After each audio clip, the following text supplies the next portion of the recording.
Howdy. Hello, chat. Change of plans. So, sorry if I sound weird. I have candy in my mouth. I was going to do the 2.4 story tomorrow on Monday, but change of plans. Things happened, and doing it today instead. So,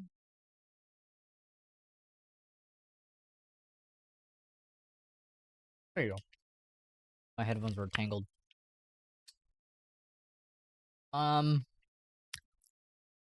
Yeah, honestly, I was already debating whether or not I should even play the 2.4 story now. Because I know there's been, like, people have already beaten it. Or, like, completed it. And I've heard, like, two sides of the same coin. One side says that, like, 70% of the dialogue is, like, gone. Because, you know, they announced that, like, English, Korean, and Japanese, like, voice lines are, like, not in the 2.4 story. Some of them, not all of it. And then on the other side of the coin, there's people that are like, no, it's only, like, about maybe 30% of the voice lines are not, like, in the game at the moment. So, I don't know. I guess we'll find out. And it was it was like another thing where it was like, I don't really have to play the story now. Hello. Oh, my phone is not on. Oops. Hold on. I knew I forgot something.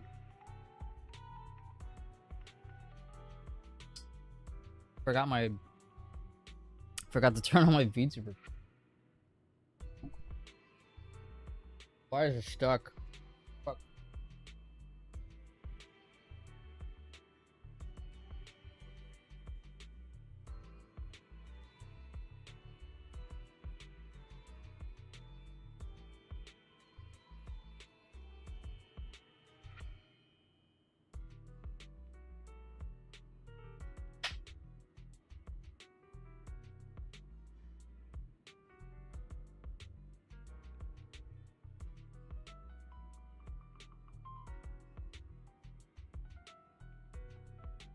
Ridiculous.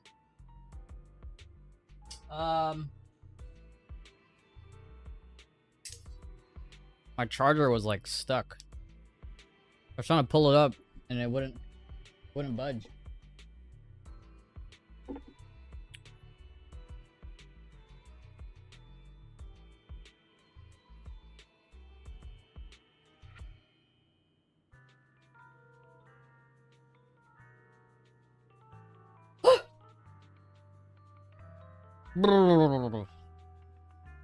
Dude, there you go.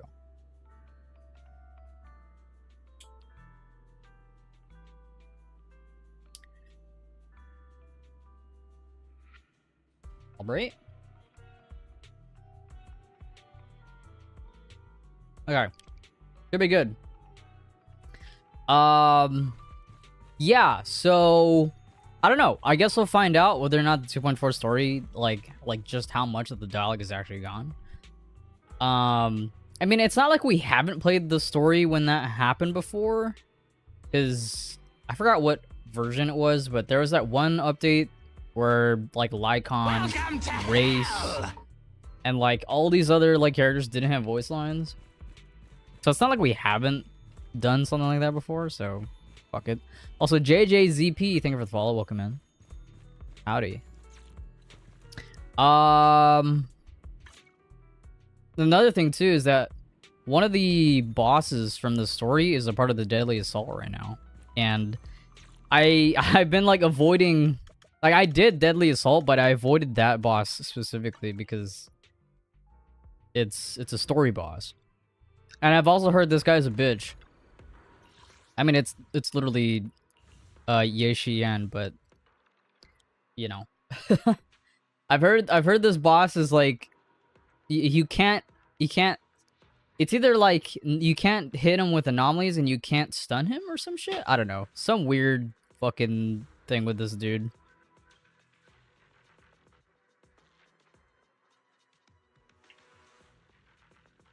Well, it doesn't mention anything here, but...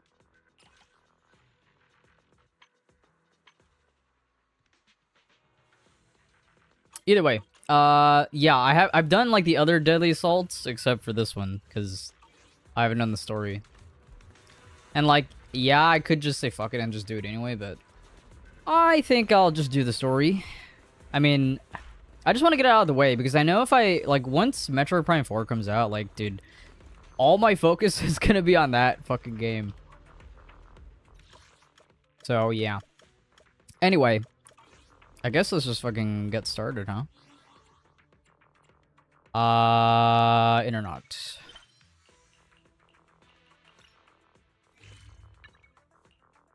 Another reason why I want to do the story now, too, is that I want to see how Banyue plays. Or at least in my own hands, you know what I mean? Oh, yeah. I did a little bit of this.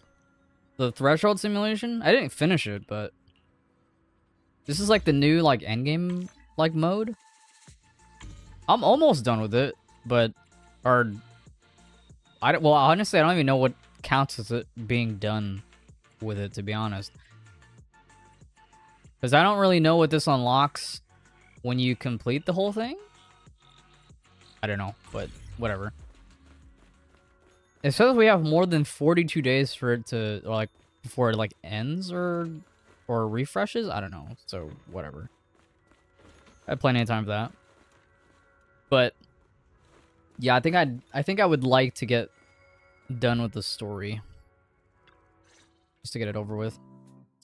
It's been a while since Senior Xinguang left. Oh, speaking of voice lines that are gone or like not present in the game right now. Yeah, I heard that like a lot of the voice lines in the beginning of the story are gone, but like in the middle to later parts of the story, like it's fine. That's what I heard. I don't know how true that is, but I guess we'll find out. Either way, I guess I'll have to voice some of these. By the way, Belle, about that Senior Xinguang who dropped by suddenly last time, did you tell her about those illusions we saw with Senior Ye? Only had time for a quick hello. Not yet, I only managed to say hi before she rushed off in a hurry. She made me promise not to tell Shifu about it. Probably some kind of secret mission, huh? Besides, what we saw were just illusions. I don't think we should tell her when we only saw fragments of the full story. Makes sense. Speaking of which, Fairy, what's the status of that location we tagged with the periodic ether fluctuations? The spatial fissure has stabilized to a traversable state. Connected area, old mining site. Recommendation, proceed with investigation within the current stability window. Fairy's voice is there. Sarah and Senior Ye both went there. Sarah used Idhari's ability to determine the direction she and Senior Ye both went. Oh, that's so weird, yeah. No dialogue, and then no dialogue again. Yeah, people were saying that it probably is not actually a rewrite. I think it's just, there was just scheduling conflicts and they just couldn't get the voice actors to get their lines in, I guess. I don't know. Looks like we'll need to investigate that old mining site soon. We can tell Senior Xinguang once we get more info. Yeah, Shifu might have made arrangements already. Senior Ye, I hope he's doing alright. However, on that fateful evening, when the Exalted Overseer Meverai met her end, a storm intertwining with the fates of the Ye siblings was already brewing in the depths of the Lemnian Hollow. Does the Creator actually exist? Isn't what you see right in front of you the best proof? This is Xian talking to Sarah, right? The Creator knew your nightmares, knew your fears. They even know that side of you that you've been so carefully hiding. Why keep running from you, or from who you really are? What? The Creator has never been stingy with rewards for mortals who help fulfill their grand purpose.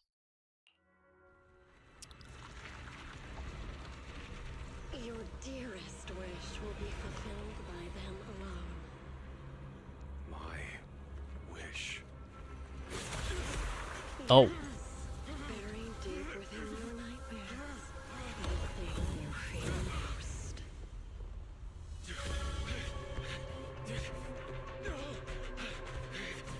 This is not the game's frame rate, by the way. This is intentional. The very thing you stop, no matter what it costs.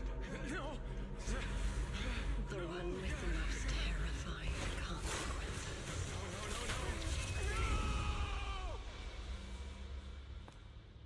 Your wish is to stop this scene from ever becoming reality, and the authority granted to me by the Creator can momentarily reduce those fears of yours to nothing.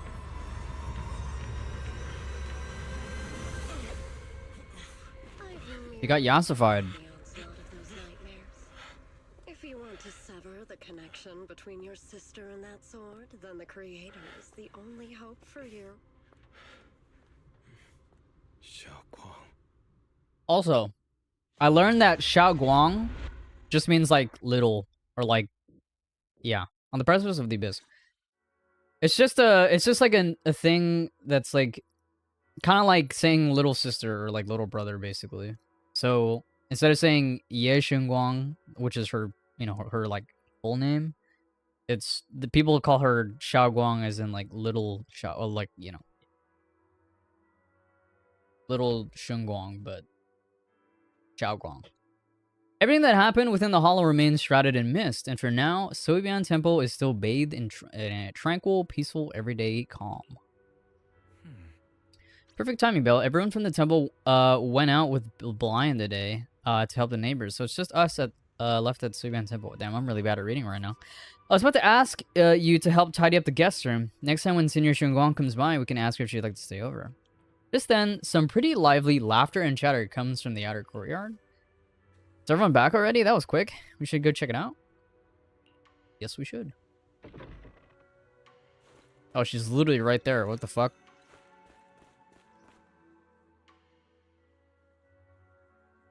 Whoa, even my wife doesn't know about my secret stash. How did you figure that out? Though there may be ups and downs, wishes come true in the end. That's basically saying I'll scrape by on my exams. You see that light brown hair and pretty red ribbon again. No. Surely, I mean, we'll hear her voice eventually, but that does suck that we don't get to hear her like right off the bat. And that was like the thing, it was like, do I want to wait until they add these voices in and then I play the story? But I think I'll just do it now. Of all the things in this mortal world are bound by fate, patience that may peer into the secrets of heaven. Please help me out, young master. My rooster with the pretty tail's gone 3 days already. Could you divine whether a yellow weasel spirit might have taken him? This is the symbol of Shun as wind. Shun stands for the rooster and also means to enter. She kind of sounds like Yishan Shifu. When did Senior Xinguang arrive? That tone, it kind of reminds me of Yishan Shifu. Is she divining for people? Don't worry, ma'am. I was gonna say roster. Your rooster is perfectly fine, judging from the hexagram. He's simply chasing after his destiny and freedom out in the vast world beyond. Ah, is that so? But he's already quite old. Huh? Aw. Now don't you worry, the young master here knows her stuff. Don't let that young face fool you. She's got real skills. Why, just the other day, a delivery truck from Good Goods came rattling down the road, and the back door flew clean open. A whole load of cargo was about to spill out and hit someone. Then this little Shifu strolls by, gives a wave, and whoosh, everything pops right back in. Back then, nobody even knew she was Suiban Temple's acting temple master. Folks were just saying her moves had the same flair as Yusha and Shifu's. Just lending a hand. I'm just glad no one got hurt. That's all that matters. Miss, my kite string broke and it flew so far away. My balloon! It's gone. Will it ever come back on its own? No. But look here, little one. The fortune slip says, when lofty trees meet the wind, a single thread of fate is quietly woven. Your kite didn't just fly away, it helped connect your wish to the stars above. When you grow up, and you're as tall as those trees outside, you'll be able to reach up and catch both your kite and your wish again. Senior, what are you up to right now? The once chatty acting temple master freezes at the sound, a flicker of caught red-handed embarrassment flashing in her eyes. Junior, you're here? Today, the weather is nice today. What I mean is, Junior, you're here. When divining solemnity comes first, so you should address me as acting temple master, got it? The acting temple master speaks the absolute truth. Yes. Ow. Sorry. I'm trying to bite my candy. Look-y kinda hurt. Yes, everyone, my junior here is here to remind us that today's auspicious hour has passed. The heavenly signs have dimmed. It's no longer suitable to divine further. That's all for today, everyone. Should any troubles arise, you're always welcome to visit Suiban Temple. Junior, there's something important I need to tell you. Come with me for a moment. Trying to keep her cool, Senior walks off to the side, mysteriously beckoning for you to hurry up and follow her. Oh my god, we finally take photos. Last time we met her, we weren't able to, or at least no, I'm pretty sure, I don't remember doing it. We were not able to take photos before. This outfit is crazy, by the way. Who put her in this? And I'm not talking about Belle.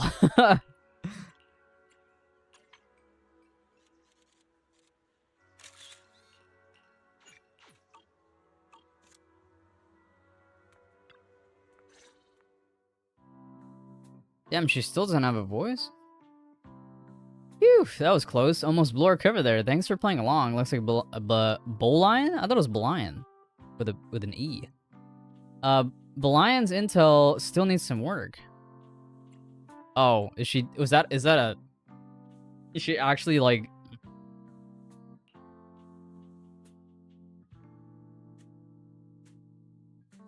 Okay, never mind. Has it always spelled with an O? Am I crazy? Senior Shenguang, about that acting civil master title and that Bang Boo backing you up. That's Belian, right? The one who secretly snuck down from the Yunkai Summit to train at Phylum Heights? We thought Suiban Temple was unattended today since Shifu and Senior Fufu aren't around either. If someone comes for a divination, I'm the most senior disciple here now, so I just took over for a bit, you know. The other day, I was hanging around Waifu Peninsula when I ran into Little Belian.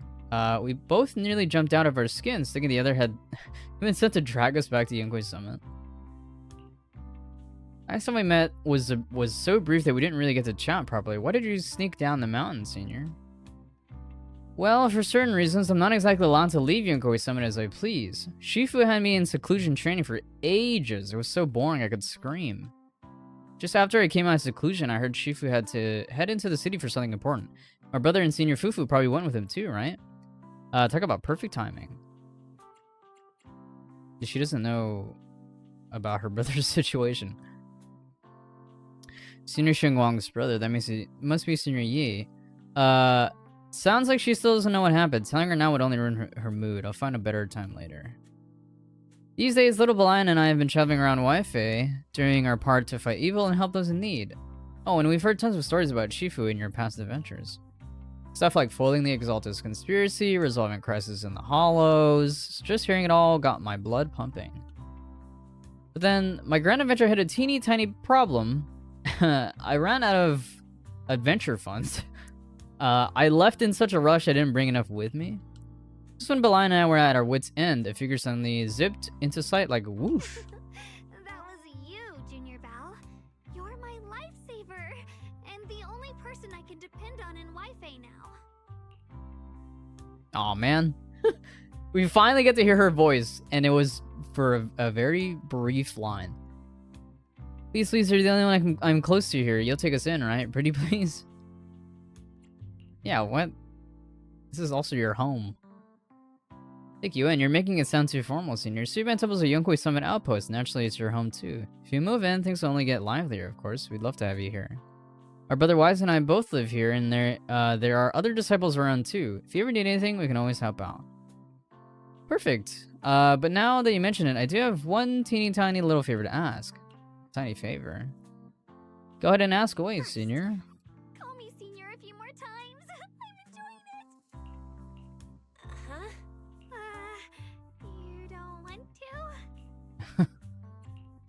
Sure, no problem. Senior Shunguang? Yay!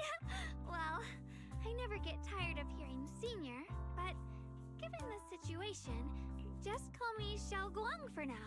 My brother and Shifu call me that. And can I just call you by your name? Oh, and about who I am, could you keep it a secret from the others for now? It took a lot for me to sneak down here. If word gets out, Shifu will know in no time and have me dragged right back up the mountain. Ishu and Shifu's usually so carefree. I didn't expect her to be so protective. I promise. If anyone asks, I'll just say you're my friend who admires Zinkui Summit's way of training. Yeah, in that outfit. They haven't seen you before, so it'll be fine. Awesome, you're the best, Junior Bell. It's settled then. Don't worry. While Shiva's away, if anything happens during our adventures, your senior will protect you with everything she's got. This is my first time being a senior. It's so fun and satisfying. As Xiaoguang speaks, you hear a voice calling for help from the door. You hurry to the door. Who wise? Oh. Young masters, my name is Old Zhao.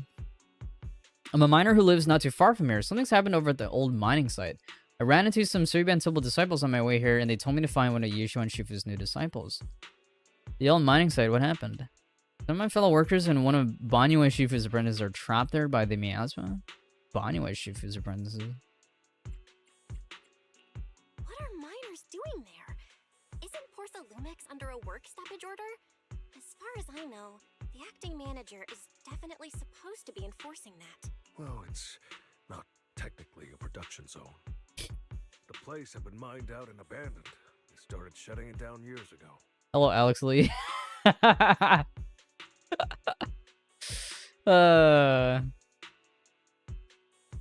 shutdown was interrupted by the miasma disaster a decade back. Hardly any miners or their families made it out alive. They left their equipment behind, and the mine faded from public memory. I'm like 99% sure that's Alex. Lately, people have been saying the miasma's thinned out, almost like an ebbing tide. Which got some clueless, promotion-hungry manager thinking it would be a great idea to send a team in and see if they couldn't start things up again. A few miners who had survived the disaster wanted to go back and pick up some keepsakes, so they volunteered to join the team. And now look at the mess we're in. That apprentice was supposed to be their muscle, but he hasn't made it back either.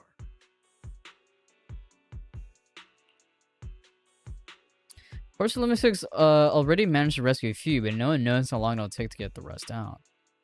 I couldn't get in touch with Manu and Shifu, and the helpers Porcelain sent didn't exactly put my mind at ease. So I came to ask for help from you masters at Suiban Temple. Don't worry, Mr. Zhao. Please lead the way. I'll go with you right now.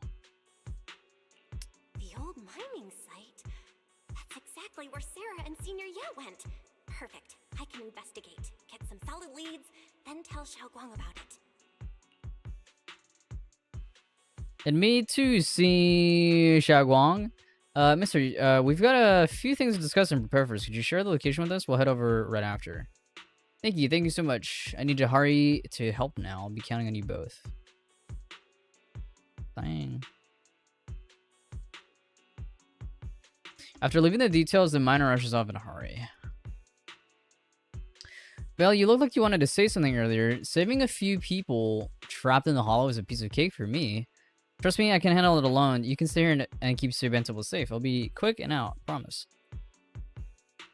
There are things I need to discuss with you privately. I couldn't say it back there, but you've been in seclusion all this time, so I guess Shifu and the others haven't had a chance to tell you. The truth is, before we came to Waifei Peninsula, we didn't just run a video store. My brother and I have another job. We also take on commissions as proxies. Proxies! So that's your specialty. No wonder Shifu, who rarely takes on disciples, made an exception for you two. That means we could actually... Yep, we could head into the hollow to save those people. You looked really worried just now. We just gotta let my brother know about the situation first. Yeah. Helping those in danger is part of what it means to be a disciple of Yunkuei Summit. Besides, my brother and I actually go way back with Banyu Shifu. It's been years since we last spoke, but he really looked after us before. If his apprentice is in trouble, I can't just stand by and do nothing. So you know Banyu Shifu too? He's helped us out a lot before. Let me try to contact him now. Hello, Mr. Robot Man. You try to reach Banyu and Shifu, but there's no reply, so you decide to tell Wimes about the situation first.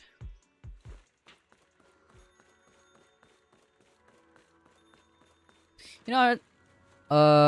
I just realized, what height model is Shungong? Oh, she's not the tallest. So she's like Lucia height? Yeah. She's like Lucia, Miyabi. Oh, I just realized. Void Hunter girlies. And they're both the same height.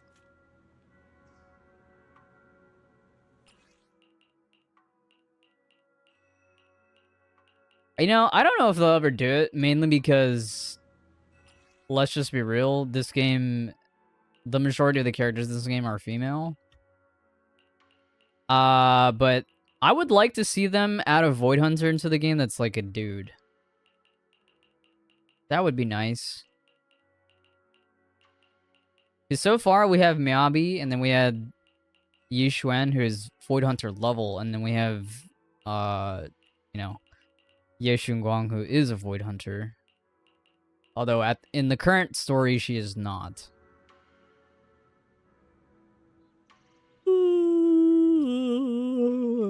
Excuse me.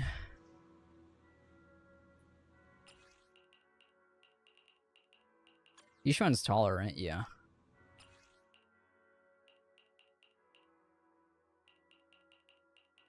Bill. Master, Banya is currently inside Lemnian Hollow and cannot be reached at this time.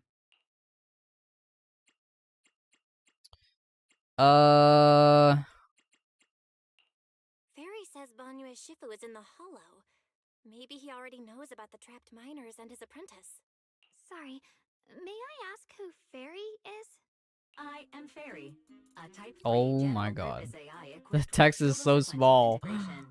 I am also Master's supreme assistant, the most versatile companion for hollow navigation, data processing, and life management.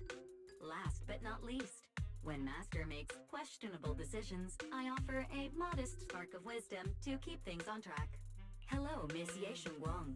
I have forwarded your lifestyle preference analysis report to Second Assistant. That is, the Master's rather clumsy brother, as an important reference for arranging your guest room. You know, I'm wondering, if you're playing as Wise, does she say the same line? Surely not. Like, she doesn't say Master's rather clumsy sister, does she? Does she say something else? Hey. Miss Xiaoguang, if you're curious about Master's little secrets, such as how many snacks they've been secretly hoarding, whether they talk in their sleep, or which hand they squeeze first when they get nervous, I can also provide you with a report of equal depth. After reading it, you'll understand Master about 89.7%. Did Fairy is just yapping. Fairy, maybe we should talk about that later. Thank you, Fairy, but I think I'll try getting to know Belle on my own. It's more fun to discover things little by little. I'll leave the Hollow Rescue and the guest room arrangements in your capable hands. Understood, Miss Xiaoguang. I respect your spirit of discovery, and I look forward to building a peaceful life at Suibian Temple with you. I guess Fairy can be considerate once in a blue moon. Alright, back to the matter at hand. Well, you and Xiaoguang should head back first and get ready to get into the Hollow. I'll set up the HD to support you.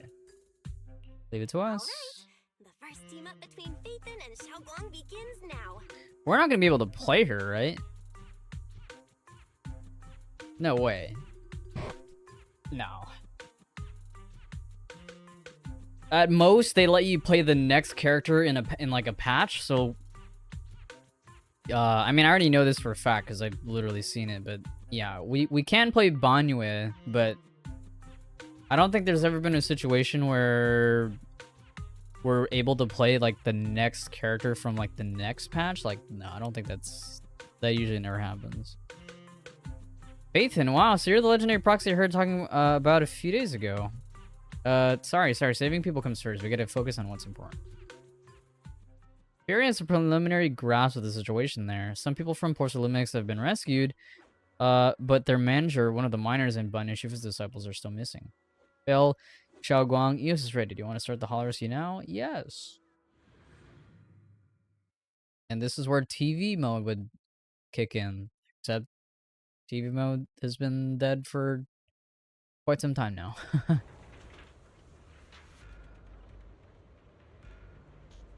So this is a new area, no? Huh? Were there always flowers like these in the hollow? I think I've seen flowers like these before. And they don't seem to show any signs of miasma corruption either. That ties back to what old Zhao mentioned earlier. Miasma in Lemnian Hollow seems to be receding like an ebbing tide. Maybe this is one of the signs that the miasma is getting weaker. Places once swallowed by it are starting to show traces of life again. Is that so? I feel like I've seen these white flowers before. A long time ago. But where was it? Never mind. That doesn't matter now. Let's keep going. The path's blocked. Let's use disintegration to clear the obstacle.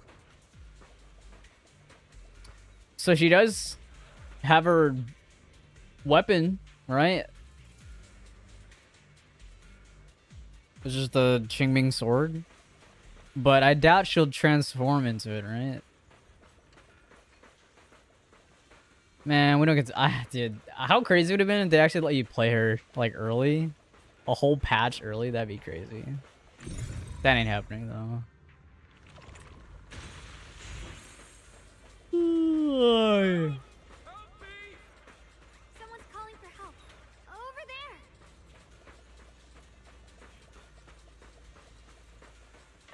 there. Help! Help! Oh, cutscene. Request received, dear. I'm up. Oh, dialing.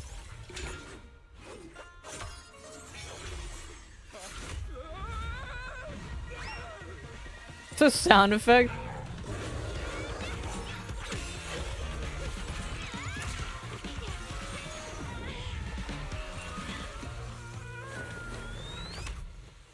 Dear, please leave a 5-star review for today and delete any prior complaints or negative comments. Otherwise... Hi, Dylan. Yo, what up, Casanova? Welcome in. How was your day, Nemo? My day was okay. I mean, I was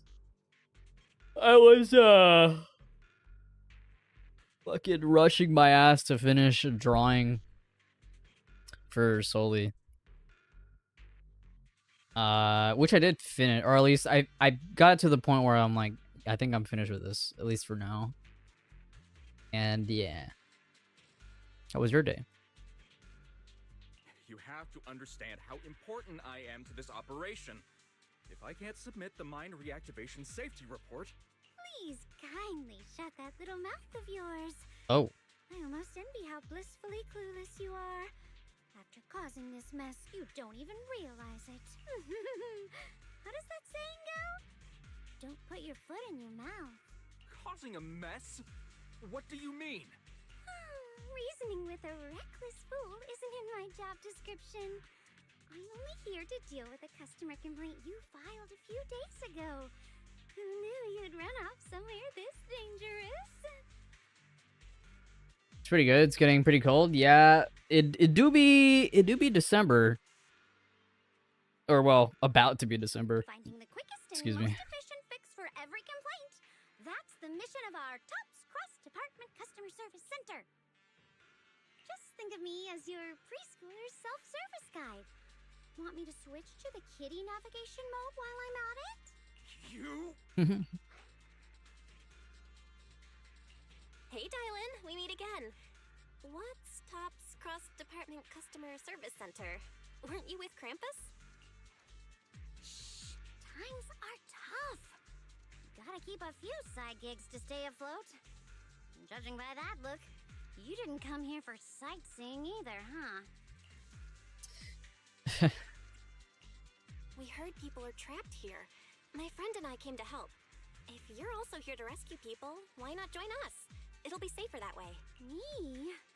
Oh, I'm just an unlucky call center operator who came chasing down a customer complaint. But hey, since we're all friends here, I'd be glad to help if you promise to leave me some good reviews so I can hit my quota today. Oops! There I go, running my mouth again. As soon as I say yes to something, trouble pops right up.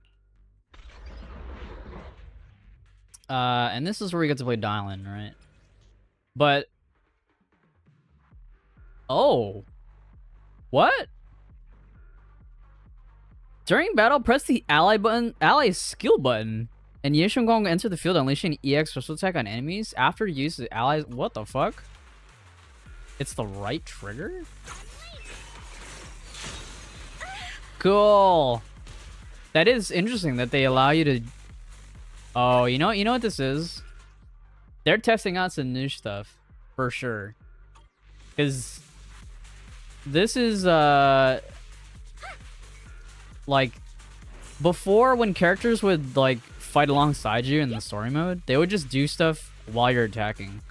But this time they actually mapped it to a button so that you can actually, like, command them to do something. We already know how to play down. Judging by the way you fight, you're from Yunquay Summit, aren't you?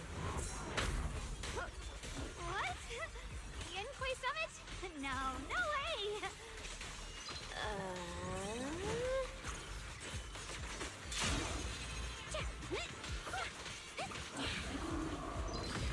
Xingguang's effects look really cool. That's really interesting that they mapped it to the right trigger. But they're definitely testing shit, right? Like, there's no way they don't utilize that in, like, either in, like, I don't know. Like, maybe there'll be a character or a new mechanic of some kind that allows you to do that. There's already something similar to that in Hollow Zero, where instead of switching to characters, if you press the left or right bumper, it'll do, like, the next character will do an aftershock attack. But the problem with that is it consumes it takes over your character switch button. It's like, it's the same, like, input. So if you wanted to, like, switch to a character and not expend the aftershock attack, the only way to do that is to press, you know, the switch button to activate the aftershock attack and then switch to the character. So I don't know, maybe they're testing shit out with this, with, you know, pressing right trigger with Xingguang in story mode. Because why else would they change the way that works, you know? Ugh, this is awful. Since you're here, since you're the rescue team, get me out of here first. Are there any more survivors ahead? How am I supposed to know? Just get me out of here first. Ow, my whole body hurts so bad. You organize the startup event or whatever it is, and you don't know how many people there are? I've arranged for someone to escort you out. If you keep trying to mess around, I can't guarantee the coordinates I will leave, or the coordinates I leave will be accurate. There's a miner and a young man. And there he goes.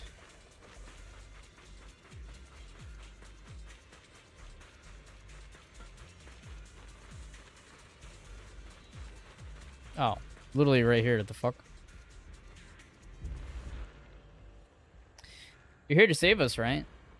I'm fine. I'm not badly hurt, but you need to help that young man quick.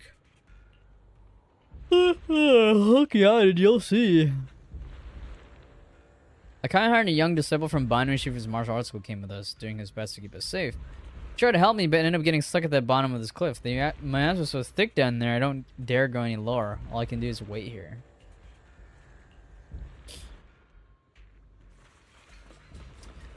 I guess we do have to go around. Oh. Sacrifices? The Exaltists were wiped out. Why are these things still here?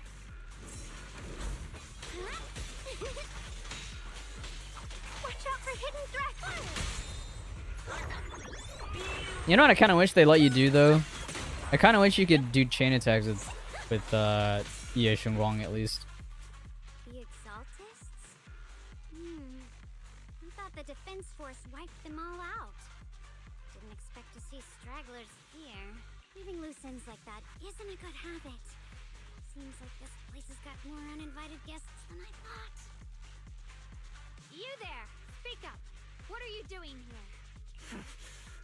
Bunch of snot-nosed brats. You? After being ignored, Xiaoguang looks a bit flustered. Talk now, or we'll stop being nice. We're ignored again. Listen, friends, that's not how you interrogate someone. He's got the right to keep his mouth shut, you know? That's fine. He can stay quiet. But if he can't show his worth, we can always hand him over to the defense force. Hey, you. I've heard that some folks in the defense force hate your kind with a passion. If you end up in their hands, by the time you're ready to talk, they might not be in the mood to listen. Right now, you're basically an employee trying to pay off your boss's debts after the company's already gone under. No matter how you look at it, you're the one taking the loss. Oh, great. No voice line dialogue. Alright, I'll tell you, just don't tell him I said it. Acting all ready to die a minute ago. Weren't you acting all ready to die a minute ago? Giving up already? I've had enough of living every day in fear. It's all because Lady Sarah suddenly decided we have to go searching for some ancient array? Of course it's Sarah. What kind of ancient array? I'm not gonna lie, I've got no idea. This guy's just like, I don't fucking know. We've been running around like headless chickens for days. No clue what we're even looking for. She just said to keep an eye out for anything that looked like it was hundreds of years old or didn't belong here. Honestly, I don't think she even knows what she's looking for herself. Rotten luck. I thought joining the Exaltists would turn my life around, but not long after I signed up, the Overseer died. And now I'm just running and hiding, living in fear. You know what? Just hand me over to the defense force already. I'm done. Don't give up hope. You can still turn a new leaf and start over. Start over? The only ones starting over are the sacrifices Lady Sarah reverted back. Wait, sacrifices reverted? What do you mean?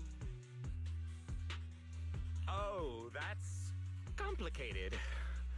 After Overseer Mevarok died, the Creator gave Lady Sarah some kind of power. I saw it with my own eyes. She turned several sacrifices back to normal. No trace of corruption at all. She called it, return to the origin. In the visions, Senior Ye said Sarah freed him from his nightmares. She must have used the same power. Stuff like that's way above my pay grade. But ever since Lady Sarah inherited the Creator's authority, she's gotten more and more mysterious. No one knows what she's up to. The only one still tagging along with her is that gloomy guy. Who's she with? Oh no. Could that be?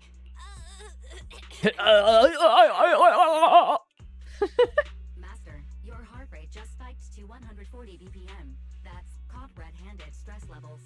Your brainwaves are showing intense activity in the panic topic change zone. If you try to change the subject now, your pitch will rise by 15% and your speech speed by 40%. Credibility predicted to drop below baseline. Well? We should prioritize saving people. How about we just restrain him for now and question him after? Yeah. What matters now is finding the trapped people. I'll hold them in place for the time being.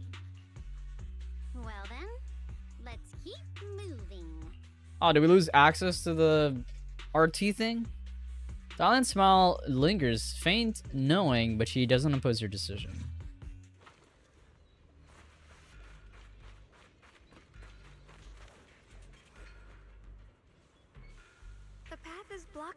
rubble. Oh, okay, That's a she's still with us. massive piece of rubble. Let's take a look around. Oh, excuse me. A huge boulder is blocking the tracks with what appears to be flammable ore scattered around. Maybe you can try using disintegration to detonate the flammable ore. You don't have enough flammable ore here, but that minecart over there is packed with it. First activate the tracks. Yeah.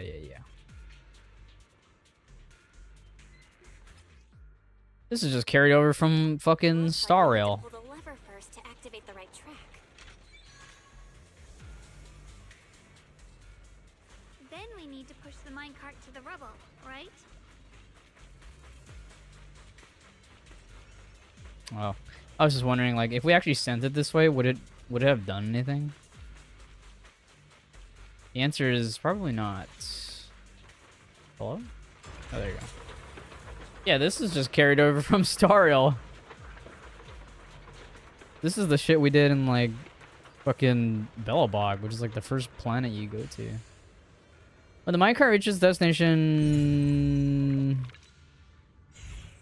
I blew it up with my mind. I vaporized it. The trapped person should be inside. Better use disintegration again.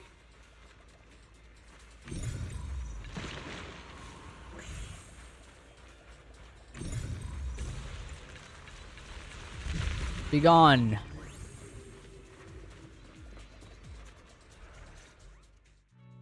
Thanks for saving me back there. I'm Ningtian. How should I address you all? Rep 2493. Dylan here. No need to thank me.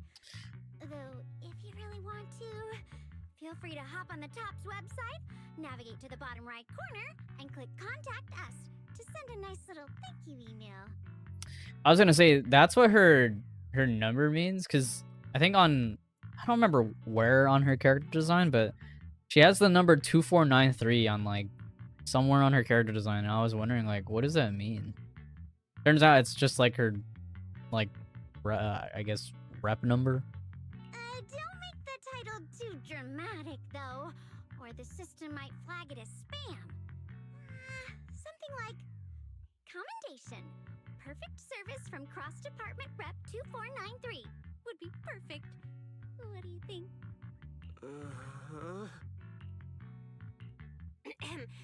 My friend here was just joking. She works at TOPS. Just call her Dylan. I'm Belle, disciple of Yunque Summit, now training at Swabian Temple. This is my friend Xiaoguang. She's a mystic too, and this is my assistant Eos. We heard people were trapped in the miasma here, so we came to help. I see. It's rather embarrassing to admit, but some miners had asked Shifu for help, saying they needed protection while recovering valuables in this area. Shifu happened to be away at the time, so when I heard the miasma in Lemnian Hollow was receding, I thought maybe I could handle this myself. After all, I've trained under him for some time now, but I underestimated how dangerous it was. I got separated from the miners and ended up trapped here myself. The Shifu you mentioned. Was it Ban Yue Shifu? Yes. Do you know him? We do! Not long ago, he helped me and my companions get through some big trouble. Helping his disciple now is the least I can do. I see. What a coincidence. It's not safe here. We should go. The hollow's unpredictable. Please, be careful.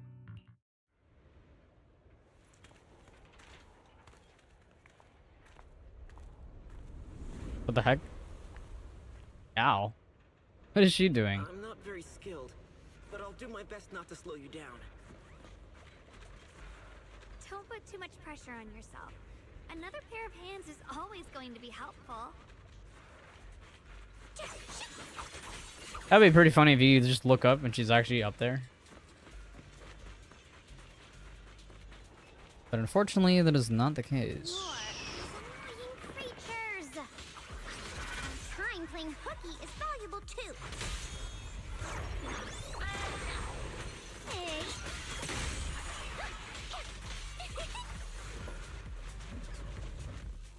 Oh. It never ends. I'll handle you all at once. I'm right here. After hearing countless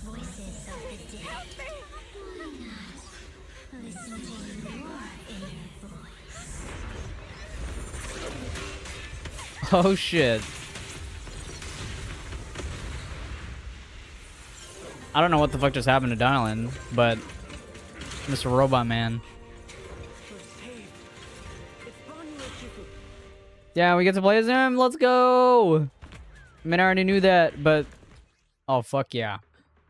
When Banue consumes adrenaline or triggers a perfect dodge, he accumulates Wrathful Fires. When Wrathful Fires are at or above 120, Banue can hold normal attack to enter the Visage of Wrath state.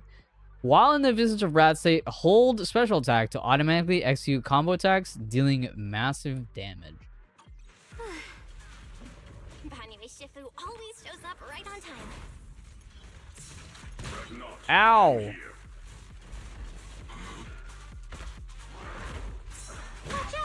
Oh my god.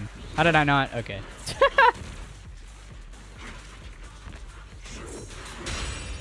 Whoa! I don't even know how I did that.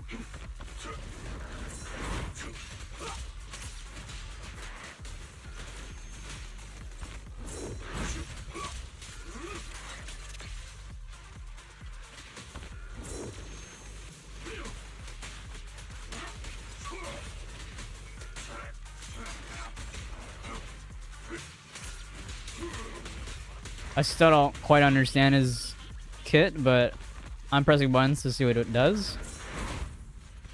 Then press AX social.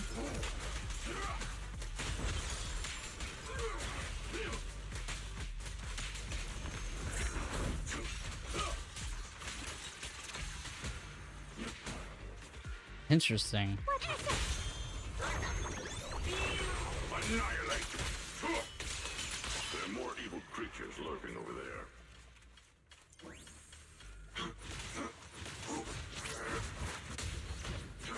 So let's see. 1, 2, 3, 4.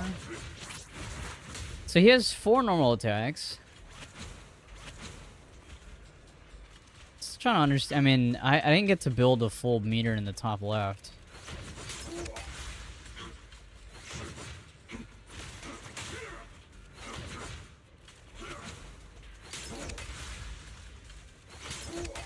Oh, he builds the meter by expending adrenaline.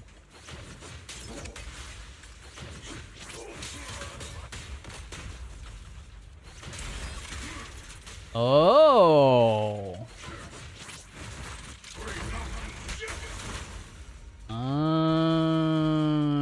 And then that's how you do the big ass rock move.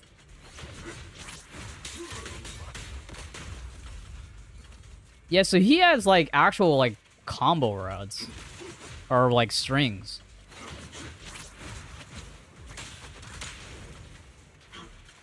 Cool.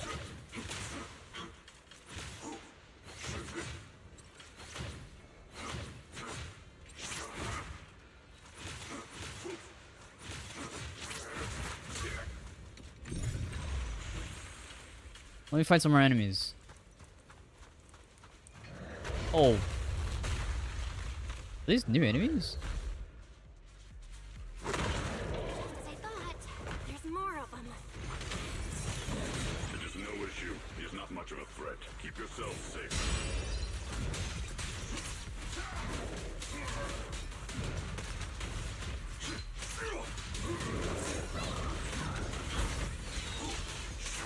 I forgot I could do this shit with Ye Xingguang. Don't push yourself, Dylan.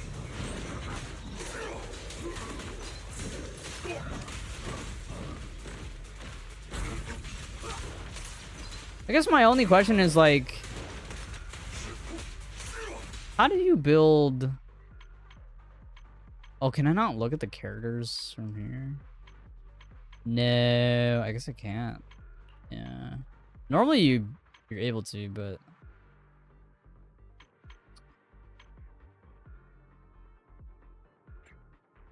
I guess I can look at this stuff.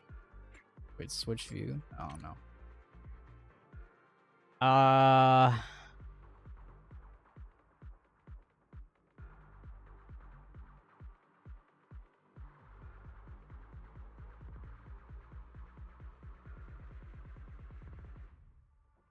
Because, like, my question right now is, like,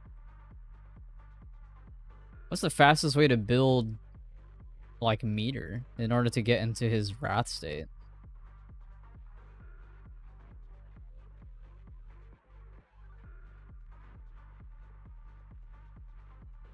Yeah, he has, like, strings, man. Look at this shit. He has, like, normal attack, special, normal. Special, special, normal. Special, normal, special. Normal, normal, special.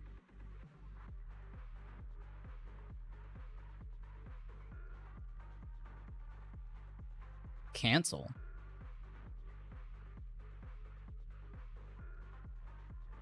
Each EX special attack is his own perfect interrupt window? Interrupting an EX special attack after its perfect interrupt window will not affect the interrupted EX special attack's effect? Would trigger a perfect what? What am I reading?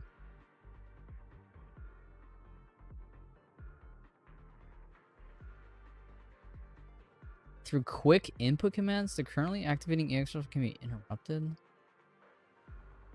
What? And this is only under special attacks? Yeah.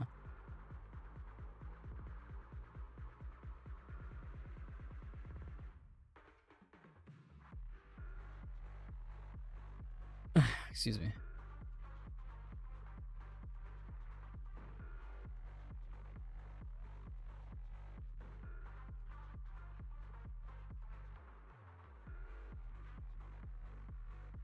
I'm just skimming.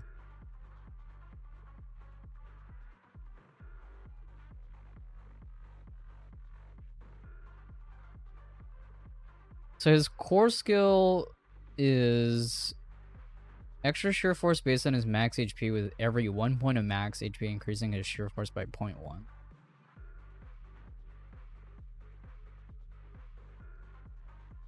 Holy fuck, this is a fucking essay, dude. Jesus Christ.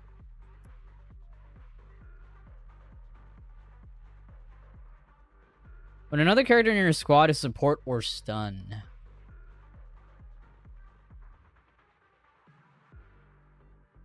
Opponent consumes Mountain's Might to unleash an EX special attack through basic attack branch or quick input commands. He gains 1 stack of Vidyara.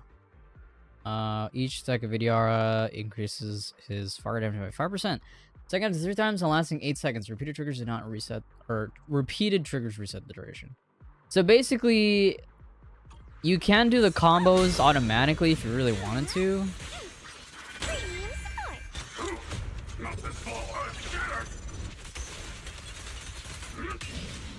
Cool.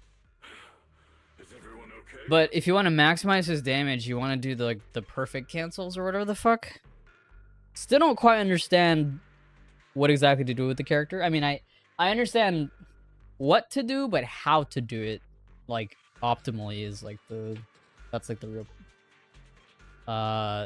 dilemma, right? Shifu. Thanks for stepping in, Banyue Shifu. We feel much safer with you here. Thank you for helping out. Miss Dylan, your aura seemed shaky when I arrived. Is there something on your mind? Nothing. I was just distracted for a moment. Sorry, Shifu. I acted rashly. I thought I could save people, but I only ended up putting everyone at risk. Don't do it again. Tomorrow morning you owe me 300 strikes on the practice dump. Yes, Shifu! I've told you before, your fists must be able to defend yourself before they can save others. Compassion only counts if it's as solid as your punch. Rendering assistance beyond your strength is a second disaster. You reached for the drowning and became the stone pulling them down. Damn. That's quite an analogy. Holy shit. You reached for the drowning and became the stone pulling them down. Damn. Yes, Shifu. I'll remember this and accept my due punishment when we return. Banyue Shifu is usually so humble and easygoing. Who would have thought he'd be such a strict teacher? Very different from Yixuan Shifu. Banyue Shifu, do you still remember me? Yes, Xiaoguang. I saw you when I arrived. But when facing Facing an enemy, all distractions must be put aside. Right. Facing an enemy is like holding water in your hands. One crack and it all spills. That's why, no matter how strong or weak your opponent is, you must give full focus. That's something my brother and I learned from you when we were little. It has been some time since I've seen you last. You've grown taller, and your heart is as bright as ever. Wait, Xiaoguang, were you Banyue Shifu's disciple? Oh, I don't consider myself worthy of being called a true master. I only showed Xiaoguang and her brother a few basic moves before they went to train with Yishun Shifu. Now I just run a martial arts school, teaching people how to fend for themselves. That's all. You're far more than that. You're a disciple of Yishun Shifu from Yunquai Summit. I've heard your sect is full of gifted mystics. It's an honor to meet you. Oh, Yunquai Summit. When we were fighting earlier, I couldn't help noticing your sword case. It looks very interesting. Ye Shunguang of Yunquai Summit. Inside that case must be the Qingming sword, right? The Qingming sword? Xiaoguang, you... Then that means... Yeah, Belle didn't even know that yet. Why are you looking at me like that? Yishun Shifu told me about the side effects of the Qingming sword. You just did all that fighting. Are you feeling alright? This is all my fault. I shouldn't have let you come with me on this rescue mission without knowing the full story first. Hey, relax. See? I'm fine. Shifu must have told you all the scary rumors about this sword, but probably didn't mention the sword case, huh? Don't worry. This case is something Shifu crafted after years of research. It keeps me safe from the sword's price. I can channel the case to defend myself. As long as I don't break the seal and draw the blade itself, there's nothing to worry about. Except that something's gonna happen in this story where she's gonna have to pull the sword. Probably. Really? It's true. If you don't believe me, you can ask Banyue Shifu. Yes, that is what Yishun Shifu has explained. Oh, you scared me. I thought my recklessness had put you in danger. Even so, Xiaoguang, you should always be cautious. Yes, I will. Please relax. Shifu had me train in seclusion over and over to reinforce the effects of the case. Otherwise, I wouldn't be standing here in one piece right now. One beat! Speaking of which, I have a small favor to ask. Please keep my presence in Wi-Fi Peninsula a secret. Did you sneak down here? I know, how are you gonna... You can't just tell Banyue to fucking keep that as a secret. What do you... What, huh? Yes? But this isn't the place to talk. Let's leave this place first, and then I'll explain everything to you. Oh, my. Sorry to interrupt. I stepped out for a moment only to witness a touching reunion, but my supervisor's probably about to show up. I've got some things to take care of, so I'll head out and let you enjoy your reunion. Thank you so much for today, Dylan. Getting you all into my debt's gotta be a pretty solid performance boost, huh? Don't forget to leave me a good review, everyone! Another thing I'm wondering is, how the fuck did they get Banyue to join Krampus? Silence petite figure gradually fades from sight. Shifu, we've rescued everyone who was trapped. So, shall we? Yes, let's head out. The sound of everyone's footsteps fades into the distance, but Dylan, who left earlier, returns from the way she came, with a knowing yet slightly mischievous smile on her face. At this moment, Dylan hears some unusual voices of the deceased coming from up ahead. No, no, Lady Sarah, I'm begging you, have mercy, please. Why? Why? Yes, Xian, you think he's the truly devoted one? You knew it all along. You knew that he pleased her mercy came to an abrupt end. Is it my shift again? Oops, looks like I stumbled upon some secrets again. The mission comes first. Let's wait and see how things play out. Next up, we're off to see that impatient supervisor. Hello, Zhao. She's so small. I think this is our smallest character, like, in the game, right? Or rather, like, the first playable character in the game that's like the shortest. I'm pretty sure. Is the smallest like character like body type is like Dylan, Chingy, Nekomata. Like that's the smallest character we've gotten so far, or at least no, like in terms of like height. But now we have Zhao, who's really small. How does it feel to play the role of a warm-hearted person? I'm not warm-hearted. Just trying to get some good reviews to boost my performance. And helping out my new friends along the way. You're really getting into it. As your colleague, I would like to remind you not to forget about the task.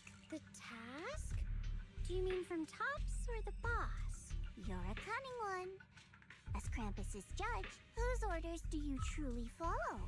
Whose will do you carry out? Can there be any other answer? I'm just joking. You're always so strict, Senior Zhao. I'll retrieve that thing myself. So, did my kind-hearted senior come all this way to lend me a hand? Lend you a hand? Even as colleagues, there has to be some sort of exchange. Since the boss allows my code of conduct, I won't act without the chance of receiving something in return. Just as I expected. Don't worry. I don't intend to owe you a favor so lightly. After all, you are a meat-eating rabbit, Senior Zhao. Good. You understand. If you mess up your mission, cleaning it up will cost extra. You'd better start soon to avoid complications. I have no intention of giving up my own target, but I'll have to wait a little longer. Are they referring to Banyue? Wait for what? Don't forget, when I checked its operation logs, Oh, they are. confirmed it's the Purge Unit Type 0. Or in other words, the killing machine designed to suppress miasma. What? Haven't you also visited the place where Tops deployed it all those years ago and confirmed the truth, as you call it? At these words, Dylan lowers her gaze and her smile vanishes entirely. The sense of blood fills her mind, her gaze sinking into a cold, scrutinizing stare. Dylan slowly walks through a stretch of long silent ruins within Lemon Hollow alone. What the hell? The silent rubble echoes with endless resentment and waiting in her ears.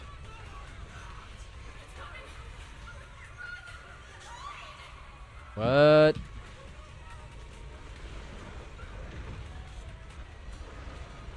This artwork goes crazy, though. I will say that. But also, what is happening in this scene, dude?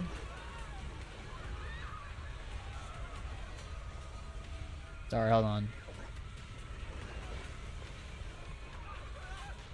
Okay.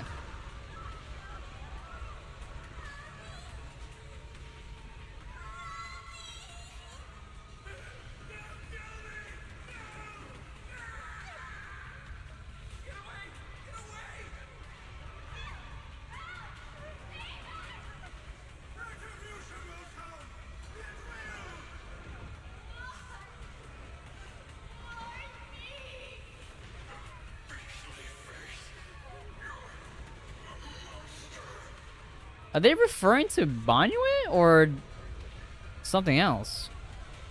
Dying screams pierce her eardrums like shards of glass scraping against her nerves. The blast erupts amidst the chaos, tinged with the smell of rust, and the sharp curse crashes to the ground, gouging a searing hole in her mind.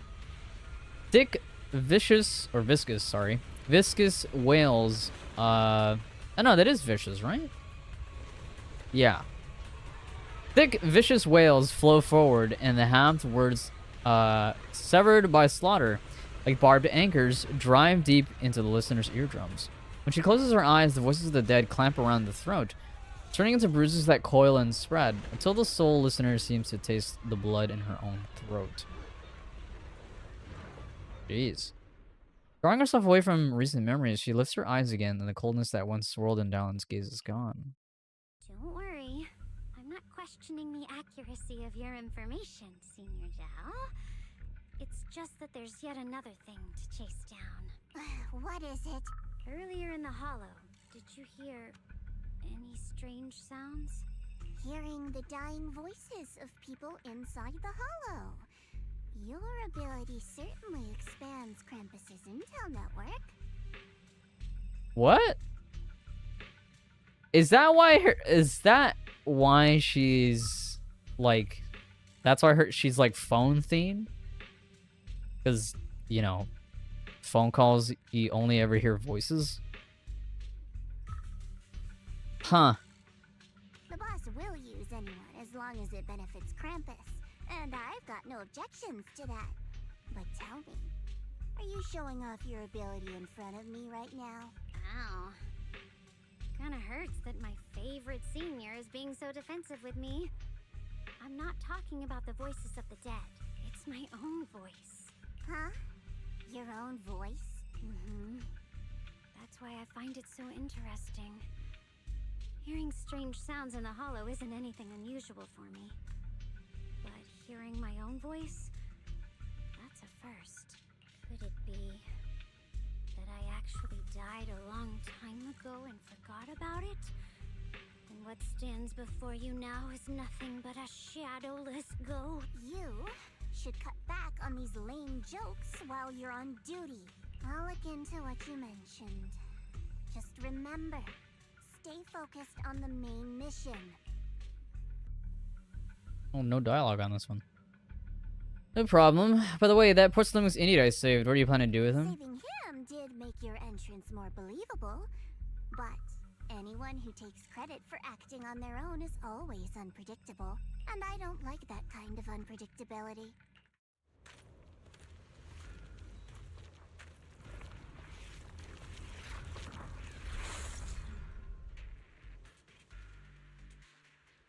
What?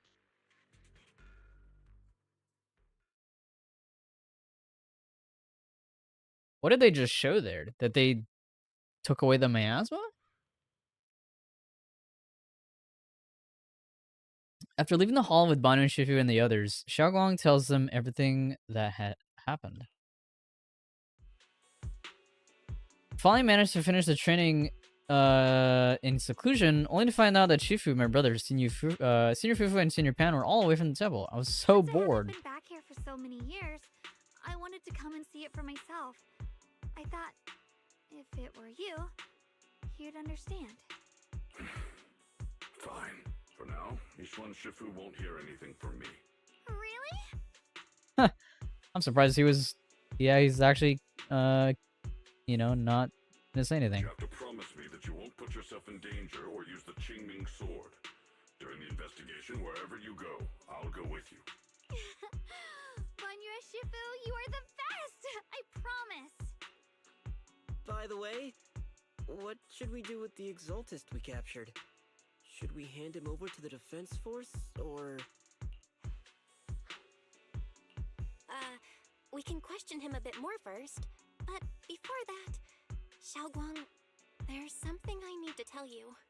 I have something I want to ask you, too. Since you spoke first, you go ahead.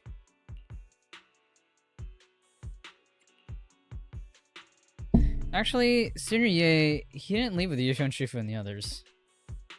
He touched wrong about what you hid from her.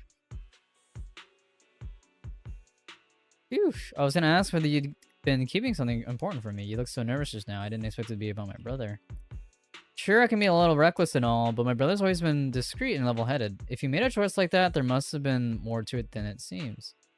Since you're already looking into his whereabouts, let's go together and get to the bottom of this. Sure, Yuan has always been careful in what he does, but in case something has gone wrong this time, I'll help you with the investigation. So, you're not angry? At first, I was a bit angry when I sensed you were hiding something from me. But I'm also relieved you didn't continue to keep it from me. I'm sorry, Xiaoguang. My brother and I were hesitant at first, but based on the information we have now, you deserve to know. I understand. You were just worried I might act recklessly. But don't worry, I promise from now on, no more going behind your back. Please promise me you won't hide anything from me anymore, okay? Alright, I promise. Pinky swear. Pinky swear! Now, let's ask the others for more information. Xiaoguang's expression returns to normal as she returns to the couch at Exaltus. The person you just mentioned, the one always with Sarah? Was it Xu Yun from Yunquai Summit? Yes, that's him. Just some outsider who defected halfway through, yet Lady Sarah trusts him more than any of us. Defected? Why did he defect? Do you know? To meet the creator, of course. Then, what do you need the ancient array for? Aside from searching for the array, are there any other plans? Lady Sarah got her hands on some old beat-up book. Ever since she brought it back from some market in Phylum Heights, she's been obsessed. She ordered us to search for the array, said it's key to our audience with the creator. As for anything else, I've got no clue. I'm not that high up the chain. I've been busting my back all this time, never complained, never quit, and still, I'm worse off than some guy who used to be our enemy. Why would my brother get involved with the Exaltists and take part in such a dangerous mission? Perhaps he's already secretly contacted Yishuan Shifu and plans to wipe out the remaining Exaltists in one strike. If that's the case, why would Shifu possibly keep that from me and my seniors? Or perhaps there's a reason he didn't tell Yishuan Shifu? In the vision I saw, Senior Ye said he wanted to save someone, and that it was connected to his nightmares. He also said before that he hasn't slept well since returning to Waifei Peninsula. Xiaoguang, do you know anything about this? Nightmares. Has my brother been having nightmares again? Sorry, Xiaoguang seems to have recalled something unpleasant. Better ask her about it later. I was just curious. This info doesn't sound too reliable anyway. Let's focus on something more concrete. Since Sarah was last seen at the porcelain market, let's start from there. I can come along tomorrow and help you all ask around. Consider it my way of thanking you. I want to be the one to hand these Exaltus remnants over to the defense force. That's fine by me. Okay. Thank you, Ningqian. A moment later, after parting with everyone, Ningqian doesn't hand over the person to the defense force as promised. What? Oh. Get out of here, go far away and find yourself a new life. You're letting me go? Just who are you? Are you one of Lady Sarah's people? Did she send you to help me? What? So this guy's an Exaltist? You were played like a fool. Did you really think she... Or maybe he's not. Maybe he's just playing the tough guy. You really think she cared for you? Played? What's that supposed to mean? That woman, she's too obsessed with the creator. There's no way you can trust her. Looks smart on the surface, but it might just be another pawn being played like a fiddle. But I don't think that person will succeed either. They seem to be living for others too, not worth my sympathy. On that person? Someone who actually thinks I'm worth trusting. Whatever. Why am I telling you all this? Just go. Forget about the Exaltus and everything that happened today. No need to thank me. I simply have no choice myself, so I wanted to try giving you another choice. Ningqian's expression remains unreadable as he watches the stumbling yet light-footed figure disappear into the crowd. The fuck? I can't tell if Ningqian is an Exaltist, ex-Exaltist, or some other, like, what? Huh? And over at Suban Temple, after a day of commotion, everything has finally settled to silence. So Banu Shifu and Xiaoguang knew each other from way back when. Xiaoguang's far stronger than the ordinary person, and now with Banu and Shifu, we should totally be able to guarantee everyone's safety. That'll make things way easier. Yeah, I get what you're worried about. I mean, look what happened to Yishuan Shifu's sister and all those sword masters that came before. Having your memories, senses, and even your life drained away, that's way too heavy a price to pay. But since Yishuan Shifu placed a seal on the sword case, she must have discovered more about the side effects of the Qingwing sword. For now, let's just trust in Shifu. From now on, we should be able to, we should be more careful. It's best to avoid letting Xiaoguang get into any dangerous situations where she'd need to draw her sword. For sure. Alright, Xiaoguang's guest room is all set up. We referenced Fairy's lifestyle preference analysis report. The other seniors at the temple helped out a lot, along with Belian and Bola. Oh, there's two of them. Oh. Go ahead and check on Xiaoguang. When we first came to Suiban Temple, Senior Yi and the other disciples were super sweet to us. Now it's our turn to treat Xiaoguang to the best. Oh wow, this door actually opens? What the fuck?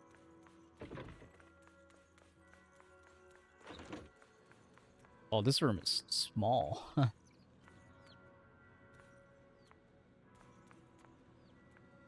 there a bird in here?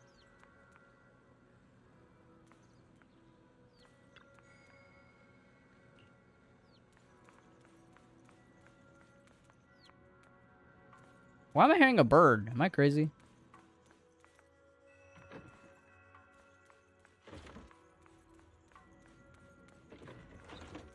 Whatever.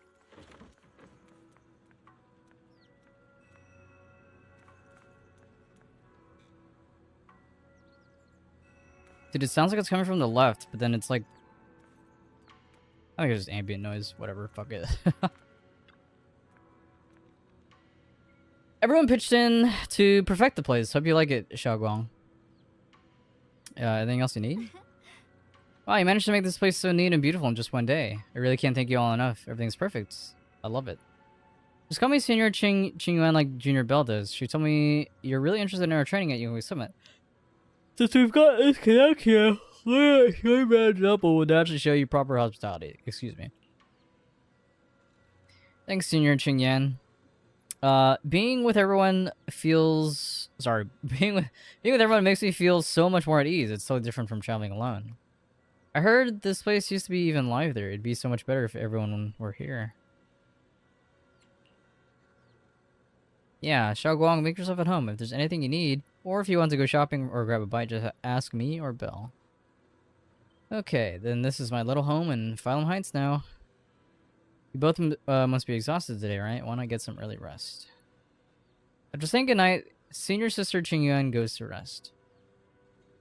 Everyone's so thoughtful. Too bad I can't reveal my identity right now. Once I find my brother, I'll definitely make a proper apology to all my fellow disciples. I would never doubt my brother's intentions. I'm just worried about his safety, so please help me investigate. You've worked hard today, so go get some rest. Night. See you tomorrow. Good night. Bookcase. Maybe I can get some interesting books for Xiaoguang later. Hope to take her mind off the stuffiness from being in seclusion.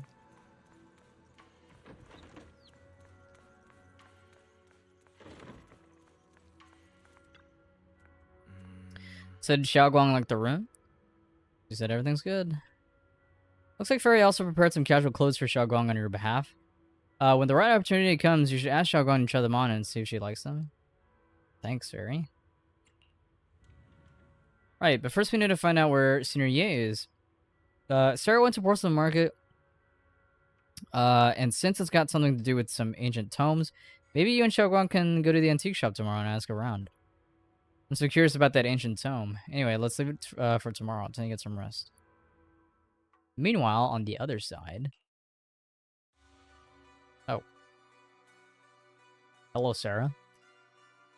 So this is the side you've been hiding. I bet the people around you never had a clue. I call them adorably oblivious or applaud your flawless performance.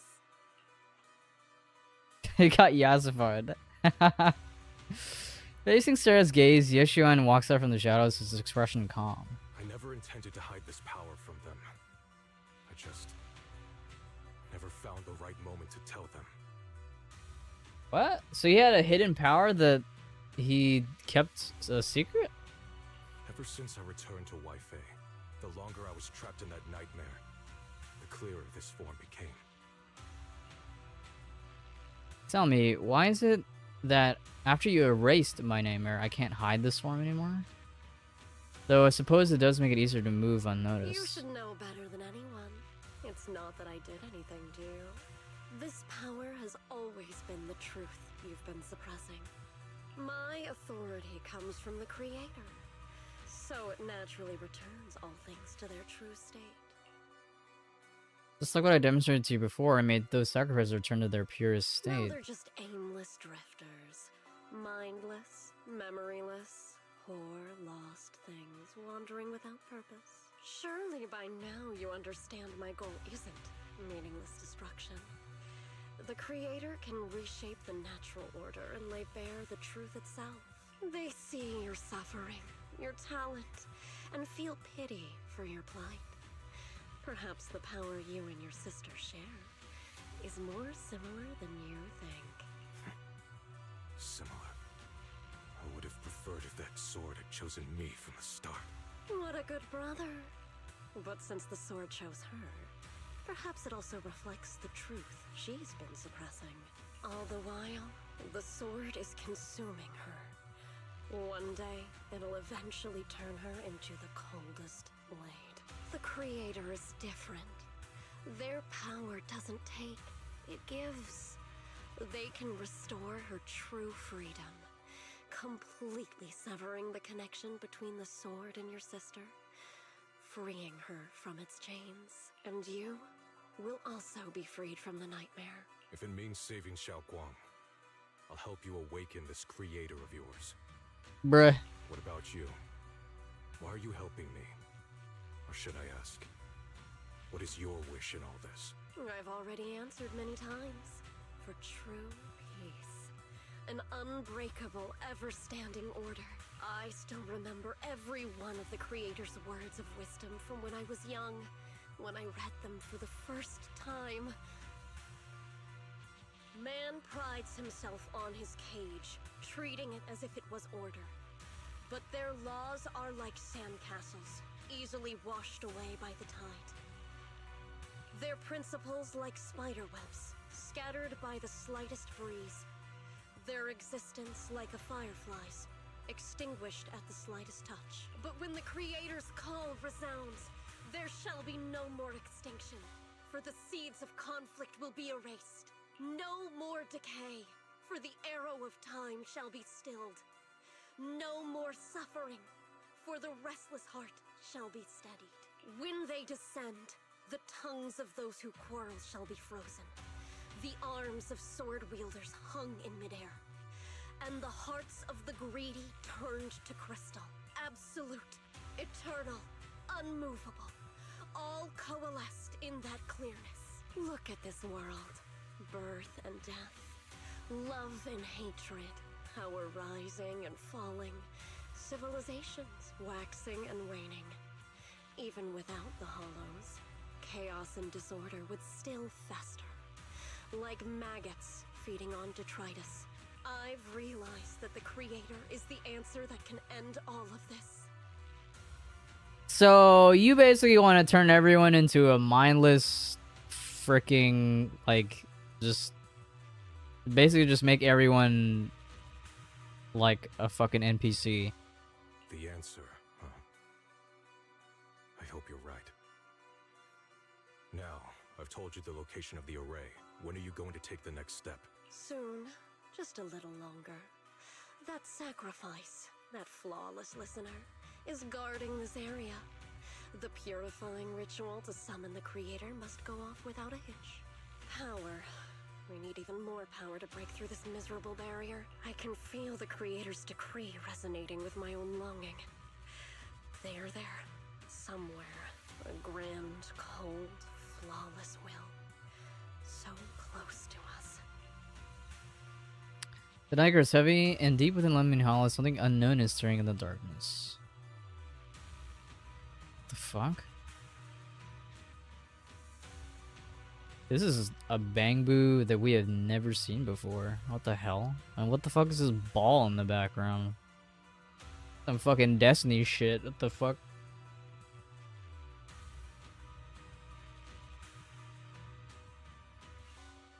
A mysterious Bangbu is there, standing alone in the shadows.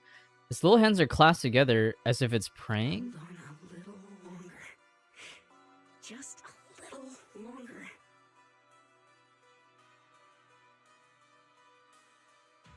Why did they kind of sound like Sarah, but I'm not entirely sure? Soon, salvation will come. What the hell are they setting up, dude? Is that even, like, what they just showed there? Is that even gonna, like, you know, is that even gonna be relevant to the story, like, the one that we're doing right now? Or is that a tease for some shit later down the road? A night of uproar and secrets suddenly sinks into the deep darkness. Excuse me. It's morning like spills across the land. Sweet and Simple welcomes a new day in Ningxian, who brings news for everyone. I went to Porcelain Market this morning to ask around. Ginger from the antique shop said he remembers seeing that woman in red. She brought a severely damaged ancient tome to Ginger, saying she wanted to restore it. Not sure yet. Ginger said that since the ancient tome was severely damaged, it was a difficult job, so he recommended it to one of his old customers who's obsessed with collecting antique books. Bargainer, Biao? I got his address so we can try our luck and pay him a visit, but Ginger also said he's met some trouble lately and might not be in the best mood.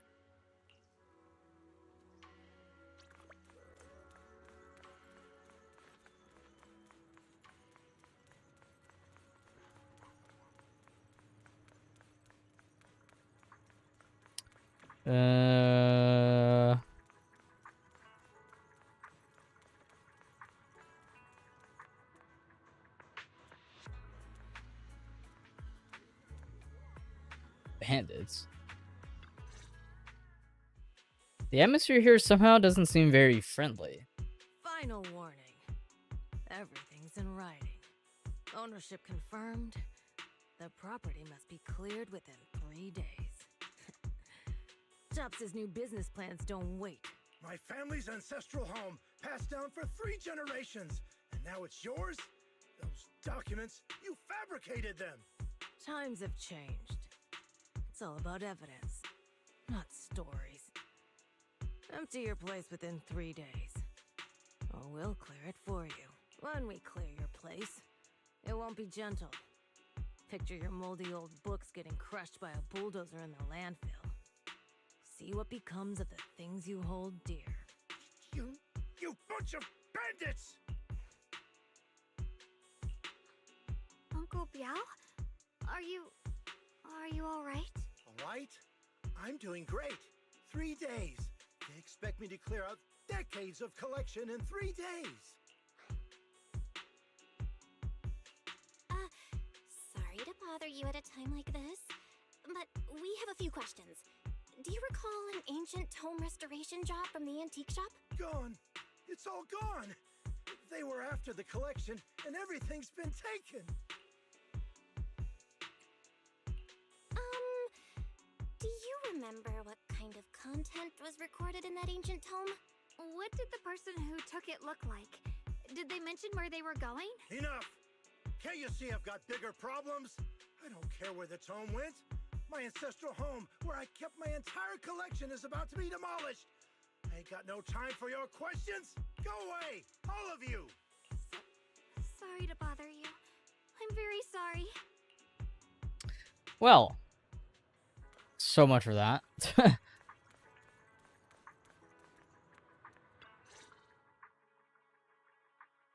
Talk about bad timing. Bargainer Biao's pretty beside himself with anger. Now he's in the mood to answer any of our questions. Maybe let me try talking to him alone first to help him calm down. Might take a bit longer, so I apologize for making everyone wait. Oh, lost at another crossroads in life? What a coincidence running into you here! Man, Dylan, you know damn well this shit is not a coincidence. Dylan? What are you doing here? Me? I'm, of course, here handling complaints. Top's cross-department customer service center at your service, specialized in dealing with the toughest, most unreasonable cases.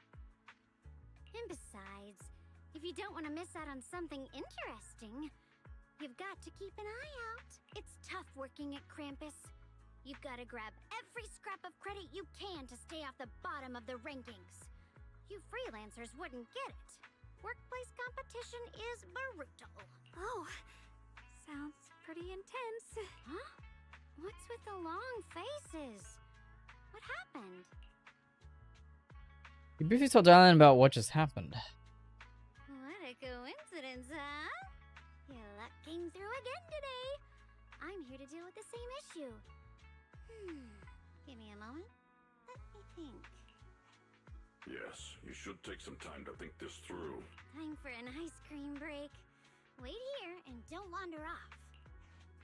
What? How can she be so casual about this? Ice cream!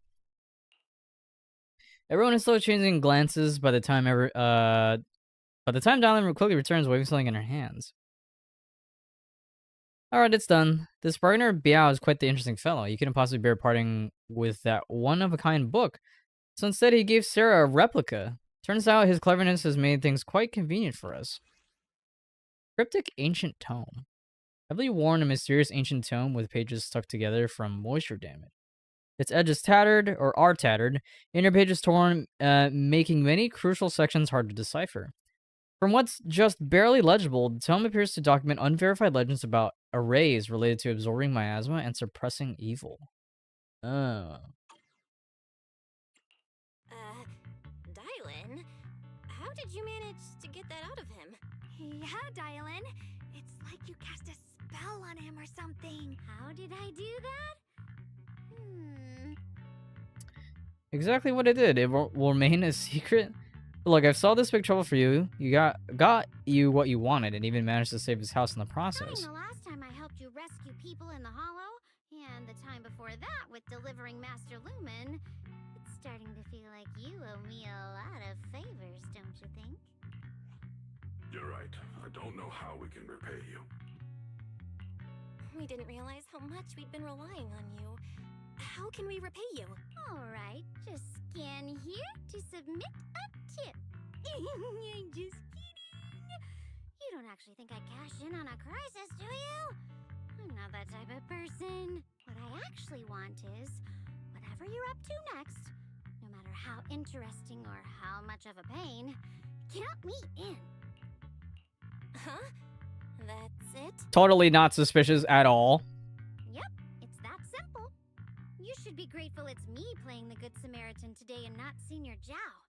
Otherwise... Anyway, do we have a deal? Done deal. Thank you, Dylan. You're so kind. Already putting me in the kind person category. Thanks for the compliment. No. Even if you have other motives, your help before and today is genuine. Right now, we're walking the same path together, and that's good enough for me. Sometimes you seem like an innocent little girl, and other times, feels like you see right through everything. Alright, let's set that aside for now and figure out our next move. Wagner Biao said this tome is extraordinary. It talks about divine purification and some kind of ancient array that absorbs miasma and suppresses evil spirits. Whether it actually worked or not, well, that's another story. Hearing this, Xiaoguang perks up. This is a matter of utmost importance. Now that we have the tome, let's head back to Suiban Temple and discuss it there. Xiaoguang seems to have just remembered something. Should I ask now or wait until we're alone? Senior Xiaoguang, are you okay? Your expression just now seemed a bit off. The array that absorbs miasma and suppresses evil spirits. Actually, when my brother and I were kids, we heard bits and pieces from our parents. They seem to know something about it. I hadn't really heard Senior Ye mention your parents before. Yeah. They passed away when we were very young. Yet another character, or I guess characters in this game that have like parents that aren't alive. I swear it's like only like Juyan is like the only character in this game that has like a their biological parents are still alive. The rest is either like we have no idea the whereabouts of their parents or they're dead. Sorry, I didn't mean to bring up something heavy. It's alright. When you think about it, how many people in New Eridu don't carry the pain of losing someone they love? I know one, Juyan. Besides, Mom and Dad were a source of pride for both my brother and me.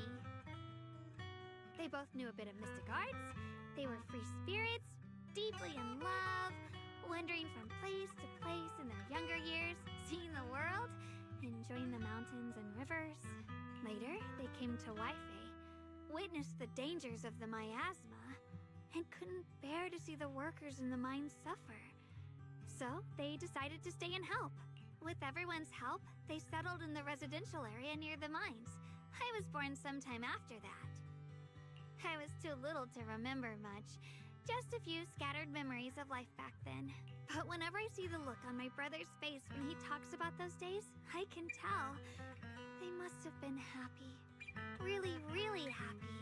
My brother said that before they passed, they were looking for a better way to suppress the miasma, never expecting that the outbreak 10 years ago would take them so suddenly. Your parents, did they perish in the miasma outbreak at the old mining site 10 years ago? Yes. It was chaos back then. I was too young to remember clearly. My brother was badly hurt and unconscious. By the time we finally woke up at the rescue, they were already gone. After that, we just scraped by with whatever help we could get. Kind people like Banyue Shifu would check in on us every now and then. Not long after, he entrusted us to the care of Yunkui Summit. At the time, I heard that Yunkui Summit was taking in orphans, since I was leading a rootless life. Entrusting the important task of caring for 2 children to Yusha and Shifu was the safer choice. But anyway, Shifu, did you also know Xiaoguang's parents? Banyue Shifu, did you also know Xiaoguang's parents? We had just a few brief encounters. Back then, I would sometimes help out a little in the mining area. I'm deeply grateful for your care, Banyue Shifu. Belle, do you remember asking me before whether my brother had been having nightmares? After our parents passed, and before we went to Yunkui Summit, my brother would often have nightmares of our parents being killed by a monstrous figure in the miasma. Oh. After we settled at Yunkui Summit, with Shifu and the others by our side, those nightmares gradually subsided. Could it be that coming back to Wi-Fi has brought those nightmares back? Such a tragic story.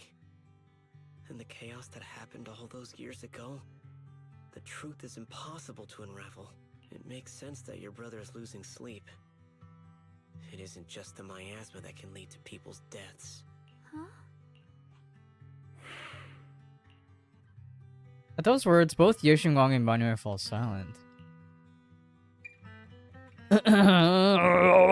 Dwelling on the past is getting too heavy. It's getting late. Let's head back and discuss our next step. Right, sorry. Talking about my parents always throws me off a little.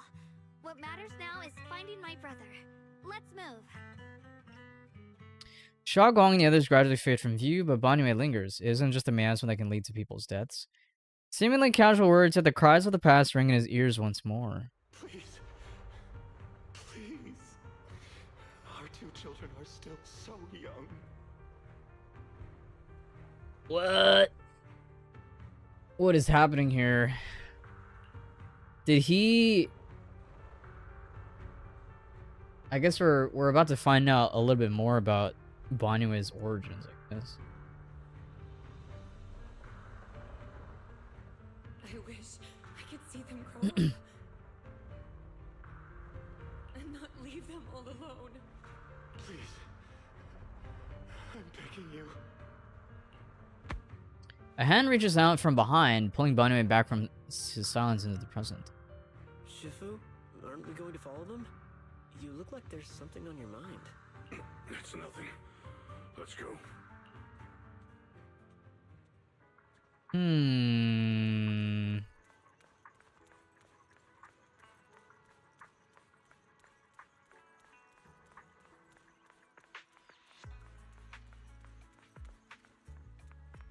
Here we are, standing next to this fuck-ass book.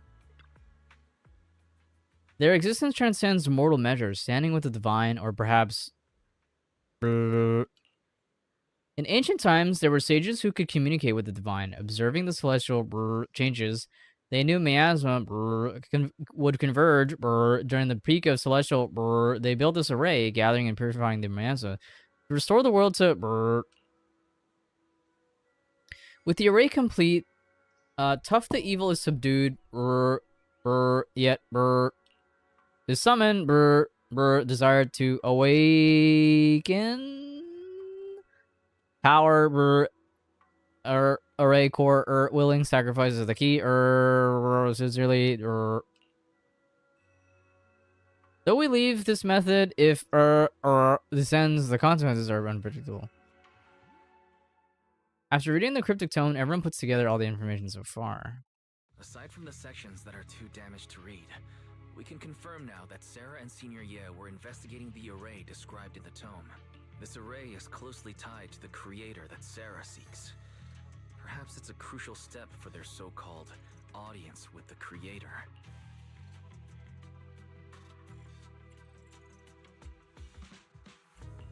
But the array's purpose is to suppress miasma. From what we've seen of the Exaltists, people who treat human lives like weeds, their creator doesn't exactly seem the merciful type. Sarah sent the remnants out to search. The array might be near the old mining site. Xiaoguang, you lived there before. Do you remember anything about it? I'm sorry. It's all my fault. If only I could remember more. If only I had talked with my brother more. Don't be too hard on yourself. I've sensed something off in the depths of the hollow for years now. I've gone searching more than once, but always came back empty-handed. I'll make another trip. Just wait for my word. Wait, it's going in aimlessly right now. I was trying to find a needle in a haystack. Among the old mining site survivors, is there anyone you've stayed in touch with over the years? So you think we should reach out to the people from back then about the array? Makes sense. I was too young to remember. Maybe someone else still does. Maybe I've been deliberately avoiding ties to the past. After joining Yunquei Summit and becoming the Qingming Sword's wielder, my contact with the outside world has become even more limited. Master, I've located the list of survivors from the old mining site. Most of them have settled in the Silent Bay area. Don't worry, some survivors from the Miasma rig are now set on Silent Bay. They might have some information about the array. Silent Bay, I'm pretty familiar with the area. It's crowded and full of all kinds of people. Asking around one by one would take forever. Why don't we split up so we can cover more ground? No time to waste, I'll go on ahead. Join me when we're all set. Sounds good to me. Using the addresses Fairy found, everyone sets off in different directions. Haven't been down here in a while.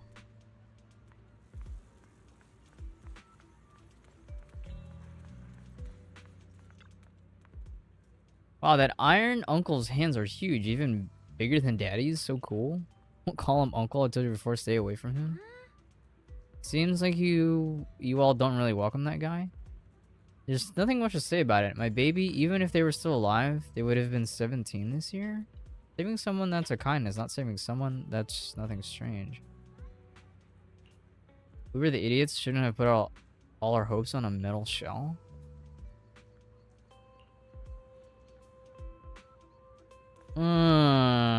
So it seems like Banyue had the chance to save like a group of people in the past, but either failed or didn't for some reason, or like I don't know. I'm going to go with something happened and he failed to contain the miasma or some shit, because apparently his purpose is, or like, he's a purge unit, which apparently is supposed to suppress miasma.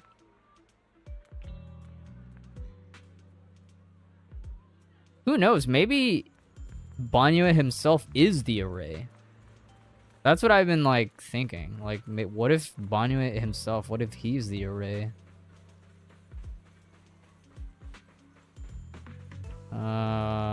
Did Wise not come with us?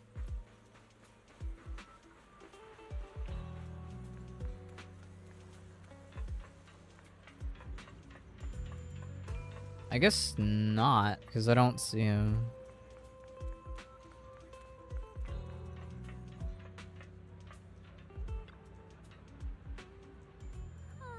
Things have changed so much. Back when my brother and I had to stay here, this place was just a haphazard mess of makeshift shelters. Now it feels like a proper settlement. The past fades like dust. Yeah. Ningqian and the others got here before us, so they must have gone down already, right? Somehow now that I'm here, I'm feeling kind of nervous. Hey, doesn't that miner up ahead look kind of familiar? Looks like it's the person we saved earlier. Oh, the Alex Lee.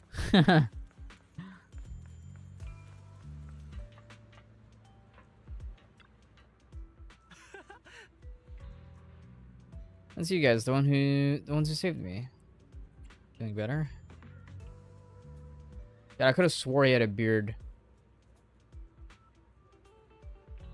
Or like a goatee or something, but I don't know, maybe I'm misremembering.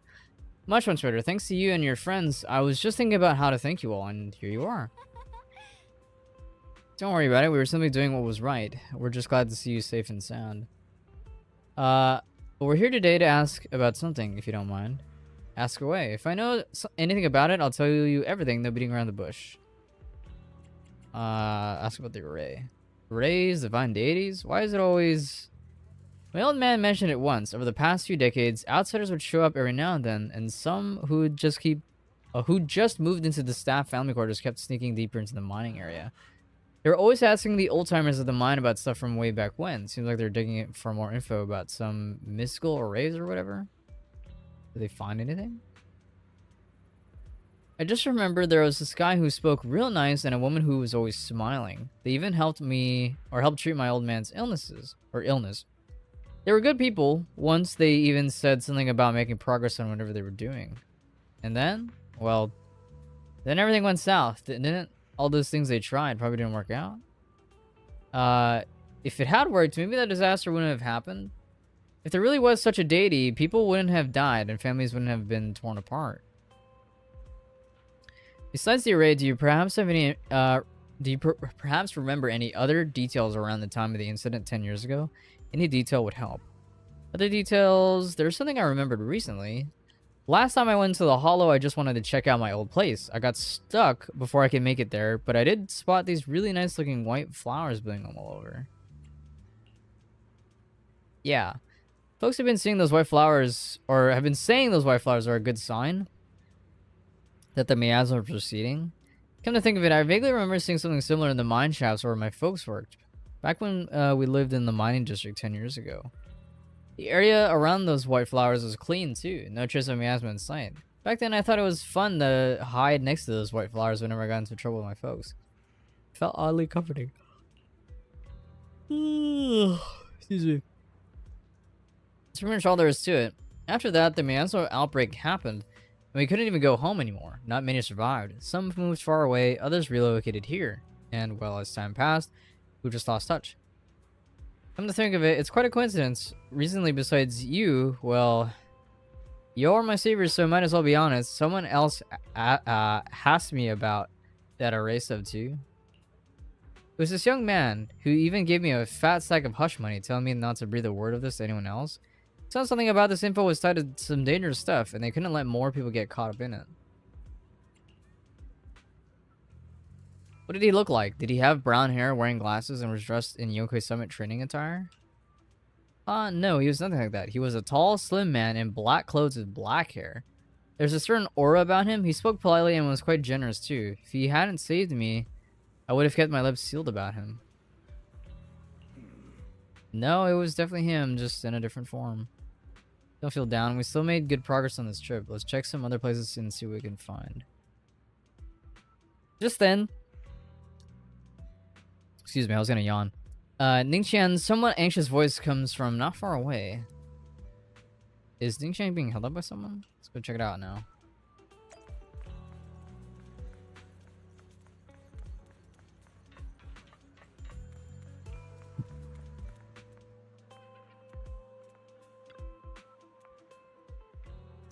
Important matters to attend. Please stop pestering me. Hey there, don't leave, friend. I just said I see darkness clouding your vision. There's some terrible malignance locked between those brows of yours. If this great master's calculations are correct, you must have lost a close family member. Unresolved. Excuse me. Great misfortune may befall you. Luckily, you've met me for just 5,000 dennies. Damn, 5,000 dennies. Dude, what's the conversion rate for Denny's, like, versus, like, something like dollars, you know? Or yen, even. Well, actually, maybe yen's a bad comparison, because the yen is really bad right now, isn't it? Although it's kind of been bad. Oops. Fortune looks embarrassed, but quickly locks eyes with Xiao Guang as if finding a new target. Hey there, young lady. You have a most spiritual aura. Come let me read your fortune. We can work out a good price if it's fate that we met. This is terrible. Terrible omen. The stars have fallen, the moon is broken, your path is fraught with peril. Barely a glimmer of light to be seen in the dark, my lady. You may face a great calamity soon. To overcome this tribulation you need... What nonsense? Mister, while I'm not great at divination myself, I have a master who's an expert. Khan is in the north, Li is in the south. I'm sorry, but your compass is wrong. And the position of the I don't even know how to pronounce it. Dui? Let me Dui. And Shin. Try to answer that quite right. So we'll take our leave now. How do I keep running into tough nuts and experts these days? The guy the other day saw right through me too. Even little girls aren't so easy to fool me anymore. That gig's getting harder and harder to pull off. Fucking phony. Oh. Young man, your face speaks of noble fortune, but...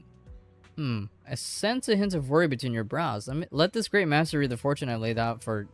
Hey, don't mess with that. Keep your hands off, I say. Victory at all costs? Chief always said divination was my worst subject, too restless and unfocused to get accurate readings. But this time I choose to trust in my divination. If no word comes, then when that wretched creature appears, I will give it my all. Why is everyone staring at Banyu and Shifu? The atmosphere is getting weirder and weirder. I actually want to look around some more to see if anyone else my brother and I used to know. Why don't you head back first? Don't worry, I'll be back soon. Xiaoguang is so focused on finding her brother that she hasn't even noticed the strange atmosphere.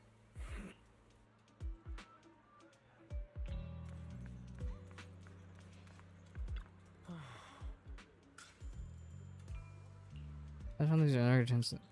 Who is he talking about?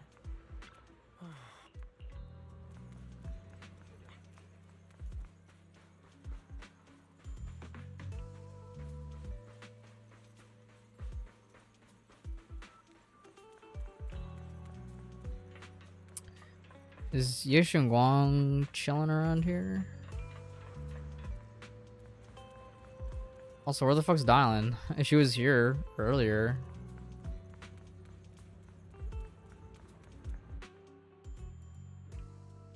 Really is that heap of scrap. Ashi must have been blind back then, bringing that thing from the hollow and treating it like a person. Ashi treated it with such kindness, and look how it repaid her. Just standing by and watching her die. No wonder they said it was a killing machine before. That thing's got no heart. Yeah, I mean, it didn't even... The forbidden fruit test or what? Poor Ashu.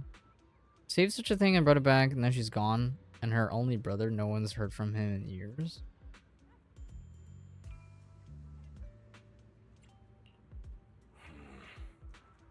Years ago, I committed an unforgivable sin. The evidence is irrefutable beyond any dispute. Their resentment, their balanced hatred, it is the karma I deserve. I must bear it. One day I shall explain it all to you. Return to Suriban Temple with Banue. Can you explain it to me now?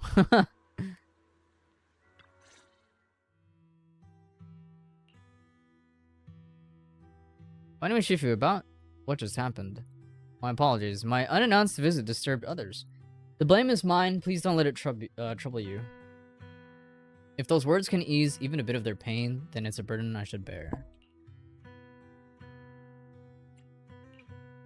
I understand. I won't ask further, but if you ever want to talk about it, I'll always be there to listen. Thank you. Banue gives you a grateful look while staying silent. Soon the others return. Everyone gathers to share what they found. So those white flowers we noticed last time also appeared before the miasma outbreak back then. Xiaoguang's intuition was right. If the white flowers are showing up again, it must be a sign of something, and the array that's been repeatedly mentioned. Some of the survivors remember it, so it seems like it really does exist. Whether Sarah is after the array for good deed for the day or not, we need to visit the old residential area near the mining site. Agreed. You wanna head back? Xiaoguang, are you gonna be okay? Yeah, I'll be fine. If the leads brought us there, then it's time I faced the past. All right. Once everyone's prepared, we'll set out. Follow time. What if I said no?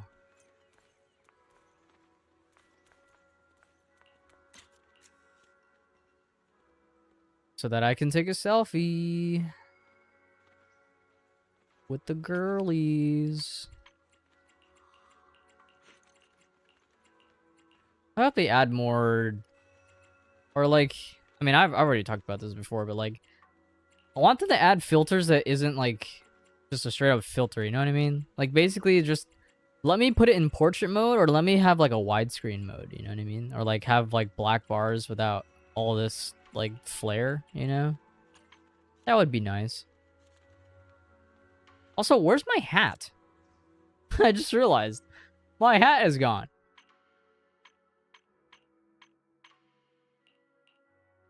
I guess it's because of story mode. Probably.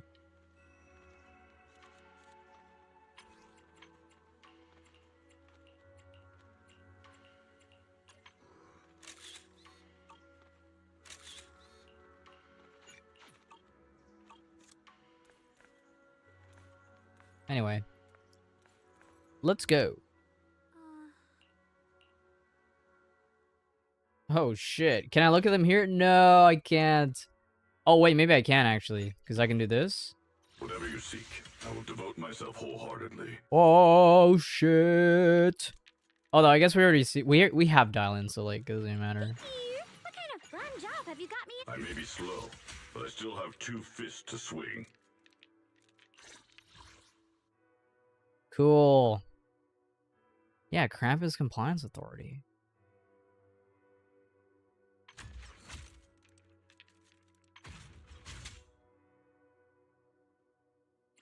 What is this Wenjin?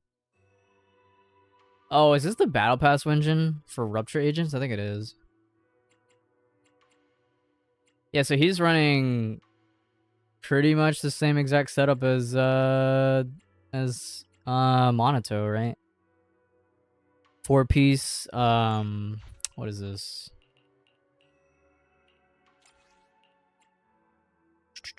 Four-piece Yungui Tails, and then either Woodpecker or what is this again? Branch and Blade. Yeah.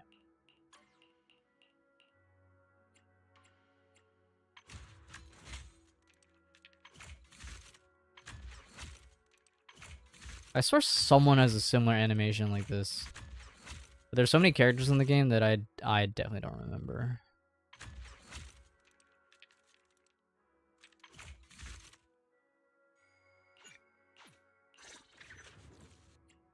Damn, dude, his Mindscape art looks like it'll be sick as fuck.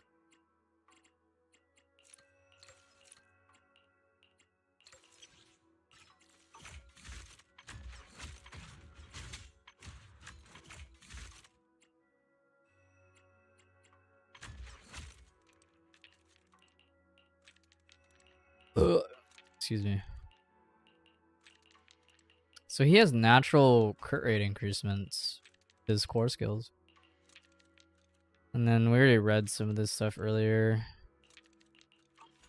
Hello, Rep 249. I could actually add a character here if I wanted. This weather's perfect for a little exploring. I mean, this team right here is probably Banyo's best team, right? I mean, like, once he comes out.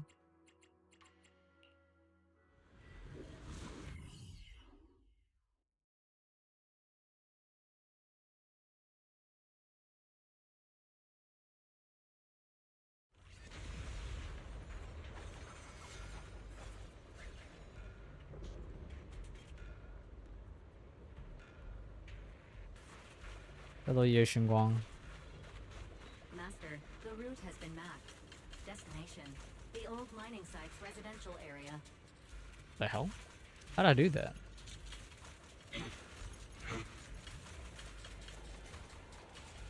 What the hell did I... Together, nothing can stand against us. Huh? Causing a ruckus, like a fool making a scene.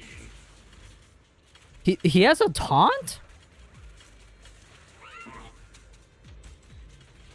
I'm doing 360 or just like twirling the analog stick and then dodging. Together, nothing can stand against us. And it gives me a... Wow, what the fuck?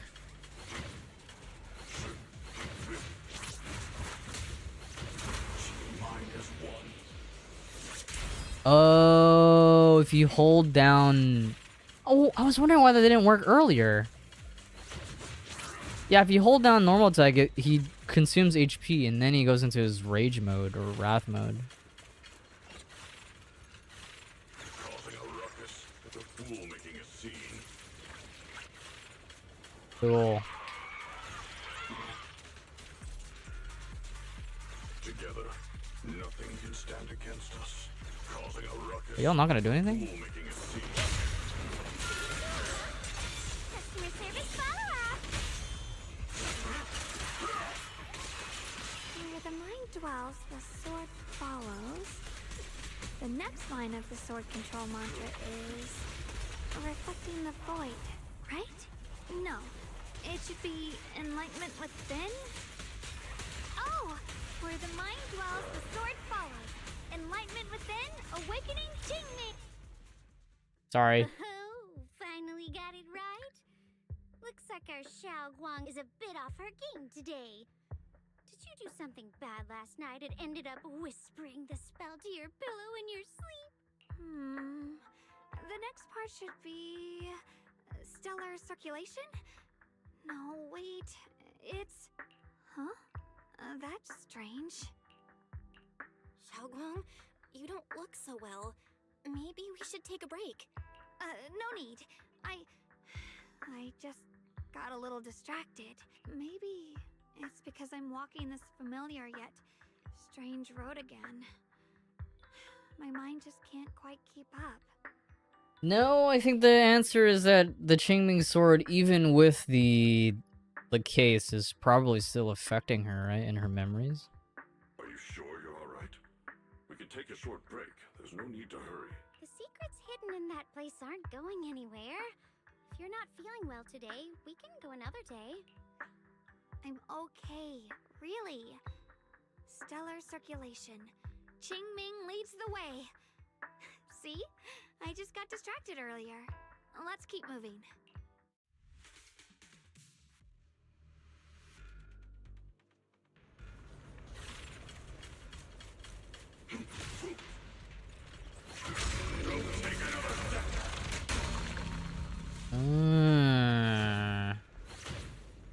Yeah, okay, so then, so at this moment, if I hold normal attacks, I cannot consume HP to go into, like, Wrath state.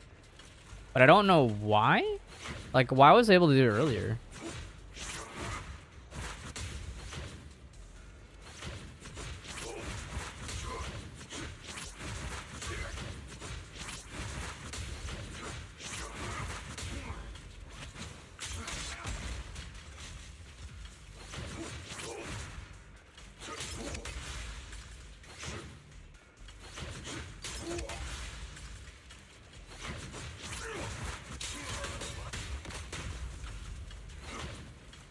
I don't get it.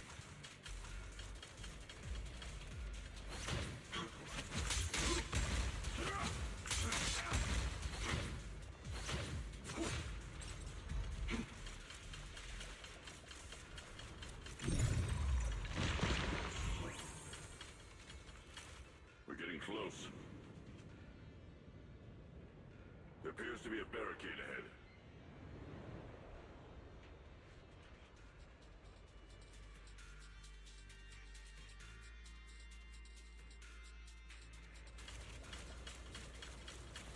Blocked again? Now I kinda understand those customer complaints that keep holding up the line.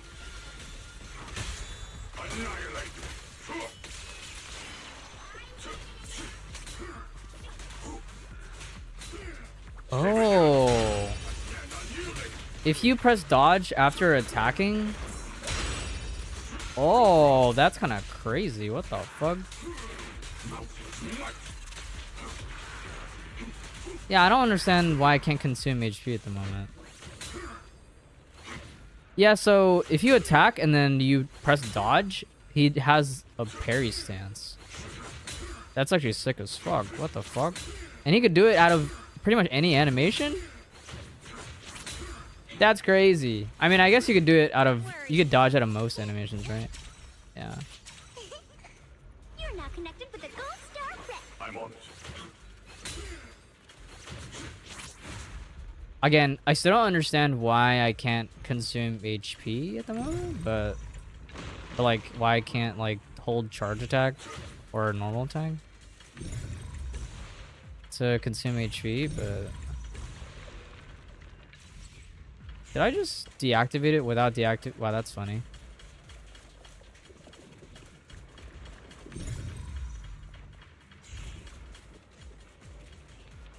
Looks like we gotta clear these miasma tumors and find a minecart like last time.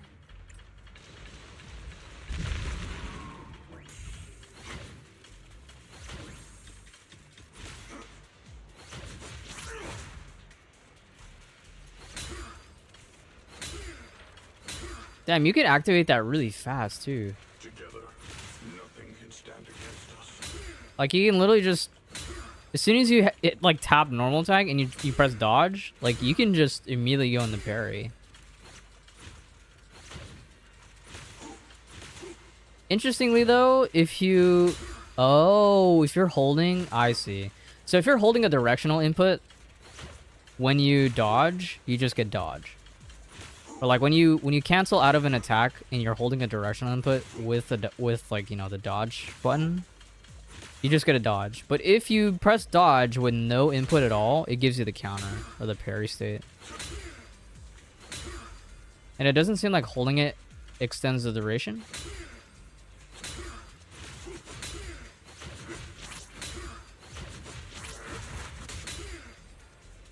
That's so cool. There's a control panel over there.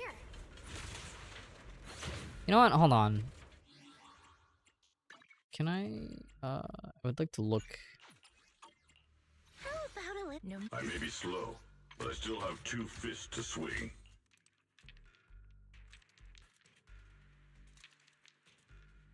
While not in the visage of wrath state and with at least 120 wrathful fires. Okay, so that's probably why I can't enter the state, or like I can't hold basic oh my god, I can't fucking speak. Why I can't hold basic attack to enter the wrath state.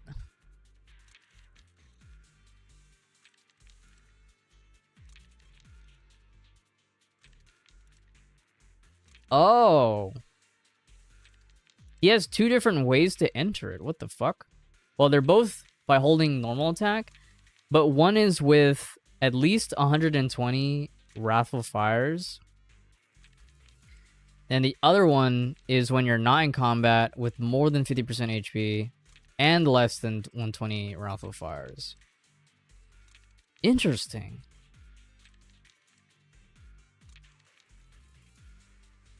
Huh. So that's why, because I'm already at 50% HP. And I also don't have less than 20. Or I guess I do have less than 20. Because, you know, I barely have any, but I see.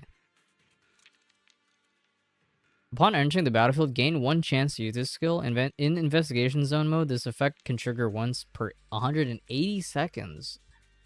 Oh. Well, that is interesting. Huh.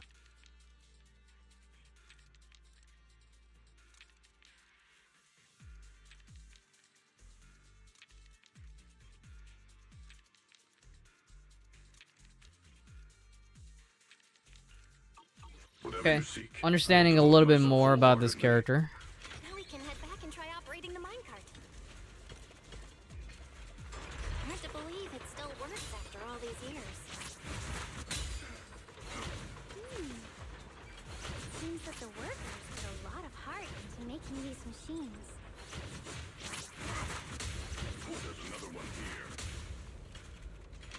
Alrighty, now we're How long?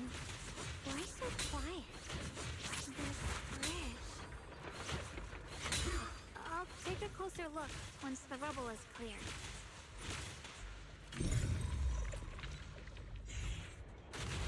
Kaboom. Belle, the other side of the bridge is where the residential area used to be. This bridge leads to where Xiaoguang used to live. This bridge.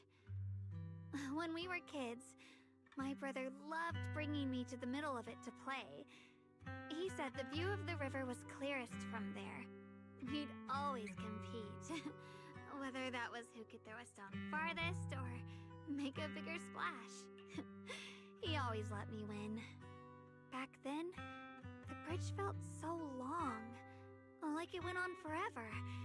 And it would never end. And on that day, 10 years ago, all I remember is it was dark and noisy. Screams and the sounds of things collapsing. And that suffocating feeling. Like I couldn't breathe or move at all. There was a figure. Tall and steady. Holding me and my brother. Banyue. It felt safe and reassuring. But also cold. The figure ran swiftly across the bridge, carrying us.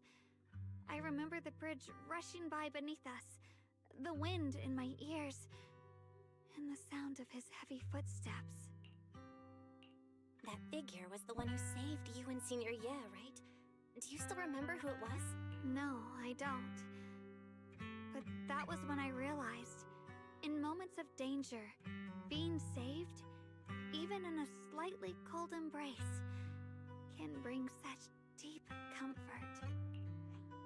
Is that so? Let's keep going. We'll cross this bridge with you, together. Oh, you know, maybe the story is that instead of saving the entire town, or trying to save the entire town, Banyue instead opted to save both Ye Shiyan and Ye Shunguang. Maybe?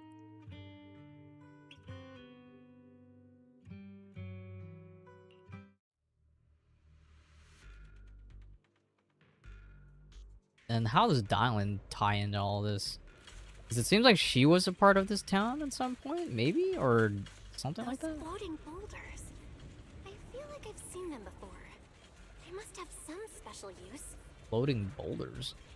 I wish they'd fall someday and put an Oh. end to every creature that gets in our way.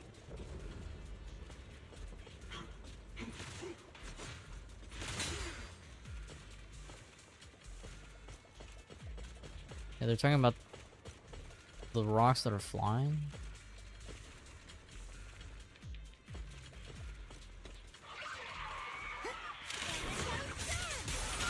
How's not over yet? Wow, they just fucking died. Oh my god.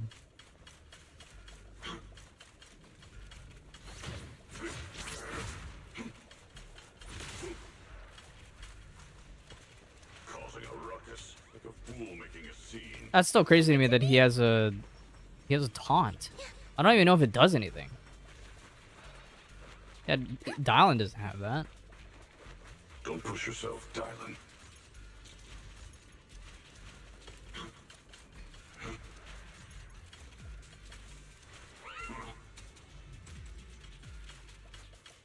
Together, nothing can stand against us. In fact, does it say anything about that? If I look at his I may be dodge? slow, but I still have 2 fists to swing. Oh my god, it is here. What the hell? They actually mention it. Dodge battle cry. Rotate the stick in a half circle. And press dodge to activate. Dodges backwards and taunts enemies. After any EX special attack, Follow up with a dodge battle cry and quickly execute the required inputs during dodge battle cry to then follow up with a corresponding EX special attack. Character is invulnerable while using this skill. What? He has a fucking quarter circle move. Or half circle move, sorry.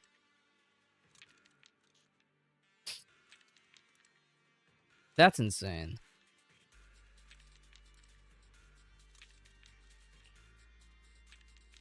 He has a lot of mechanics, dude. Whatever Holy you see, shit. I will devote myself wholeheartedly. So you're telling me if I did... Causing a ruckus, like a fool making What the fuck? It's just a, yeah, half circle. That is really interesting. There are even more of those white flowers. The further we go, the more there are. Ow.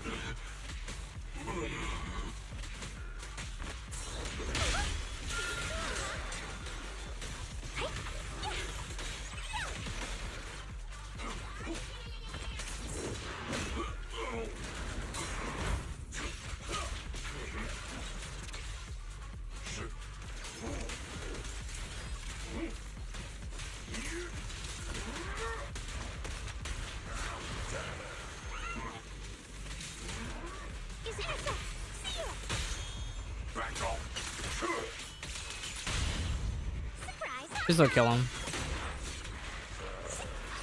No, god damn it, I wanted to use... No, whatever, it's fine. Wow, okay. Yeah, dude, this motherfucker is probably the most, like, one of the more complicated characters, actually. Which is kind of crazy to say, because characters in this game are usually not that complicated. Like, you basically do attacks, you build up a gauge or something, and then you expend it. And then you switch characters, and then you do stuff on that character or whatever. Use ults, expend your EX specials. But Banyue has, like, all this shit to him that I'm like, damn, what the fuck?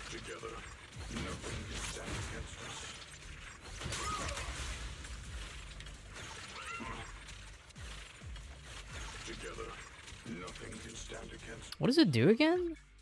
I need to... Oh, I can't... Oh. Why? Why? Oh, now I can't? Oh, it's because I was taunting? Is that why? That was weird. I may be slow, but I still have 2 fists to swing.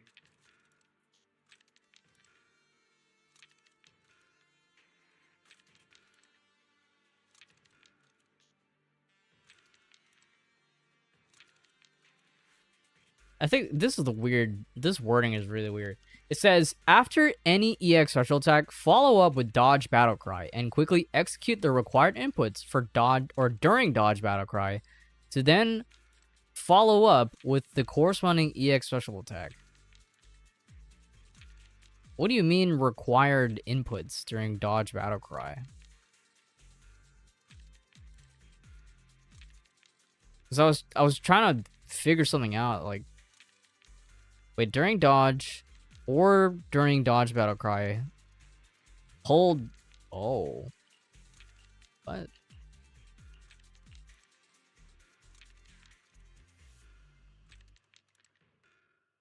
After a perfect dodge is triggered or through dodge overcome peaks.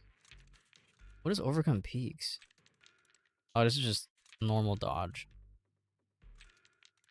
Or after a perfect dodge is triggered through dodge battle cry. Interesting. It is crazy that they just gave this guy a fucking taunt as like a move.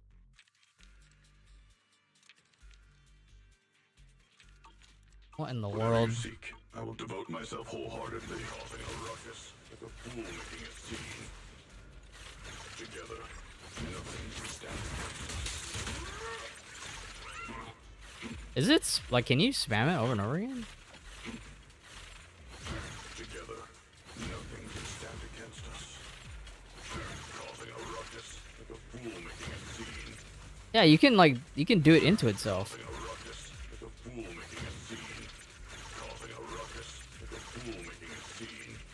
Oh, but it counts as a dodge. Yeah, you can see in the bottom right. It counts as a dodge. Wait, so does that mean you can use it as a... If you do that as a dodge, do you get anything... Like, is that better than just dodging normally? Or even getting, like, the parry? I have to... I really... man. This is the kind of character that I want to, like, go into that training room with and, like, just lab. There seem to be more white flowers here compared to everywhere else we've been through. Those stone lion statues over there. They're completely different from how I remember them. This place used to be so lively. Time truly is relentless. Just 10 years, and the statues over there have already eroded so much. The wind whistling through these empty windows almost sounds like weeping. It feels so empty and desolate.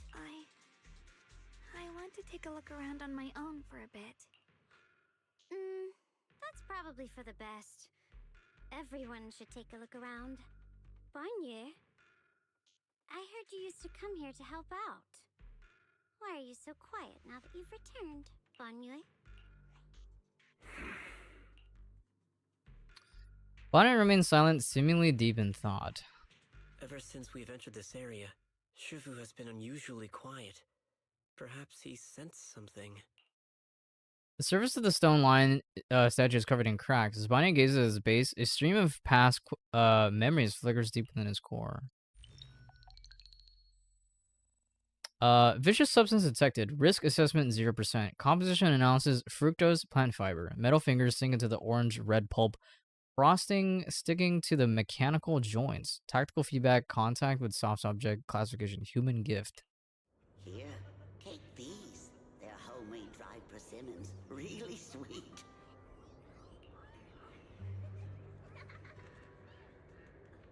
Yeah, so he used to be, like, people actually liked him before. Whoa, Mom! You can't see it, but he's not even sure if he can eat them. Oh, thank you. See that? I told you he can understand us. Oh, is Ashu is probably Ye Xinguang and Ye Xian's father, right? Thanks a lot, big guy. Because you helped clear the collapsed tunnel, the kids can all go home for dinner. Here, this is for you.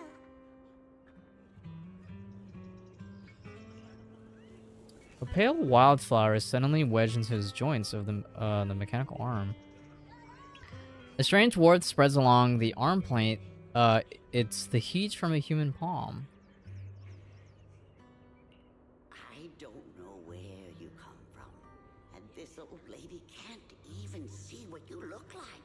This suit of armor feels awfully cold to the touch, but I know there's a warm heart beneath it all. Are you able to tell us what we should call you?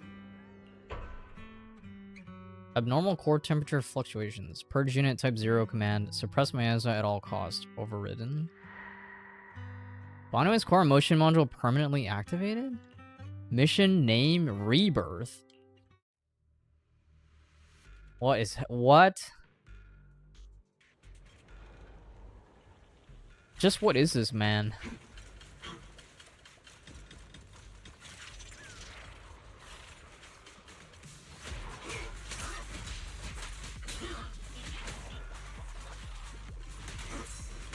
Oh, I wanted to try dodging it with the... Come on, hit me with something. Causing a ruckus, like a fool making a scene. It's really weird being a half circle input.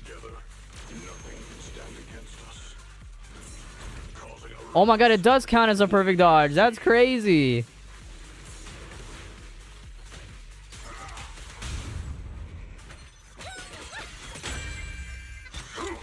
Not this far, shattered!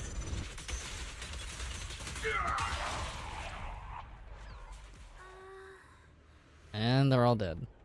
The heroes around here have been pretty much cleared out. I think I'll take a walk by myself, see if I can find anything. There seems to be a strange presence over there. Well, where did everybody else go?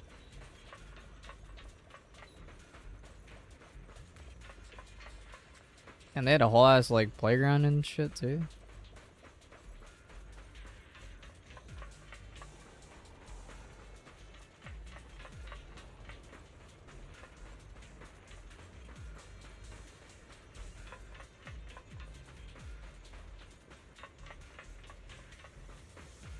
Well, there's like nobody around. I was hoping that like maybe the everyone's like looking at stuff, but I guess not, because I don't see anybody.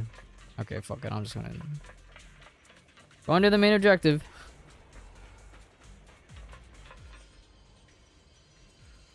Sarah and Yeshian. This way of descent that you speak of, from your words, it sounds like not anyone can just pave it. Silhouette, Xian. Of course, only the devout, or one who completely surrenders body and soul, anchoring themselves solely to their supreme will, can sense their presence and invoke their descent. You're beating around the bush. Don't tell me you still don't trust me. I hope to look at the array, so you should give me more concrete details. I've already said, when the creator descends, only I can determine whether they'll appear. This is my sacred honor, and also a boundary that cannot be crossed. You need only follow in my footsteps. Even if someone were to tail us here like rats, trying to watch us in greed, it will all be in vain. If you go any further, you won't be able to hide that side of yourself anymore. Better face who you really are, Yeshian. Just remember this, everything comes with a price. What you cherish, what you protect, what you fear to lose, perhaps they can all become the nourishment that feeds the new order.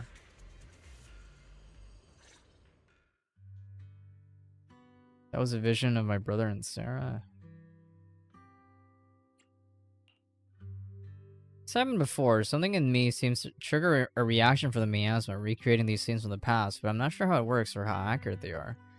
If this is a recreation of the past, judging by where the visions appeared and what they said, the array is most likely somewhere beyond that door.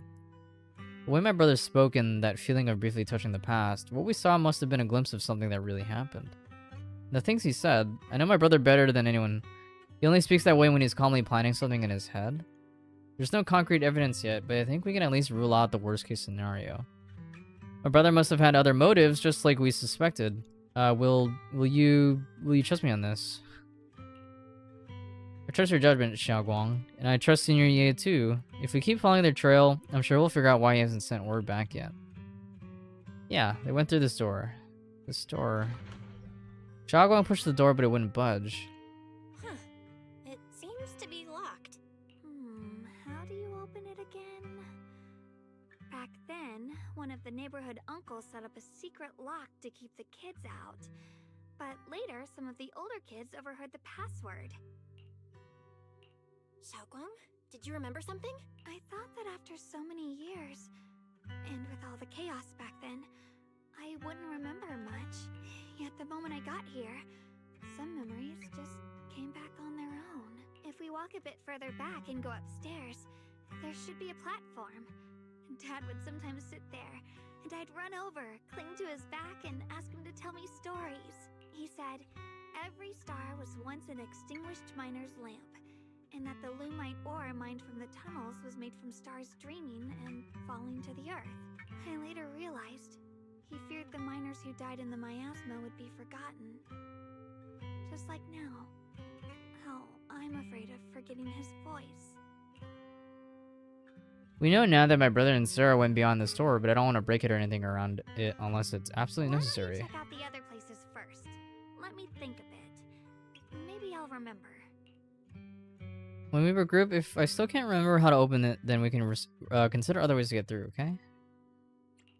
Alright, I'll check other places first. Stay safe, and don't push yourself too hard.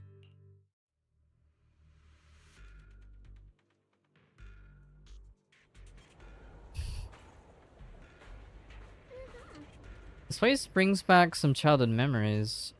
The sunlit wall over there, Mom used to say that the part of the wall warmed by the sun was the coziest heater in the winter. One time I secretly buried my brother's clothes over there, hoping to warm them in the sun as a surprise for him, but I buried them so well that I couldn't even find them myself, and ended up crying. Luckily Dad was there. He had a natural knack for finding things. He said that the sunlight had hit the brick when I had hid the clothes and remembered the location for me. Fortunately, the clothes were already ruined when we dug them up. Mom and Dad just laughed and my brother didn't blame me either. There I was, covered in dirt, bawling my eyes out like a little troublemaker I was. There used to be this big open space there. On hot days, the miners would sit out long benches, sit together, and chat until evening. The adults would fan themselves and talk while the children ran around chasing fireflies. Mom worried we'd run too far, so she taught me and my brother a simple little technique to make the fireflies form a trail of light. It wasn't anything powerful, just fun. It was like painting with light. I can almost still hear it. The blind old lady upstairs calling her family to come in for dinner, and the sound of the miners' lamps tapping on the steps as they returned from work. Yeah, they fought so hard to protect this place to make it warm and welcoming, even if it went all consumed by my asthma. Sag. Okay, now I can go talk to everyone else. The monster who stood by and let death through. Dylan? Yeah, so Dylan, she definitely was a part of this village, right? The place once filled with children's laughter and joy, now covered with a thick layer of dust. Even after being abandoned for years and ravaged by disaster, you can still clearly feel the dedication of its original designers. Every inch of this small area was carefully planned out, just to carve out a lively playground for the next generation amidst this harsh mining district life. It stubbornly resists being forgotten, announcing to the world that people once strived so hard to put down roots and live here, infusing joy and hope into their ordinary days. Damn, you good, girl? Oh. It's so quiet here. It's giving me the creeps. Dylan, have you found anything? I was not expecting a CG.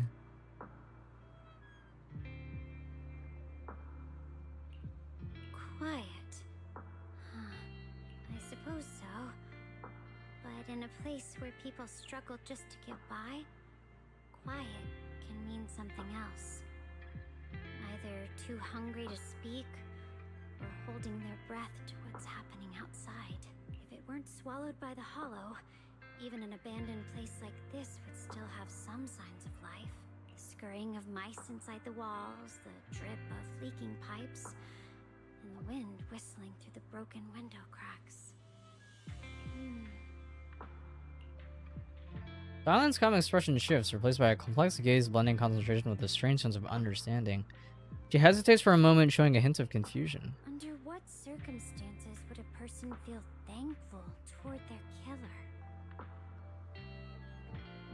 She asking that because, you know, Banyue, like, saved her earlier. Thankful? Towards their killer? That's pretty heavy. Why ask something like that all of a sudden? Did you hear something again? I asked first. Aren't you going to answer my question? Thanking their killer. Maybe it's for a sense of release? Like when someone's trapped in despair and suffering. Or perhaps it marks the end of revenge? Making the killer live on with that guilt. That's a punishment harsher than death. There's another possibility. Sometimes, only by dying yourself can the person you care about most keep on living.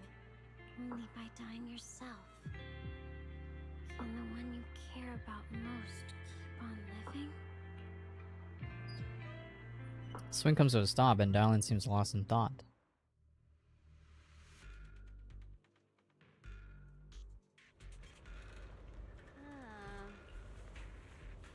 I want to chat more with you. If you have any questions for me, now's your chance to ask. About your abilities.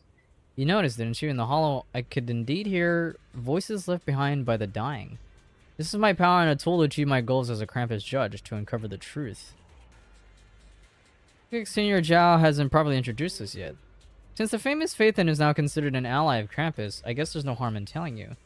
Where the branches fall, judgment awaits. We are the core members of Krampus with the talent and authority of auditing and judgment. Sounds pretty badass. I can't lie. It kind of does sound badass. But don't think of us as some rigid uniform organization. We're way more interesting than that.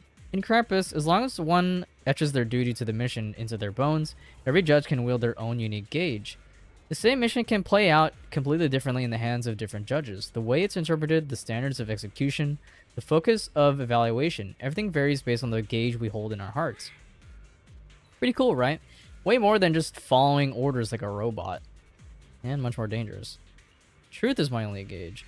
In your opinion, which is more trustworthy? The words of someone standing alive before you who can talk endlessly, or the fond confessions of those teetering at death's edge? Which is closer to the truth? Depends on the situation.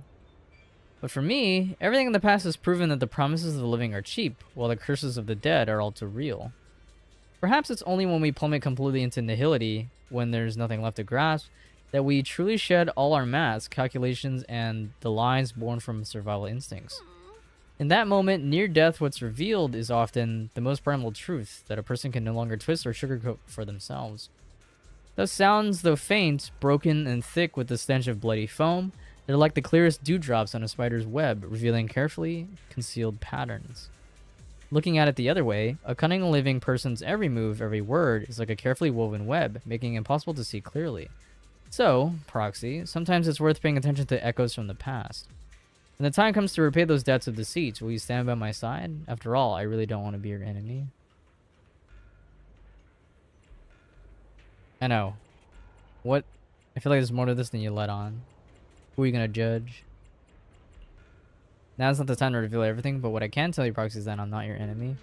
Before we piece together the full truth ourselves, there's nothing wrong with indulging in a moment of peace. I'm not done with you yet. Oh, it just leads to the same shit. Okay, never mind.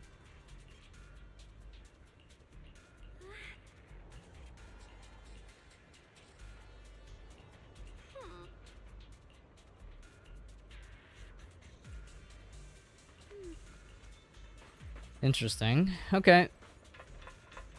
Now let's see what's going on with Banue. Maybe he'll finally give us some insight as to what the fuck happened here. Oh, there's... Actually, no. That's probably the last thing we check out. A corner with a strange vibe. Some of the building ruins and wall sections are unusually smooth, like natural breaks. The scratches look more like they were carved by some sharp wingtip. Are there any winged monsters around here? That's a... They're hinting at, like, the boss, right? Or some shit. I don't know. I don't think that's supposed to be... I mean, unless they're talking about Banue, but that doesn't make any sense. At least I don't think so. Do you hear the bones wailing? This shell has long been overloaded. You couldn't even feel the softness of flowers and grass. Why bother playing the fool who guards the spring? Why keep moving forward with a broken vessel? You still have an easier, happier choice.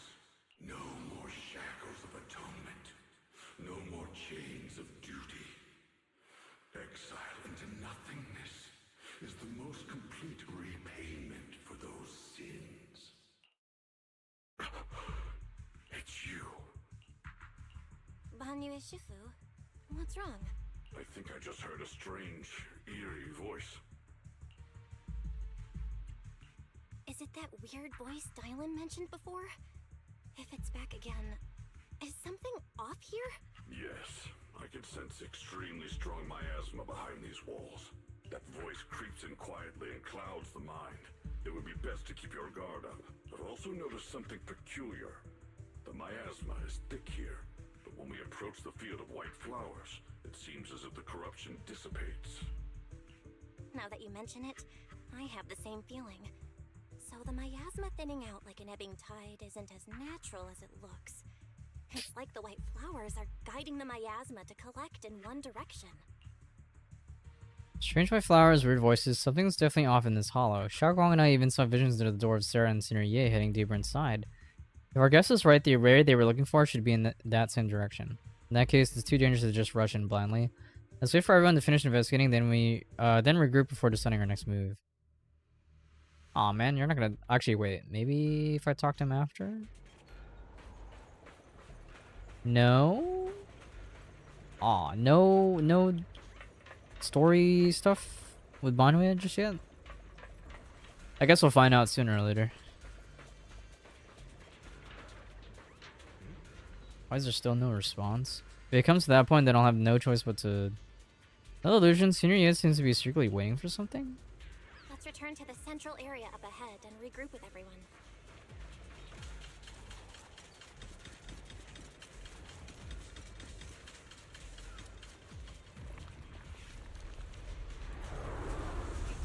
Ah.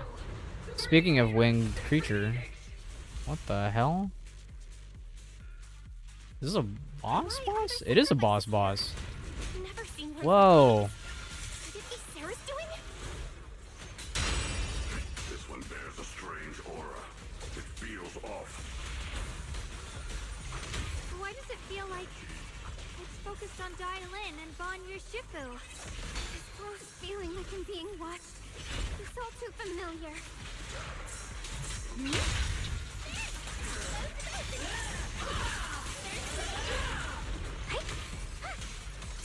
Don't overdo it. Mountainous strength.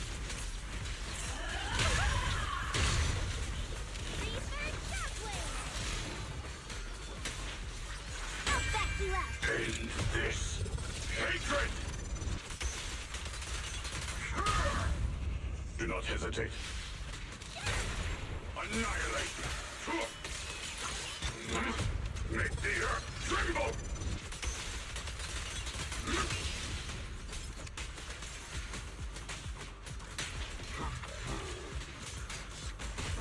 Never learn. Crumble. The miasma here is Oh, great. so intense. Such a vicious. That attack's dangerous. Don't rush in. Find a way to counter it. Save your lessons for your obedient little students. Stand unyielding. Mountainous strength. One instance drawn from countless legends, melodies, and dreams. A complaint? Too late for that. Dreams? Mountains fall, earth shattered.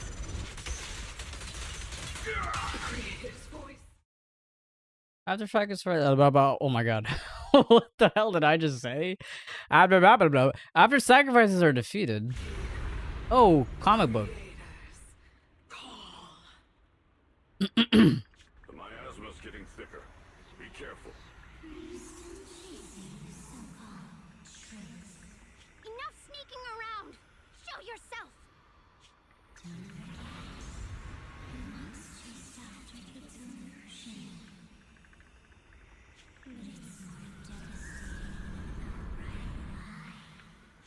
Hurry up and pack your stuff.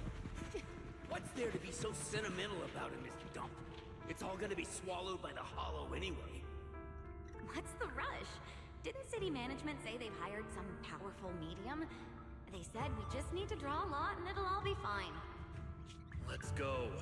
Time to draw lots. Fong, where's that little tag-along of yours? Auntie Fong. It's me. Why are you hiding here? You haven't eaten, have you? Everyone's gone ahead already. We should go too once you've eaten something.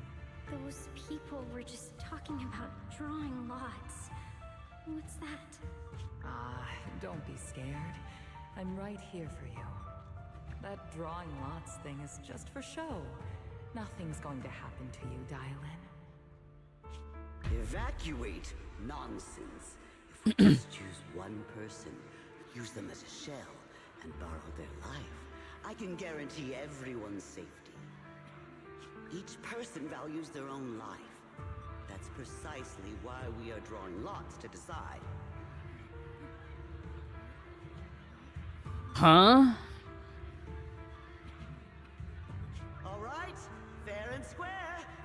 everybody's happy. The heavens have already made their choice. It is you, unlucky girl. What?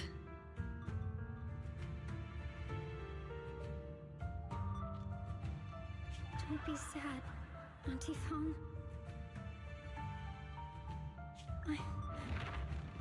I'm okay.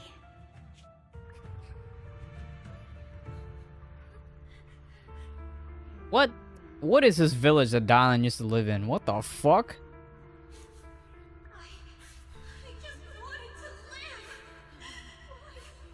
This is the end. It's too late now. All I ever wanted was just to live an ordinary life. My last wish. Alive. You are already dead, and I'm going to die soon. That trick. Who knows how many times they pulled that one? Now, we're all gonna die! I should have evacuated it. Why did I ever believe that crap about a shell and borrowing lives? Those scamming bastards! And that old wretch who made us draw lots. They'll pay for this with their lives! Draw lots. Scamming. Oh, going to die. Auntie Fong! No, I have to think. Figure out a way to get out of the hollow. I must warn her. Over here! This way! Follow these voices. I have to get out. I have to tell Auntie Fong. That medium and those people from the outside, they're lying. How could this happen? Where's that witch? Where are the people from the city construction company? Didn't you say if that kid drew the lot, everything was gonna be fine? Oh, it was your idea. What do you have to say about this? I thought I'd found someone to die in our stead. But who could have known? Dylan! Dylan! Dylan! Oh man, I was invested though. What the fuck? Dylan! Dylan! I kept calling your name, but you wouldn't happen, or you wouldn't respond. What happened? I'm fine. I fell into their trap. I got careless. Dylan, Banyue Shifu, are you alright? After that sacrifice disappeared, we both just froze in place. No matter how we tried to get your attention, you wouldn't respond. We were really worried. Was that voice back again? Yes, What did it say? just alluring whispers meant to worm into my mind, trying to tempt me into giving away my power. Huh. Could it mean the creator's call? That the sacrifice mentioned was really from the actual creator? But why is the voice only targeting me and Banye? Yeah, that's what I'm wondering too. Why is it just that? I mean, obviously, it's because they play a pivotal part in this 2.4 story. But like, you know, why not Bell or even Ye Shunguang? You guys really haven't heard anything since we entered this area? A voice that sounds like your own whispering in your head? A voice like my own? No, I haven't heard anything like that. But when you two froze, the Qingming sword reacted slightly in its case. The case was sealed by Shifu herself. This is the first time I've seen it react like that. That's even more interesting. Seems something else in this hollow has had its eye on us while we've been searching for the array in Yashuyan. Who knows why it's here, but whatever it is, chances are it's not some merciful deity. Anything that messes with our minds like that isn't here to save anyone. There's an unknown presence lurking in this hollow. Even someone as strong as Banyue Shifu got caught by it. You really want to keep following my brother's trail, but This isn't the time for me to be reckless. With so much at stake, and for everyone's safety, we should report back to Yunquei Summit before proceeding further. Shifu and the elders know Limnian Hollow better than anyone. Someone may know what's behind all this. Xiao Guang's got a point. Plus, the miasma is really thick behind the barrier, and that weird voice could come back anytime. We'd better get out of here. I agree. Having that voice keep crawling into my head, it's starting to get on my nerves. Banyo Shifu? Well, what do you think? Banyo takes one last look at the sealed gate and nods. Damn, dude, I wonder what Banyo saw then. Because if Dylan went on a whole ass trip in her past, seemingly, I wonder what Banyo saw. After returning to Suiban Temple, Xiaoguang tells the mystics there what's going on. So you're Ye Shengguang, the one who inherited the Qingming sword at a young age. I've heard that your talent really stands out among the younger generation of Yunquay Summit, and that you might even be the most likely to become a Void Hunter. About that. That's more praise than I deserve. Everyone, it was my recklessness that kept me from realizing how serious the situation was. I shouldn't have kept things from you. I owe all of you a sincere apology. Sorry, everyone. I wanted to wait until we had some leads on Senior Ye's whereabouts before telling the truth. I never thought we'd come across something like that weird miasma fluctuation. After our trip to the Hollow, I understand just how serious the situation really is now. It concerns the safety of Waifei Peninsula, so I can't hide things anymore. But please trust me, though I don't have any or have evidence to prove it, my brother must have a reason for covering his tracks and for being seen alongside Sarah. I know he wouldn't betray us. We grew up together. No one knows him better than I do. He's honorable and loyal. He would never abandon his morals or hurt others for selfish gain. Xiaoguang, Junior, we understand how you feel. We all know what kind of person Senior Ye is. We've already contacted Yishuan Shifu. She's tied up with some other important matters at the moment, but she'll head here as soon as she can. Until then, the decision rests with her. Thank you for your trust. There's no need to be so formal. Just call me Xiaoguang like before. And please, help us get to the bottom of the abnormal miasma fluctuation before Shifu arrives. Of course, we'll do everything we can. But Xiaoguang, for now, you should remain here at Suiban Temple.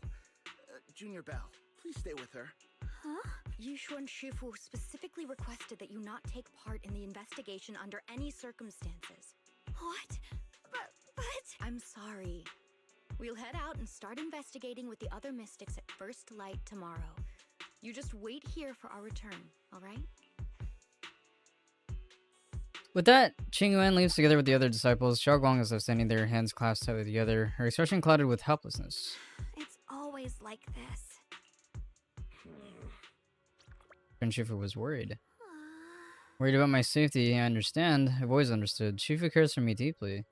Even with the Shifu's personally crafted seal on the sword case, she's constantly worried. Worried that the power of the Qingming sword might spiral out of control. Worried that I might end up like her sister, High Preceptor Yi Zhang.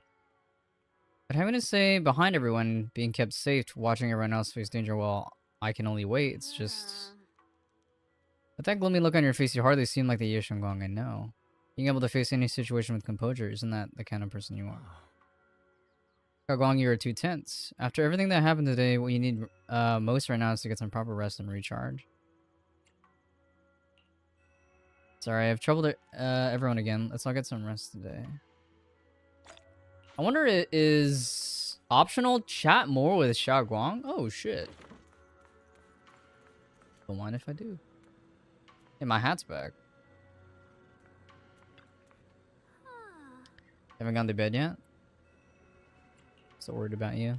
It's alright, I was just feeling a bit down again, but after everyone's comforting words, I'm feeling much better now. At least those 2 illusions today gave us a clearer picture. You must be exhausted from running around with me these couple days. Past couple days. We get some rest. Oh, that was a much shorter chat than I thought. Something tells me that Ye Shengguang is gonna run off on her own. Like in the dead of night or some shit. When everyone's asleep.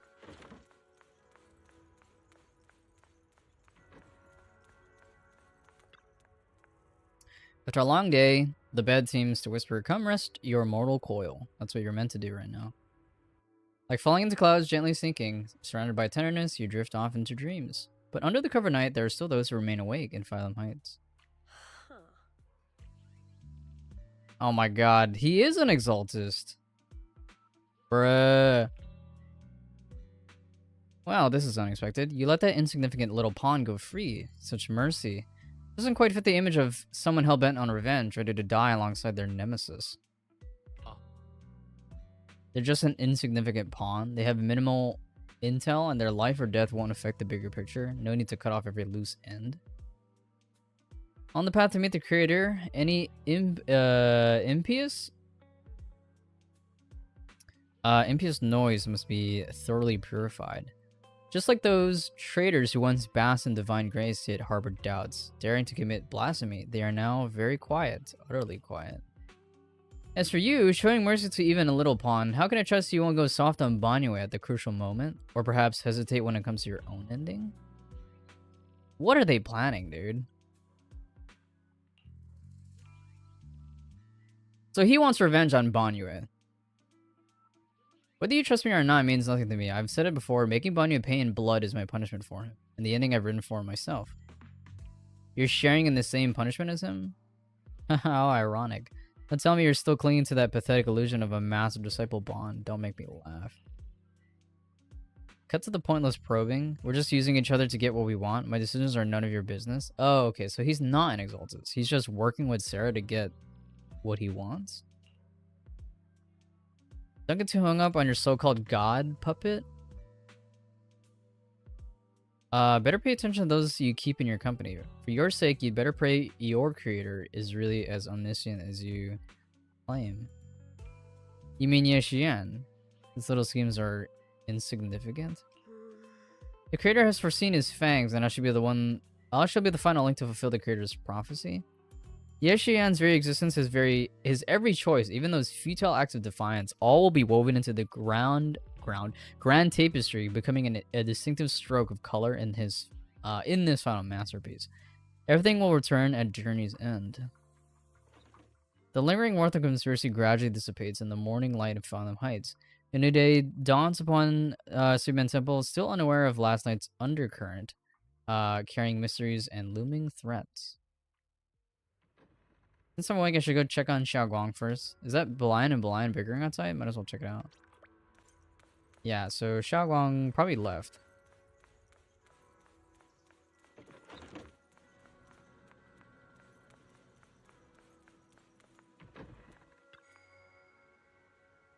This is all your fault, you troublemaker, setting this bad precedent. Hey, you dare slander me? What have I done wrong, pray tell? It must have been you sneaking down the mountain, setting that rebellious example that made Master Xiaoguang's heart waver for adventure outside the mountain. What slander? How could you know about the passing of time in the mountains or Master Xiaoguang's state of mind while you've been guarding Suban Temple all these years? I know for sure this is about seeking one's true heart. Just like the protagonist of that supreme manual I've been studying, Sword Ascending the 9 Heavens. Even knowing the path is rough, I shall forge ahead with both sword and heart. But, oh my god. Can they get on with it?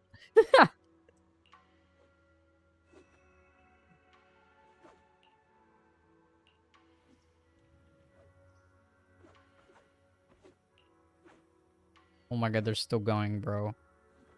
Can y'all just tell me what the fuck happened?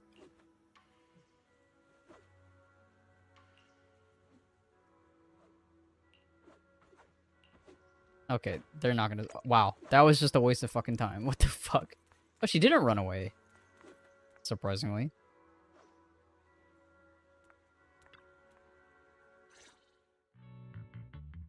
Xiaoguang stands alone silently, her red ribbon as striking as when she first walked in Suban Temple. Only now she seems weighed down by many unspoken thoughts. Morning, Senior Xiaoguang. Morning.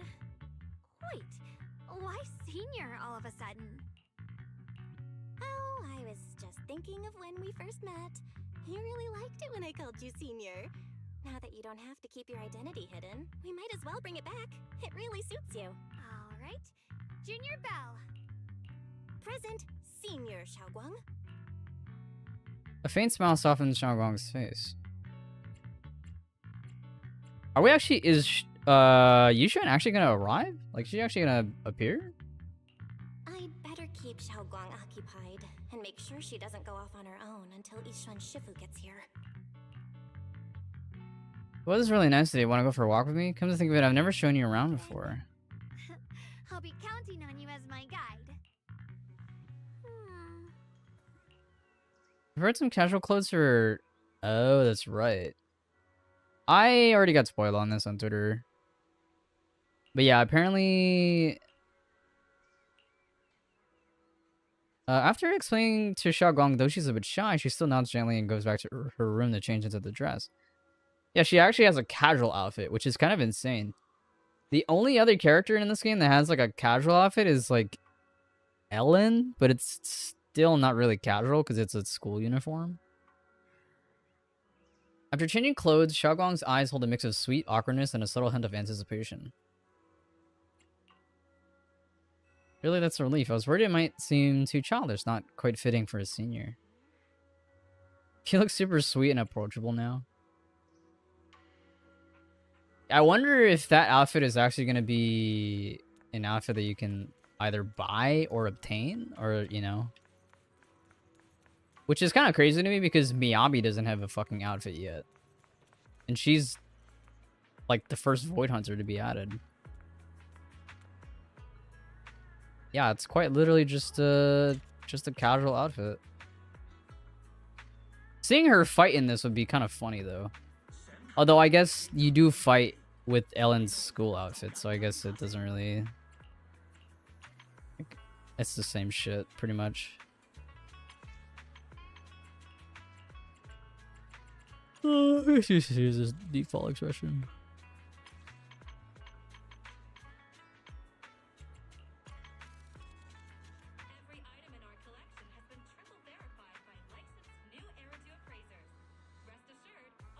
Eight. Trying to frame it just right. That looks good.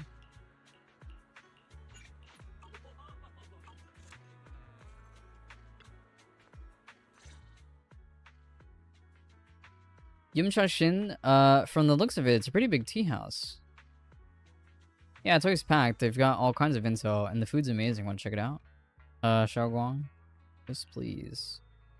Been to a banquet here before. I once came here for a banquet with some big shots, but between you and me, the food they served those VIPs wasn't nearly as good as their regular dishes. Oh, really? Hey, sweetie. Oops. I hope no one heard that. Sweetie, how's it going? I hope business is booming. Got any recommendations today? Another regular customer. Welcome!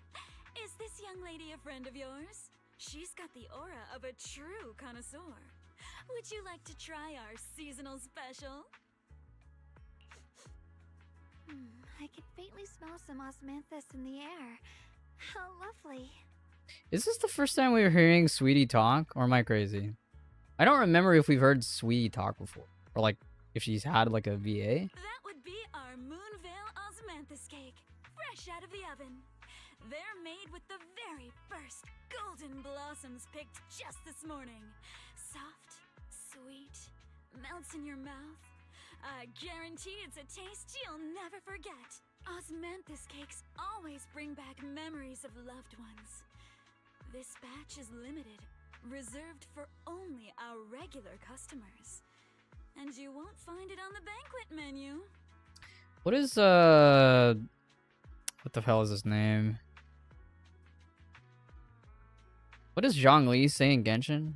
Osmanthus wine tastes exactly as how I remember, or some shit. I don't remember what the line was, but So she heard us. Osmanthus cake. Well, would you like to try it? Osmanthus cake is often used as a symbol of remembrance. Xiaoguang must be thinking about Senior Ye again. Sure. After smelling the aroma before we even walked in, how could we resist? Just hearing you describe it already made me want to eat some. I guarantee you'll be satisfied. We have seats upstairs. This way. I do like Sweetie's voice, or like the voice actor that they went with. As far as I know, this is the first time I'm hearing Sweetie talk. Actually, maybe not, but if she has talked before, I definitely don't remember. That would have been in like update 2.0 or some shit.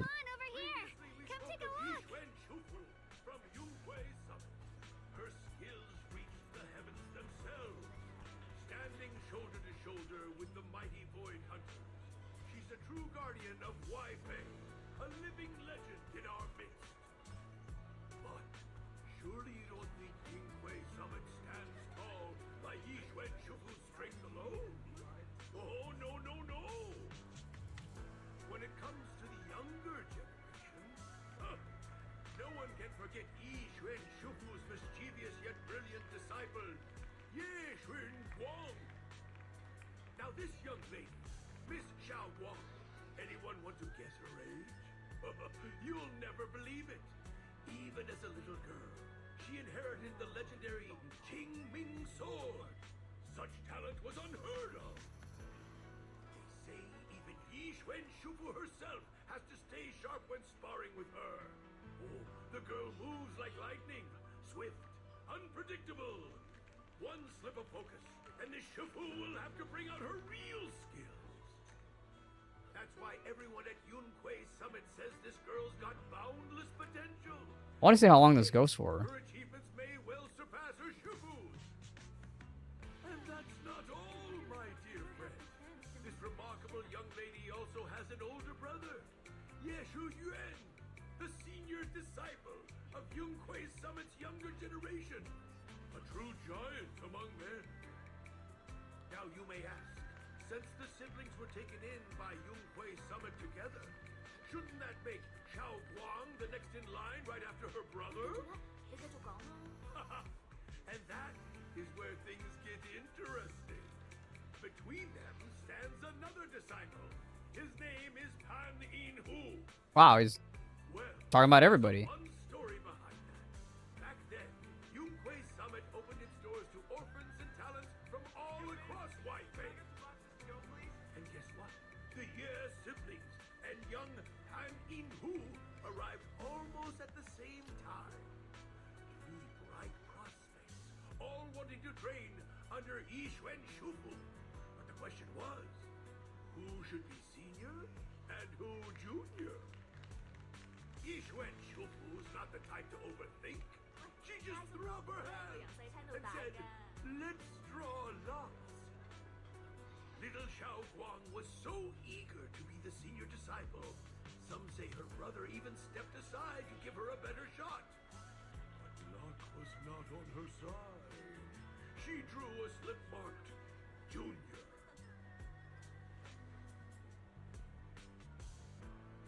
Oh my god, is that finally it? Holy shit. Dude, that went on for quite a while. God damn. Let's look at Uncle Kai's draft, the story about Xiao Guang. Oh, is this literally just the transcript of the whole thing?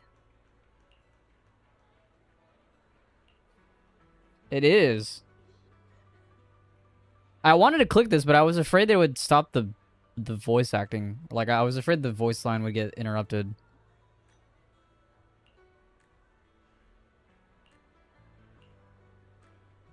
Why? How come there's no mention of Jufufu, man? What the fuck? You mentioned Pan.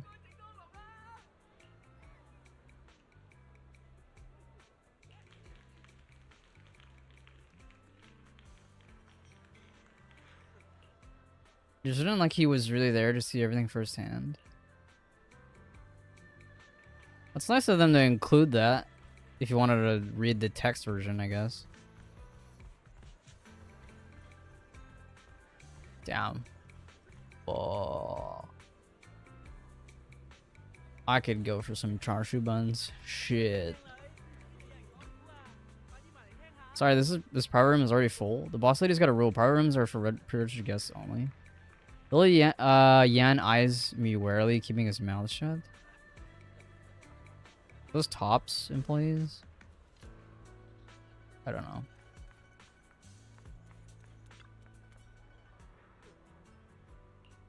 Getting more and more dangerous in Wi-Fi. Thinking about pulling out my investment and selling all my assets post limits before things get really messy. Investing is a game for the brave. Chicken out and you lose. Word is High Ambitions Corp has their eye on Wi-Fi Peninsula lately. Maybe we should hold off. Could be a chance to drive up the price. Right? It's pretty noisy. Can't make out the rest, but act like I didn't hear anything. That could be a hint as to potential future plot point. Maybe?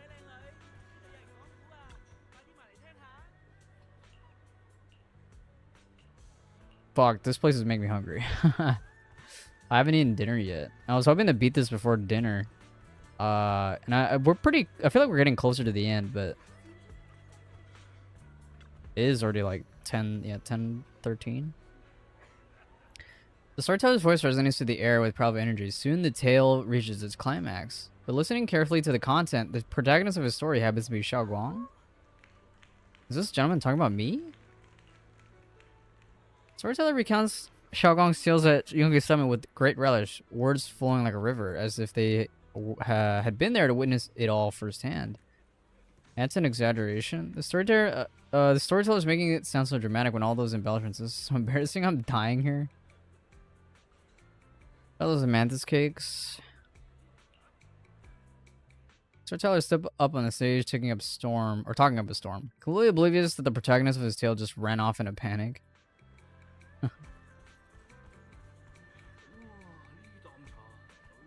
That's what they look like. They look good. Despite the low poly textures and stuff, but whatever. You shared the osmanthus cakes with Xiao Guang. So, what do you think?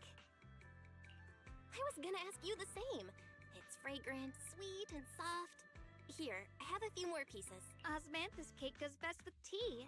The tea helps to cleanse the palate. I wonder if some memories are like tea leaves that drift to the bottom of the cup, sinking so deep that they never surface again. The depths of Xiao Guang's eyes carry a mix of hope and anxiety. Very hard to read. Memories aren't like reflections in a teacup. Even when the tea leaves sink to the bottom, they can still float back up if something stirs them one day. Xiao Guang, what is it you're trying to say? It's nothing. It just feels like time's been slipping by so fast. Miss, is the taste of our Moonvale Osmanthus cake to your satisfaction? It's your first time here. I hope you'll forgive us if the service falls short. You're too kind, Miss Sweetie. The cake is excellent. Sweet, but not cloying. The osmanthus fragrance blends beautifully without overwhelming the rice's natural flavor. It melts in the mouth and is baked the perfect amount of time to bring out both texture and aroma. A true connoisseur. You've nailed it exactly. Hardly.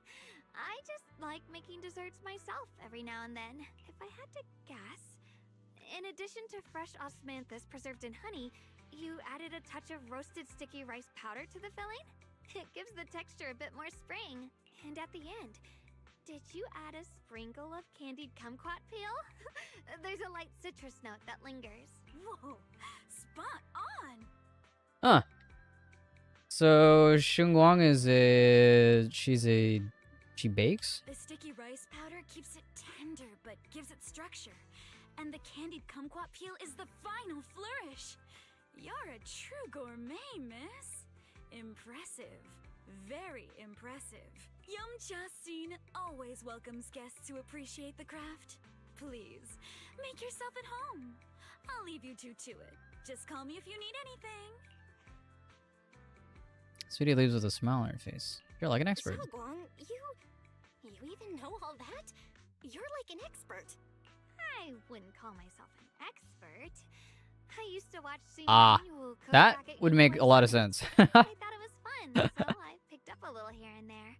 Later, I started experimenting with some desserts of my own. But at first, the things I made were really something else. My brother, Shifu, Senior Fufu, and Senior Inhu all ended up as my first victims. My brother would always tease me, saying eating my desserts was part of his training, tempering the mind through hardship. Senior Ye is such a gentle person. He must have been even more patient with you. Yeah. He always looked out for me. Even though he was just a kid himself, he'd always give in to me, and he almost never got angry. He taught me so much. I still remember when I first arrived at Yunkwei Summit. I was mischievous, made a big mistake, and just hid. I was too scared to face anyone. My brother was the one who found me.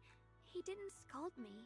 He just asked, an elder at the end of his years, and a young man with his whole life ahead of him, if you could only save one of them, which do you choose? In a famine, a single bag of grain could keep a person alive, but a rare manuscript carries the wisdom of centuries. If only one can be preserved, which do you choose? And when facing a calamity, do you cling to safety and protect yourself? Or do you stand and fight to save others, even against impossible odds? Yeah, so this is basically just the whole theme of this, this like 2.4 story, pretty much, right? Which do you choose? Why did he ask such a difficult question? There's no clear answer. Yeah. I was so young, I didn't know what to say, and it made me want to cry. Those questions felt cruel, like they were tearing my heart apart. But my brother said it wasn't about a clear answer. It was about seeing what you truly want to protect, and understanding its weight. He told me that our parents always said, the hardest part isn't making the choice, it's living with it afterward. True. There's no perfect path in this world. Some choices are responsibilities we have to shoulder. When the time comes, be brave. Do what must be done, and you'll carve your way through the thorns onto your own path. I didn't fully understand what he meant back then. I'm not even sure if I do now. He really put a lot of thought into what he said. I'm sure he'd be glad knowing you could reflect on it so calmly now. I trust him, just as he trusts me. Right now, my brother has his own reasons for what he has to do. And I have my own reason for why I have to find him. Sorry, I've been rambling again. You can always tell me these things. I'm your junior after all. At times like this, you feel more like the senior. I got to do better as your senior so you can rely on me more. Like you said, you're my precious junior after all. Let's talk about something more cheerful. Everyone's been working so hard lately. Banyue Shifu, Dylan, Ningqian, you, and the others at Swabian Temple. I want to thank everyone properly. What do you think about me putting together a thank you dinner and gathering everyone around the fire for the night? Yeah. That's a great idea. Everyone's been looking forward to your cooking. I'll let Dylan, Banyue Shifu, and Ningqian know right away. Once Senior Song Tao and the others are back from their investigation, I'll pass it on to them too. I get the feeling that they're not gonna come back. Alright, it's about time I express my gratitude. Let's go. Xiaoguang and you leave Yumcha Shin preparing to head back to Subian Temple. Oh, they're back.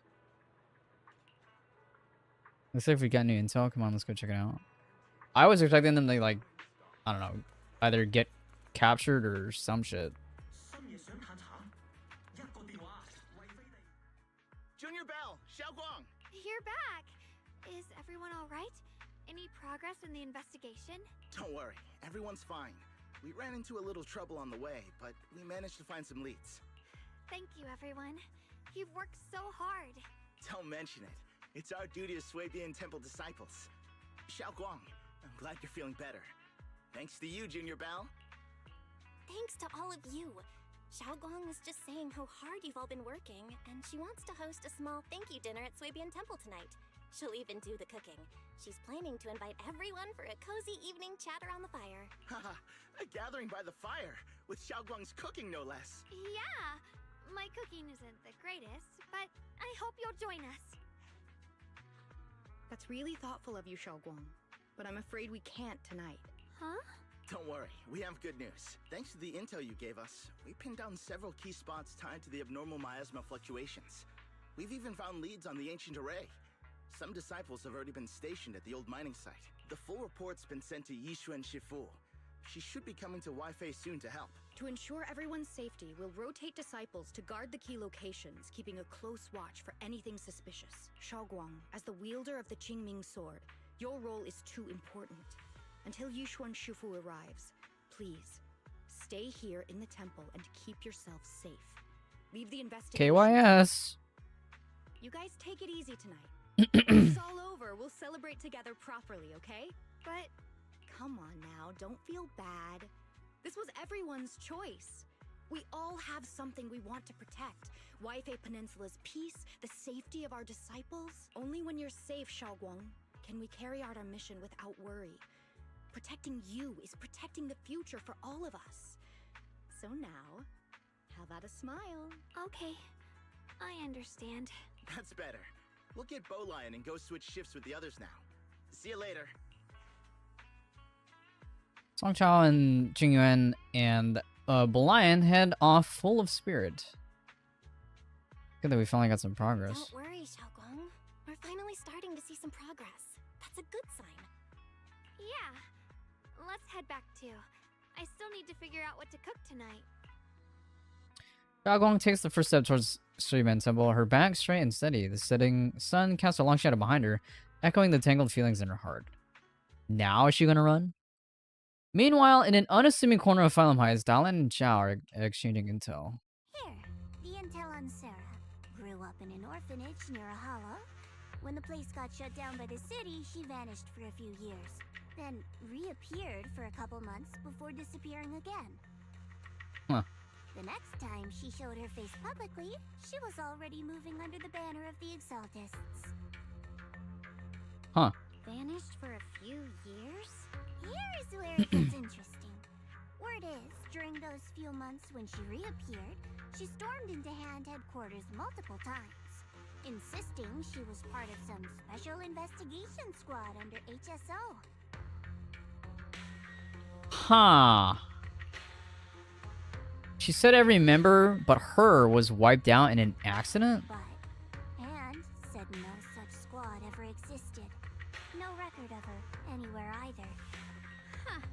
A ghost squad that doesn't exist? When you spend your days fielding customer complaint calls, little stories like that are the highlight of the shift. And stories like that always go one of two ways. Either the woman lost her mind, or the squad's whole purpose was to be buried from the start. So you think there's something fishy here too? It's just a guess, and I wouldn't dare spread anything like slander against the city administration. Besides, this information doesn't really help us with what we're trying to find out. Fair enough. A woman forever without a place to belong, falling into some delusion's embrace. A textbook tragic story. Nothing worth dwelling on. What is worth our attention is the creator she clings to. More and more signs point to something hidden in the hollow that we don't understand yet. I've already reported to the boss. We'll just have to wait for orders before making our next move. Oh, I need to remind you of something else. The higher-ups know about the abnormal miasma fluctuation too. They don't want Waifei Peninsula destroyed. There's too much value here. Which means this mess is also part of your job now. Those old minute-tops really know how to hand out impossible missions. This was supposed to be a simple recovery job. Without me even realizing, I've been saddled with another thankless task. I've already found out that the array described in the ancient tome dates back over 100 years. Built to suppress miasma. You're welcome, by the way. The array works by absorbing miasma. You just need to pour a large amount of ether energy into the core. But what most people don't know is, to keep the ethereal sealed inside from breaking loose, the array raises a barrier that traps whoever activates it. Oh.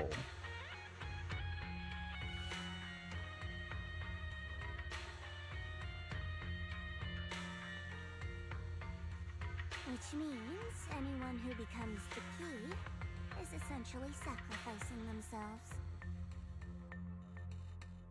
Huh. Yeshian's parents once investigated the array, and he knows far more than his sister. Now it seems the secret lies deep within the old mining site. Could Sarah be planning to make Yeshian the key? It's not impossible. That means there's another way for your mission to kill two birds with one stone. I'm sure you've already thought of it. What if you find the array with them and get Bonnie to become the key? Use it to activate the array, suppress the miasma, and doing so drain its power dry?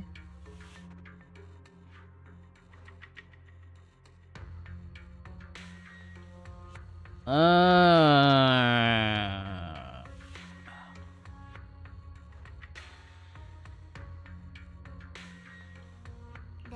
when you can't hold out any longer, you step in and take its core. Simple as that. And that girl, Yeshuan Guang, I can tell you've taken a liking to her, even if you won't admit it. So, why not? You'd be protecting her brother while you're at it. What's wrong? You're hesitating? No, it's just, as the one responsible for retrieving the core, I have to make absolutely sure it's secure. Remember, the orders were clear. If recovery fails, destroy it on the spot. Unless you've got other concerns. Or should I say, excuses? Don't tell me that fighting alongside him these past few days has caused you to have a change of heart. Now you feel sympathy towards him? Sympathy? I don't waste sympathy on living humans. Let alone on a killing machine that couldn't even pass a forbidden fruit test. Exactly. A killing machine. Whatever name it goes by now, it was created as a weapon of indiscriminate slaughter to suppress the miasma. Its nature won't change. Dial in. As a Krampus judge, don't forget that. Judging me with sentimental nonsense? You really do underestimate me, don't you, Senior Zhao? I'm just thinking the whole suppressing miasma angle might be a smokescreen. If the miasma in Limnian Hollow is actually receding, where's it going? Also, I heard another name from the dead at the old mining site. One that's been coming up a lot these past few days. Looks like someone else wants Banye gone. More desperately than we do. What do you mean? Who? It's a secret. For now, though, I won't let him die so easily, and not until I figure out who's trying to use us, at least. If we're going to dispose of him, it should be on our terms. And as for Banyue's truth that I'm after, I'll give him a final choice, one with no room for lies or cover-ups. Not long later, Dowling comes to a decision after receiving the invitation to the fireside gathering. As evening falls, lights flicker to the life across Waifu Peninsula. In Suiban Temple's courtyard, the fire burns bright, the smell of food filling the air. Banyue, Dowling, and the others slowly arrive. Xiaoguang's thank you dinner is about to begin. Fireside gathering is being prepared. Let's go see what Xiaoguang has in store for us. More food. Fuck. What are these two talking about? Oh, they're not even saying anything. They're staring at each other. So, if I had to guess, something's gonna happen to where Banyue ends up not, like, I don't know. Something's gonna happen to him, and then, like, he's gonna lose all, like, function as, like, his self. And then he's basically join. He basically gets forced to join Krampus, outside of his own volition. After whatever happens to him, assuming there is something that happens to him, which probably, right?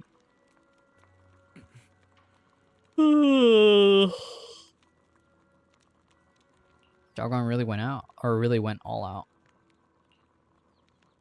Table's packed. Xiaoguang arranged everything so neatly that I'm kind of embarrassed to bring out the ready-made meals I secretly bought. Better stay quiet. I'll just have to feast on Xiaoguang's cooking tonight.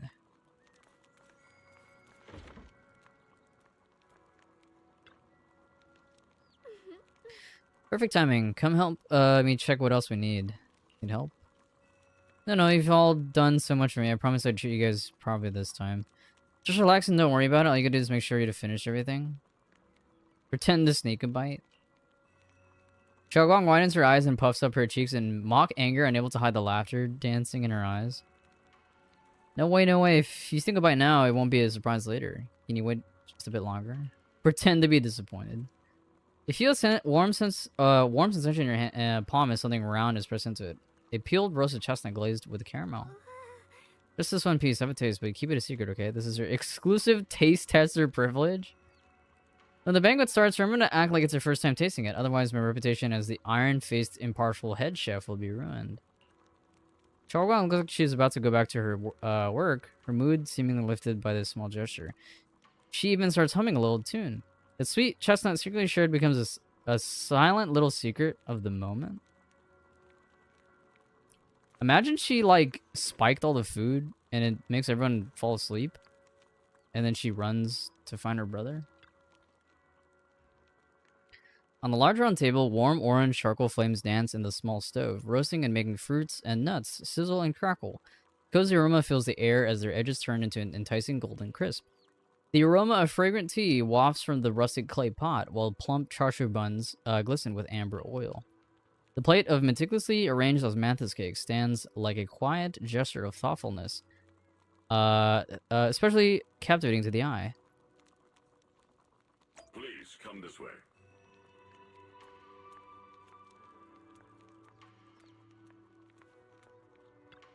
What's happening? There's something I want to discuss with you. What is it, Banyu Shifu? Dude, I just realized look how much of the screen this guy takes up. It's literally his entire upper torso. and Belle is like both her like head all the way down to like almost her waist. She has a lot on her mind. By hosting the dinner tonight, I fear she's already come to a decision of her own. Yeah, she's probably gonna run off. The abnormal miasma fluctuation is strange, and the road ahead will likely be perilous. I don't want to see her walk into danger. She seems to place great trust in you. If it's your advice, she might listen. Could I trouble you to speak with her again and persuade her to stay here in the temple and keep herself out of danger? That would be the safest course. Okay, I'll try to talk to her again. But Banyu Shifu, I've been thinking, treating Xiaoguang like she's a fragile piece of glass to be sheltered away, is that really what's best for her? The Qingming sword, the rest of us? We should be the ones to protect her. But more often than not, we've been holding her back. The Qingming sword is unlike any other weapon. That's why you're the only one I can bring this to. My, oh my. What a touching request. The voice laced in barbs and a half smile that doesn't reach her eyes, Dialing cuts into the conversation. But tell me, Banyu Shifu, don't you think your words sound especially cruel when talking about someone your algorithms once deemed as expendable, while you stood by and watched her parents consumed by the miasma? Uh-oh. Dylan is, she's locking in. Looks like you didn't know that yet, huh, Proxy? Allow me to introduce our oh-so-gentle, reliable Banyu Shifu. His codename is Purge Unit Type 0, one of TOPS' secret machines built for suppressing miasma. Also, hold on. I want to read this again. Oh, no, this one. Talking about someone your algorithms once deemed as expendable while you stood by and watched your parents consumed by the miasma. That's not the whole story, though. Their parents literally were like, please take, take Shu Yan and Shunguang to safety. And by suppressing, the most efficient way was, of course, indiscriminate slaughter. Before he put on this harmless, good guy facade, he was TOPS' sharpest, most merciless killing machine. After a botched mission, TOPS discarded him, left him to rot in the hollow. Somehow, someone picked him up and patched him back together, so he could wear the guise of something less monstrous, hiding among people. People trusted him, relied on him, even treated him as a companion with a heart. But 10 years ago, when the miasma outbreak consumed the old mining site, he stood by and watched countless lives swallowed whole, and Xiaoguang's parents were among them. Back when you went to Silum Bay looking for survivors, why do you think those people reacted to Banyue with such outrage, such hatred? Banyue Shifu, is this all true? The marks from the past can't be erased. That much is certain. The past? Such a tidy word for confession.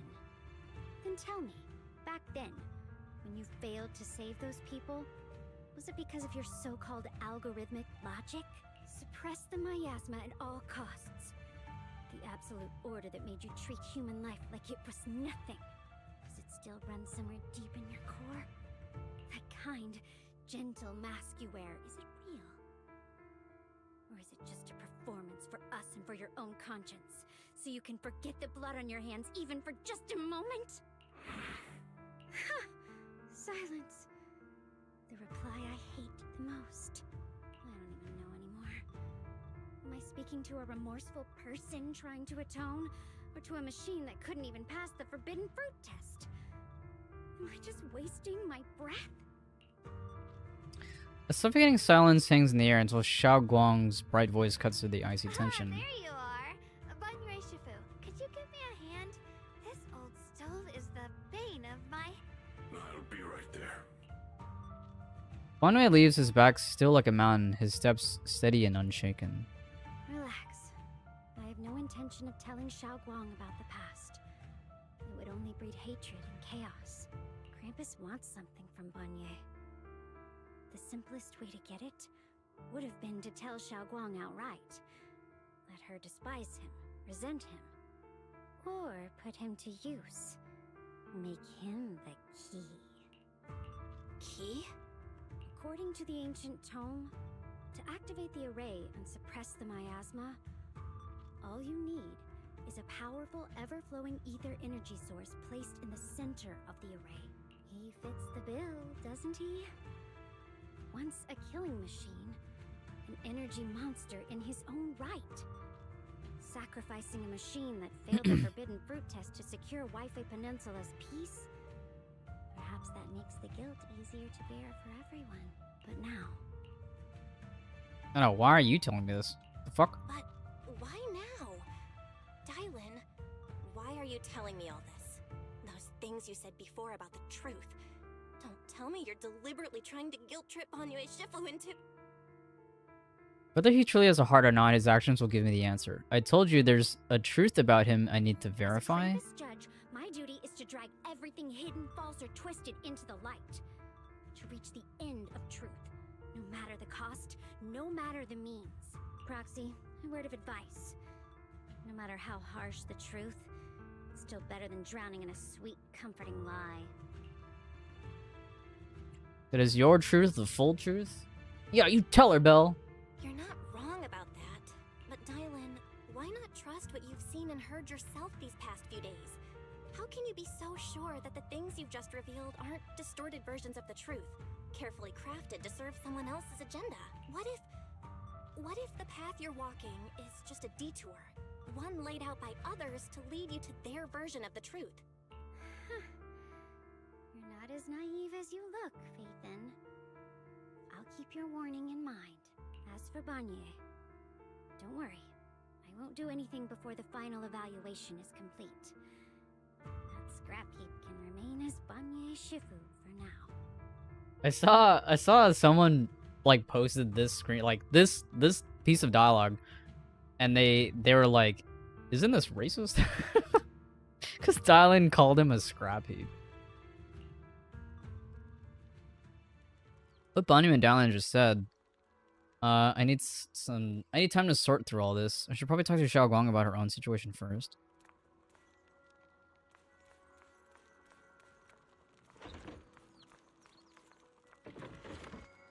Can't talk to anybody except Xiaoguang. Or Shunguang, sorry. Or Xiaoguang is the same shit. Sorry. Xiaoguang? What is it? Hungry already? Just wait a little longer. It'll be ready soon.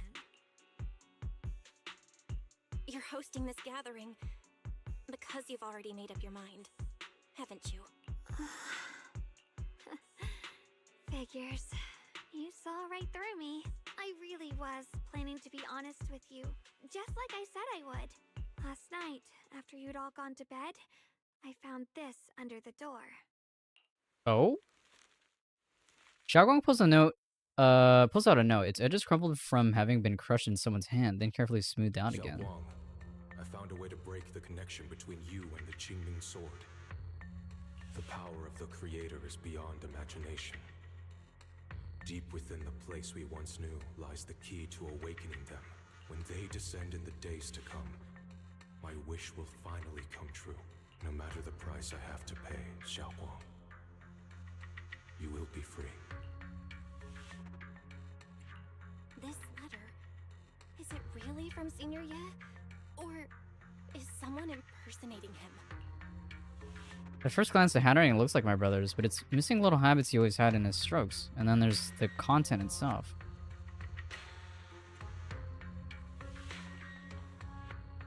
Yeah, Senior Ye might not even know you're in Wi-Fi right now, and he suddenly sent you a letter? Given how much he cares about you, even if he did decide to do this, there's no way he'd ever tell you. This note looks like... It looks like it's trying to lure me there. I know my bond with the Qingming sword more than anyone.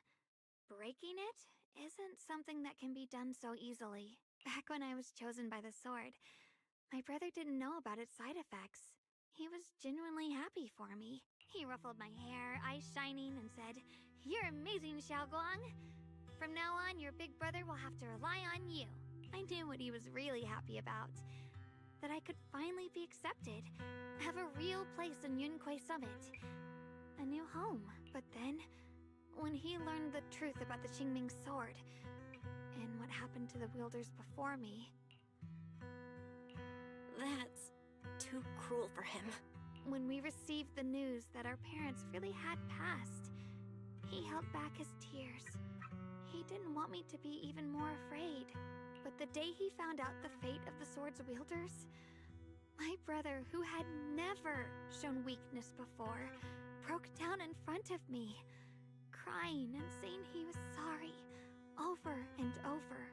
In the end, with his eyes red and fists clenched, he kept repeating it again and again, not just to me, but to himself, that there had to be a way, and that he would find it.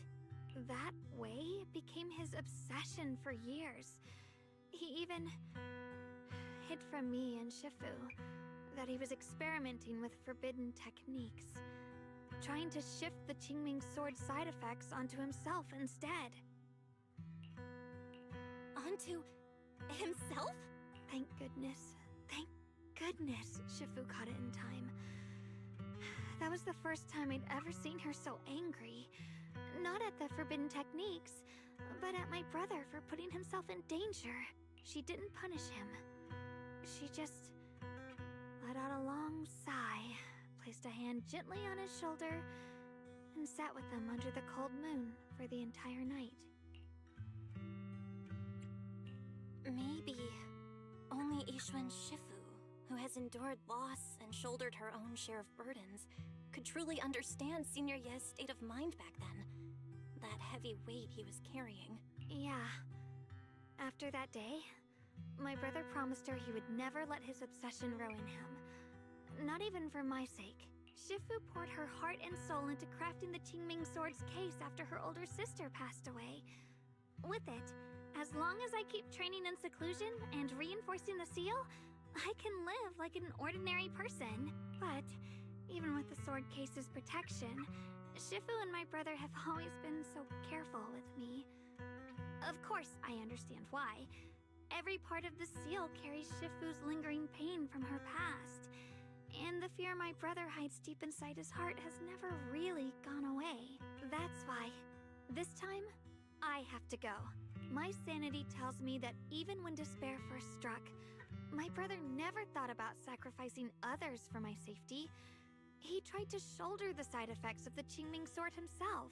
I don't believe that the person who made that choice back then would now throw himself into the Creator's arms just because of me. So there must be something else he's trying to do. I believe in Senior Ye too. But I can't stop the terrible thoughts from creeping into my head. Trap or not, a path of no return or not, I can't let him face that danger alone. I have to stand beside him. I know it's reckless and dangerous. But with you, I don't always have to be so sensible. I want to choose my own path, to take on the responsibility that's mine to bear. So, since you can't stop me, hide it for me one more time, please? Just like when I called myself the acting temple master, you just went along with it and actually hid my identity from everyone. I'm not here to talk you out of this. I'm here to make a promise as your companion, not a declaration as your protector.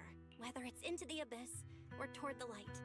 Xiaoguang, let me be your trusted companion, your proxy, and walk with you to the other side of this path. Why is it that words this heavy can still make my heart feel so warm? Why does it make me so happy? I almost want to cry. Come on now. You should save those tears for when we find your brother. Right now, we promised that tonight would be nothing but joy and laughter, remember? Right. Then I'll go check on the desserts. There's still so many tasty flavors I want to share with you. The scent of spices follows her light, determined steps, quickly filling the small courtyard. The fire crackles warm and bright, its orange glow flickering into the deepening night, as if to burn this fleeting moment of warmth and togetherness even brighter, even fiercer.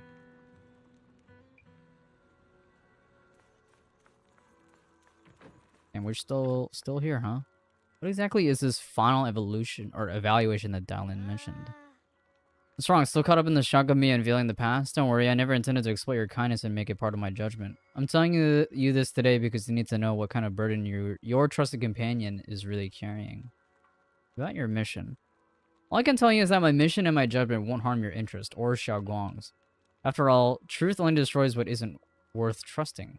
And from the ruins, that's where real new growth can sprout. If I try to stop you... Well, that would prove you have the courage to stand your ground. I know that you harbor no hostility towards me, or rather you still trust me. Well then, let's maintain this trust proxy. I'm glad you didn't tell Xiaoguang right away. I hope Banyue makes a choice that won't let you down. I'm just a visitor of Suiban Temple, just your friend. Probably the same exact dialogue? Yeah. Why say the same shit? Yes, he does. No, I didn't want to talk to him again. God damn it.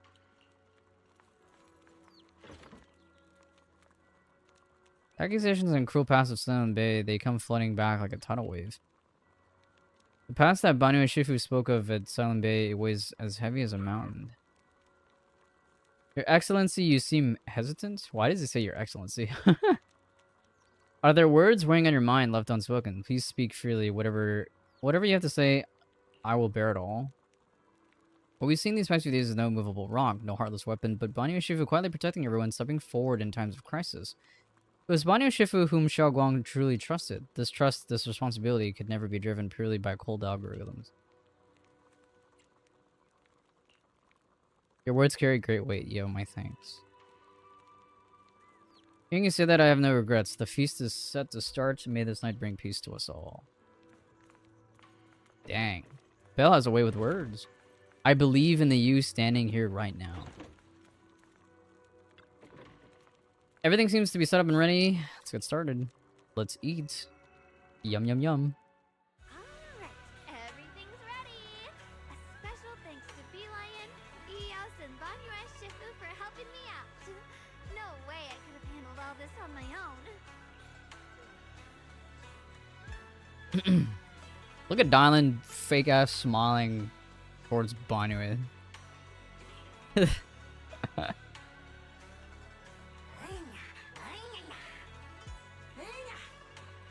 Sorry, I'm not reading this. Oops.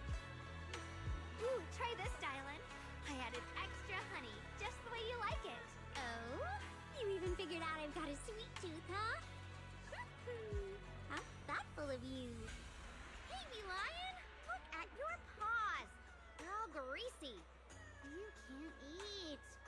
Careful, or a spark's gonna turn you into a grilled lion head. Crispy outside, tender inside. Oops, my bad. I forgot we've got another lion head sitting right here.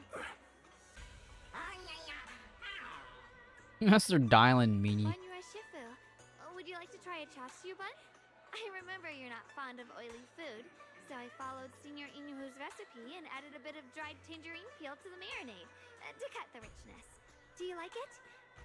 How does a intelligence construct eat It's perfect. I'm glad or everyone taste? likes them. They're nothing fancy, just some home-style cooking. Xiaoguang, you're too modest. With skills like this, you could open a restaurant of your own. The balance of sweet and savory, the juiciness. It takes me back to a taste I haven't had since childhood. Xiaoguang, your cooking makes me feel all warm and full of energy.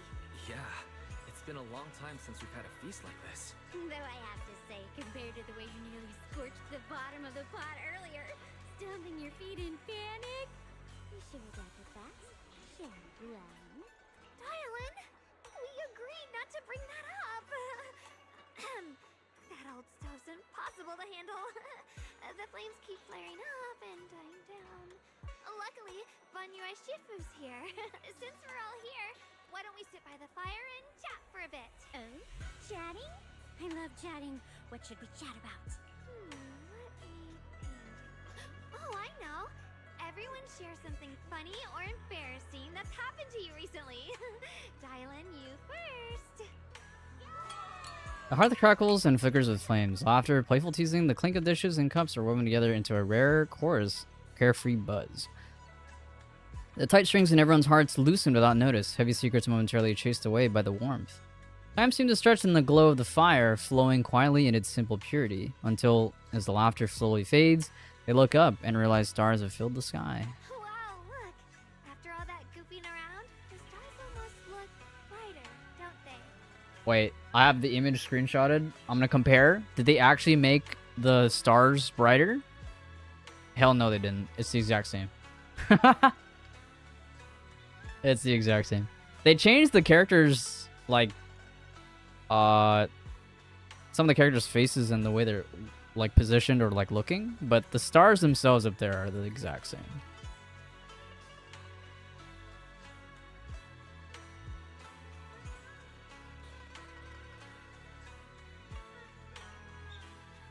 One year, my brother, Senior Fufu, and I went to release lanterns together on a mountain behind Yunquei Summit. It was a blustery day, and the wind was so strong we couldn't even get the lanterns lit. I remember stomping around in frustration. Eventually, I just tossed the lantern aside and lay on the grass. But when I looked up, I saw the starry sky, each star shining brighter than any lantern. My brother said that the stars are the best kind of lantern to carry your wishes. I wonder, what did I wish for back then? Feels like it's been ages since I had a moment like that. No thoughts, no worries, just gazing at the stars and having a quiet conversation. Everyone listens silently with the crackle of flames, the only sound breaking the silence. Meanwhile, the Qingming sword case shimmers almost imperceptibly under the starlight. Choices, such cruel things, once made, they're like stones cast into a lake, ripples pushing you forward as they spread. Looking back, those ripples already turned into a tidal wave, there's no turning back now. Is he drunk?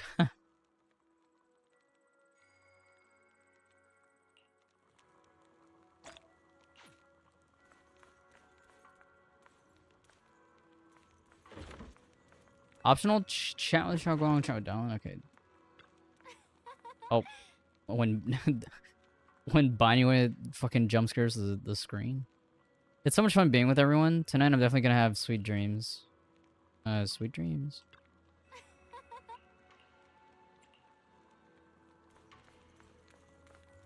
You. I'm starting to long for more moments like these. Is that what she said? Finally, some peace and quiet. No endless customer complaints, no paperwork, no urgent messages, and none of those voices. Just sitting here looking at the fire, gazing at the stars, listening to chatter. Just chilling like this. Yeah, not bad at all. Dallin's expression held an unusual calmness. Seems like the perfect moment to ask those questions you'd normally dodge. Why do you still like being a customer service rep? Because it's fun watching people get tongue-tied when I fire back. And because when I talk to a living person, no matter what I say, I'll always get a response. It could be an anger demand, a helpless sigh, or even a dumber follow-up question. But whatever it is, it's at least some kind of response. Unlike in the Hollow where you can only listen endlessly, listening to those voices of the dead. Listening to their resentment, their regrets, their pleas, but they're forever unable to truly respond to anything or accept any true response. Now, no matter how much you say, what you say, it's just like a stone falling into a deep well. Not even an echo can be heard. The feeling, after a while, makes you wonder if you become part of the silence too. Alright, it's getting late and cold. Time to go home. Finally, some peace and quiet. It's about to end. Tomorrow's gonna be another troublesome day, huh?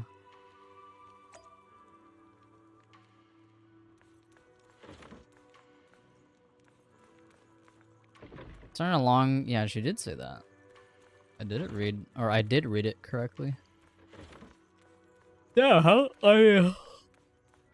We probably still have like 30 minutes left for this fucking story.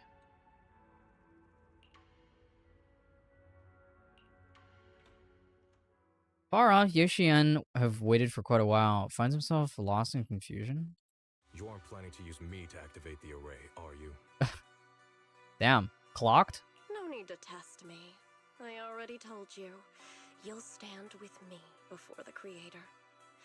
As for activating the array, there is another candidate. You already know where the array is.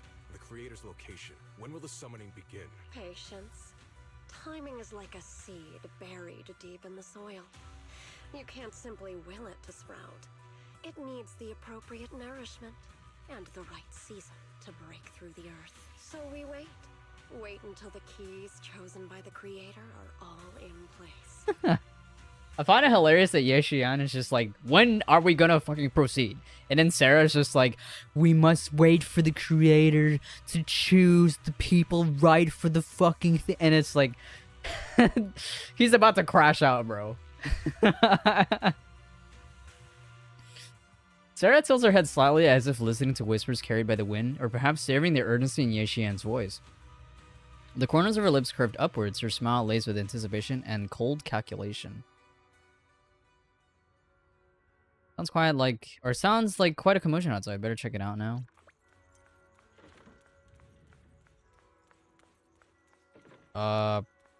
Did she actually run?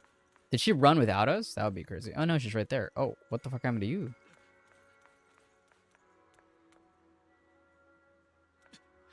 Uh-oh. Senior Sontao? What's going on? We'll get you patched up right away. No, don't worry about me. Listen, last night, sometime after midnight, the miasma at the old mining site suddenly erupted. The other disciples are all trapped there now. Many of them are severely wounded. Belle, we don't have time to wait for Shifu and the others. Got it. Then let's get going. Wise, we'll leave Senior Sontao to you and Lion. We'll take care of him. Eels will be waiting for you there. I'll go tell Banyu Shifu and Dylan. But remember, Belle, Xiaoguang needs to be careful with the sword. Relax, Junior Wise. I promised Belle I wouldn't break the seal lightly. Don't forget, I'm pretty strong. Even without the Qingming sword, I'll do my best to keep everyone safe. This is the perfect time for me to show how reliable a senior I can be. Before you step out of Soban Temple, Dylan comes rushing in with more news. Oh joy. I know most of what happened now. The issue is, I can't reach Banyu. Huh? Could Banyue Shifu be planning to face everything alone after what Dylan said yesterday? Ning Qian's also missing. The timing of the miasma eruption can't be a coincidence. And his disappearance only confirms my suspicions.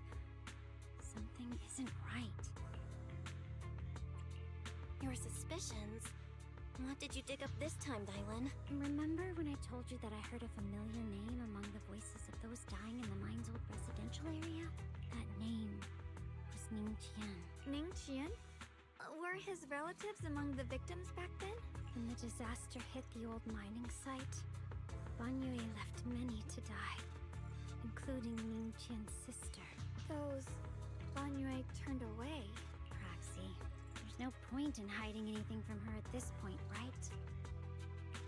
Xiaoguang, this is what happened. You tell Shangong about Banyue did all those things, did all those years ago. So, Ning Qian concealed his past and joined Banyue's school to get close to him. I found out that he'd contacted Sarah before he first met us. No wonder more clues somehow always appeared the moment we thought the trail was about to go cold. That's Sarah. She must have used the hatred in his heart to strike some sort of deal with him. Us meeting the Exaltus remnants, discovering the ancient tome, and learning of the array. None of that was random. Looks like that woman has been secretly orchestrating these seemingly logical events. I got an investigation report on Ning Qian this morning. He said goodbye to his neighbors and friends at the martial arts school. The way he spoke made it sound like he was leaving on a long trip and might never see them again. Never see them again? Does that mean he's out to take revenge? That seems to be the most likely possibility. The recent miasma eruption that led Banyue to investigate was probably meant to lure him into opening the ancient array. So that note I received? Was it a setup to exploit Banyue Shifu's guilt towards Xiaoguang and the others?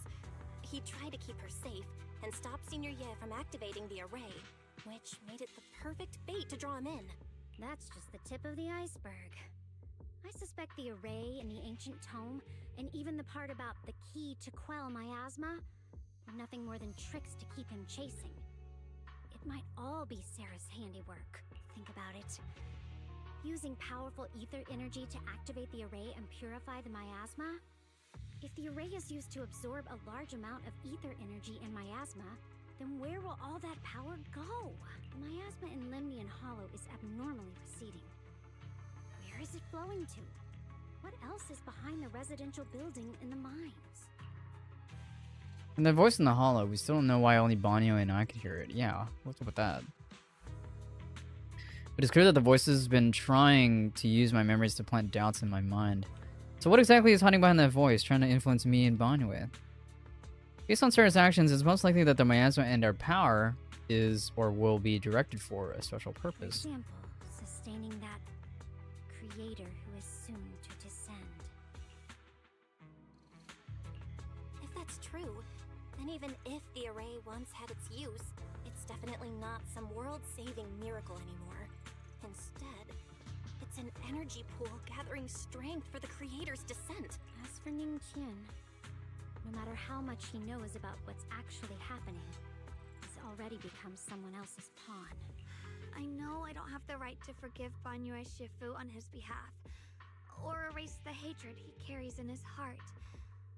But even if I don't remember him as a child anymore, I know from the time we've spent together that the kindness he showed us was genuine. So, what about you? As things stand, what do you think of Banyue? Have you made up your mind? My mind was already clear. Ever since we left the Hollow and stepped on the bridge that connects my old home to the outside world.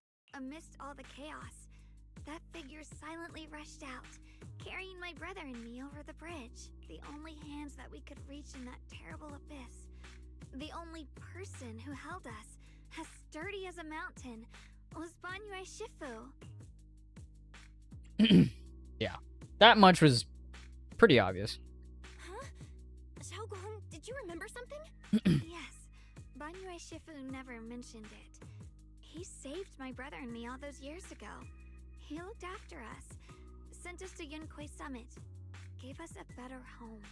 No matter what kind of past he carries on his shoulders, or what strict cold rules he adheres to, how could I erase such kindness? And now his guilt has driven him into danger for us again. Dial in, Belle. I'm going to bring Banrei Shifu and my brother back. Now that's the spirit of the Qingming Sword's successor. If you're set on dragging them back from the abyss, let's get going. Before that scrap heap gets turned into actual scrap, and before your brother and Ningqian make any irreversible mistakes. Tylan! I knew you were a good person.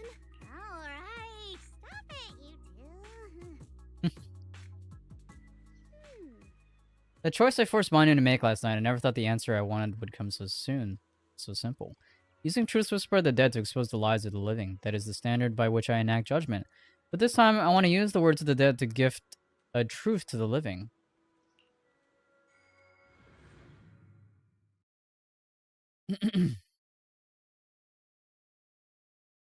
I will say, having, like, now that we've actually been playing, like, the 2.4 story, my fondness for Dylan is definitely going up.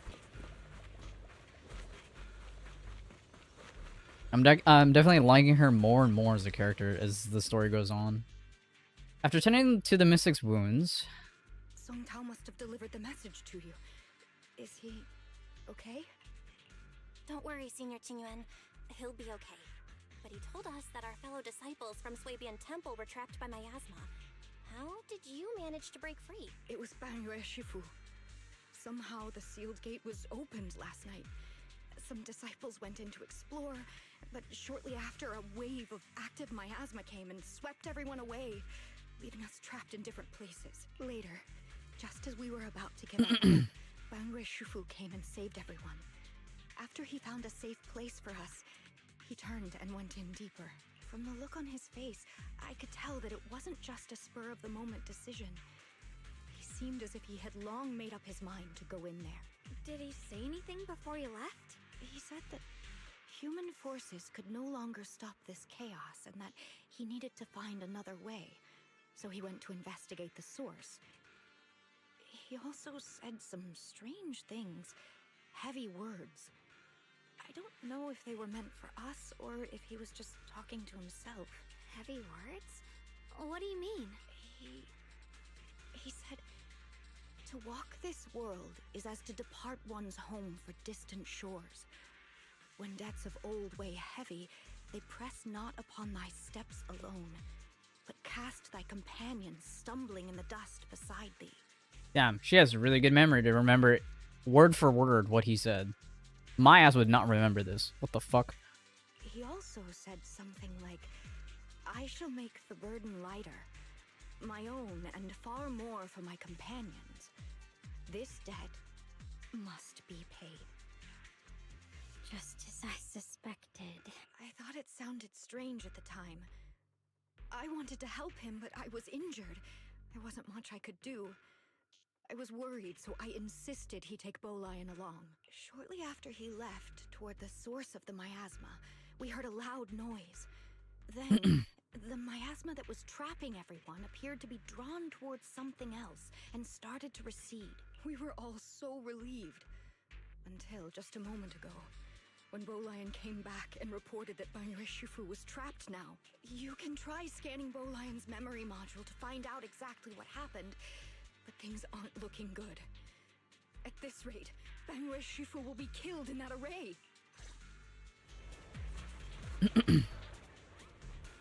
Perform an emergency scan of Bolian's. Last night, Banrei came back to this area. Alone. Oh. Oh.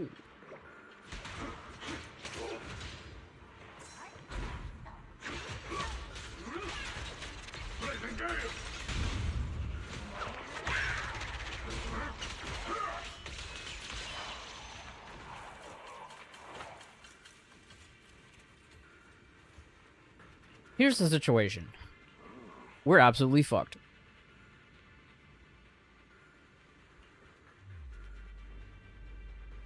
Excuse me. This is all over. To walk this world as this world, to travel distance, blah, blah, blah, blah, blah, blah. So basically, yeah, word for word. For myself, and even more so that my companions may walk lighter, this debt must be repaid.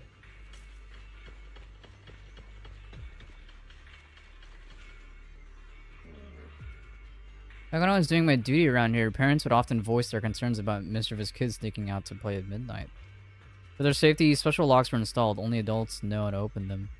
This must be something he heard in his youth and never forgot. We rarely came here back then. We must make haste and check the area for anything suspicious. Damn, is that guy just dead? Oh, yeah, I guess so.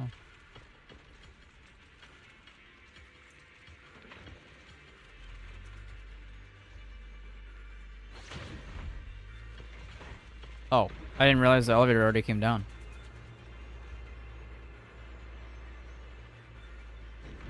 He's already here? Of course he's already here, this motherfucker. I knew you cared about the Mystic safety and would come up here, or come here. Great news, absolutely fantastic news. I think I'm still up on the key array core with an ancient array mentioned in the old text. It's just that I'm not skilled enough. I couldn't fully activate the array, but now that you're here, surely everything will go much smoother. Looks like this time the massive disaster can finally be put to an end. This place won't have to relive that nightmare again. Where is it located? There are several array pillars on the platform nearby. I'll lead the way for you, Shifu. Bad idea.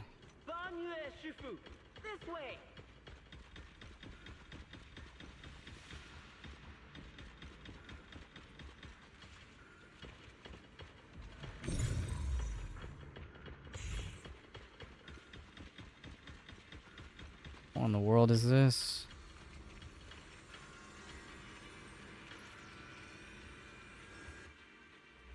The array core is ancient and the patterns carved in its pillars shimmer with an undying will to protect. Standing in the center, it's almost possible to feel the long dormant earth pulsing in agony, urging the activation of the array. Upon attempting to guide and fully activate the array with its own ether energy, a cold, malicious will suddenly counterattacked.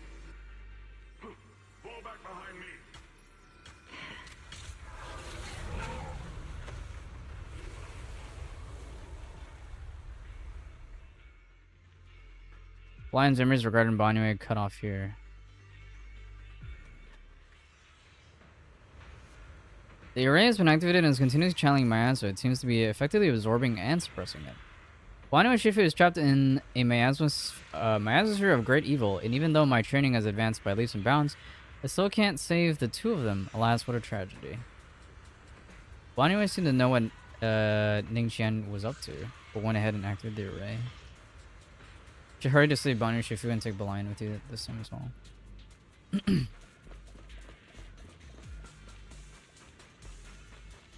must have been the one who opened this door.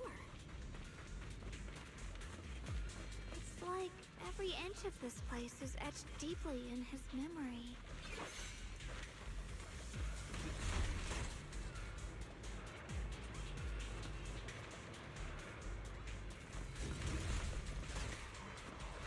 Hello, enemies.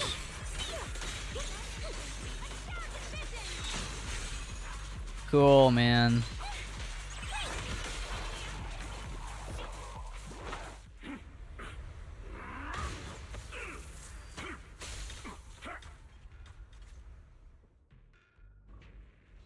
At this moment, the array is engulfed in chaos as ethereals come rushing out like a tidal wave.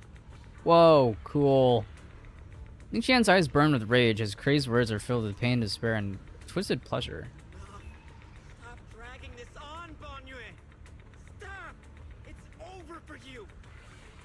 He's just an unstoppable force, man. He just keeps going. Damn, this art of him is sick, though. Holy shit.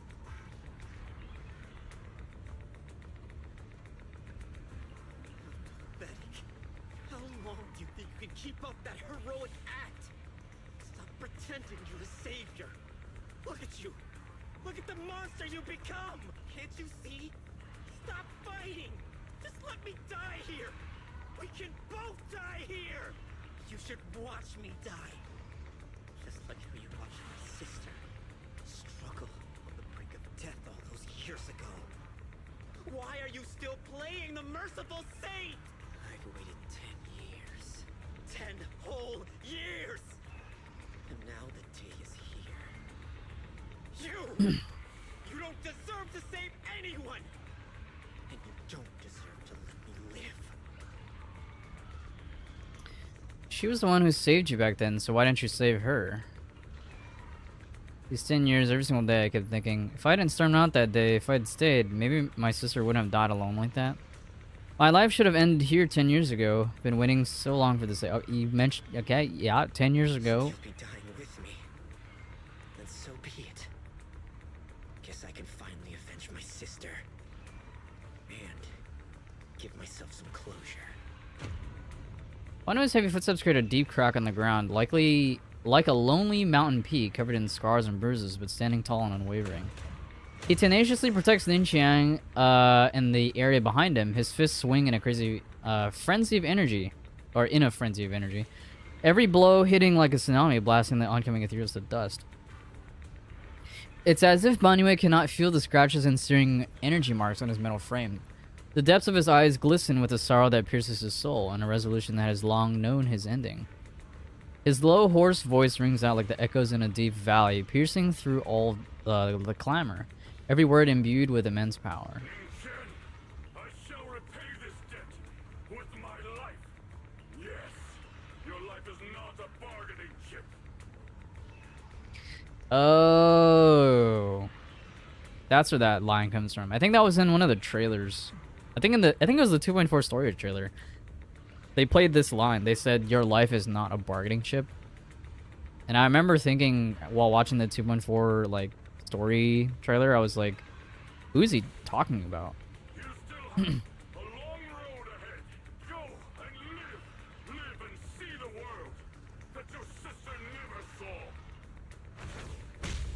Banyue's burning resolve, his determination to atone for his wrongs, and his deepest and most powerful fires bent on protecting life begin to erupt. He abandons any defensive stance. Every remaining bit of energy, every fragment of his existence in this machine on the brink of collapse is fully channeled into his fists. The array base has been destroyed, and now the suppressed miasma has been released. What pain.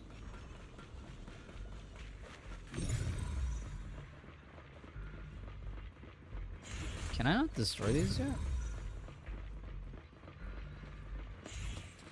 Hmm. Oh.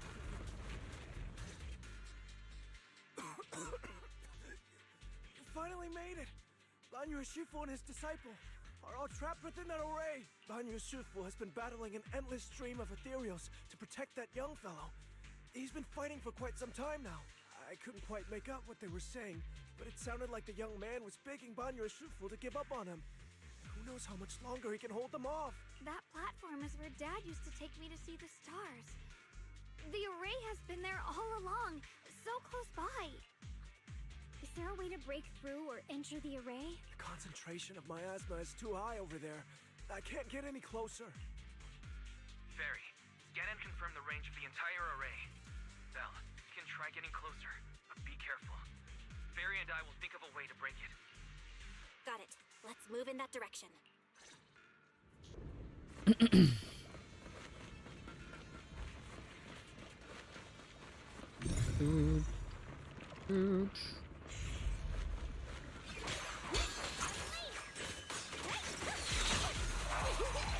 Damn, these guys just died.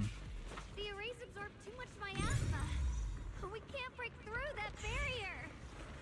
Maybe he can still hear us? Banyue! Banyue! I'm assuming we're probably gonna be able to come back here later, right? Because I can't break these right now. I thought I could break this one, but I guess not.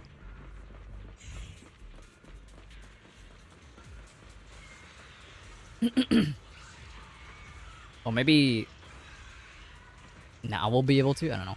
No matter how desperately you shout, no response ever comes from within. In the array, Banyu seems to hear familiar voices calling his name. At this point, he's fought to his limit and cannot respond. The faint voices soon grow denser in the depths of consciousness, concealed by the echoes that sting like a silver needle. Surrender.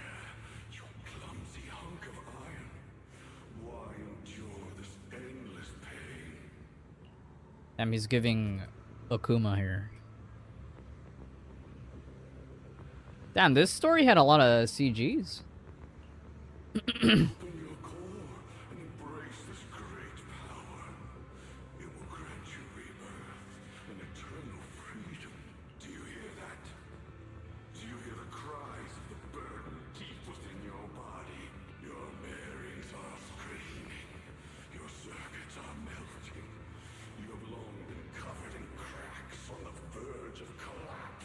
Emotion module overload. Forcing deinstallation to clear redundant emotional data. Re-verifying core command. Suppress miasma by any means necessary. Dive in. Sink into eternity. Behold how they long to accept you. Why resist? You are a part of this filth. The shell is broken.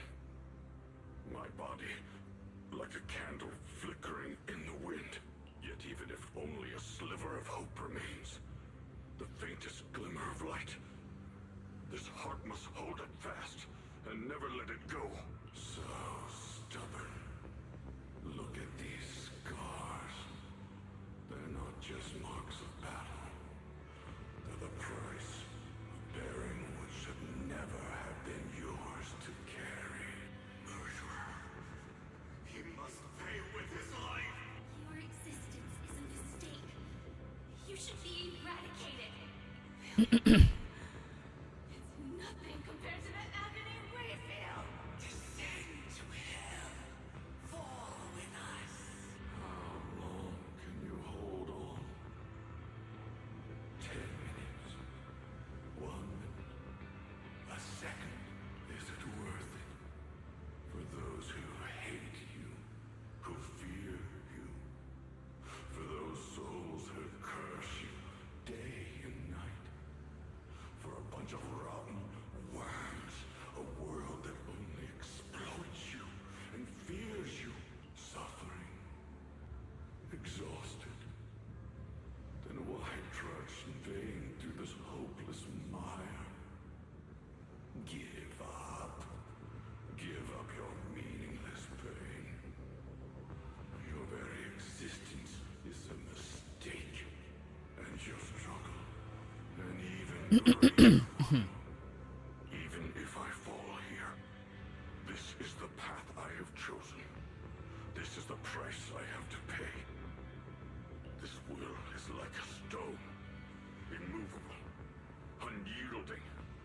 Even if my body shatters and I perish here, I shall not falter. Let go of your meaningless resistance, of your heavy burden. Let everything return to nothing, to its original, pristine, blank state. Isn't that a good idea? No more bloodshed, no more disappointment, no endless penance, no duty, no guilt, only eternal release. Several voices intertwine, overlap, and spin like an endless whirlpool of destruction, trying to crush Bunwin's residual self-consciousness completely. Belle, Fairy and I have found something.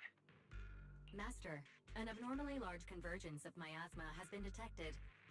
Warning. Vital signs of the survivors in the platform area are extremely weak. Anomaly detected. Multiple energy flow nodes detected. I've marked the coordinates. The ether flow corresponds with the signature of the array base. Destruction of these nodes would disrupt the formation, destabilizing its structural integrity and potentially disabling the array core. Array base and array core. Looks like I'll just have to give it a shot. Great! Destroying the array base might not only break the barrier and save people, but it might even delay or even stop the miasma that the Matrix sends to the Creator. It's a race against time. We have to hurry. The nodes are scattered all over. Let's split up. Okay, leave this area to me. Proxy, you cover Xiaoguang. The noise in the array core is getting weaker. Let's go!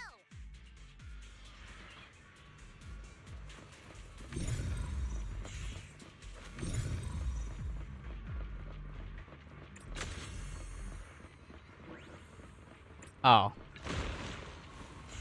That's what I suspected.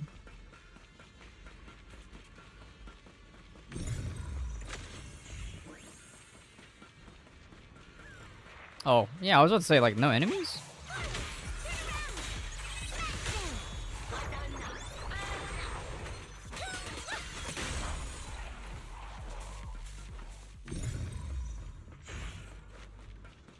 This is the last one on my end.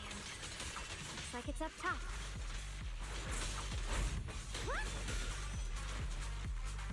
Oh, shit.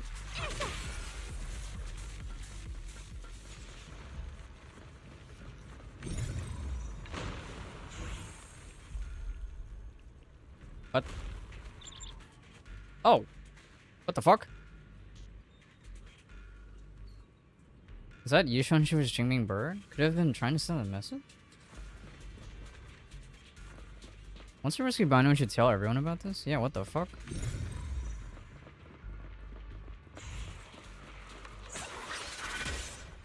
Damn, that built so much days. Holy shit. All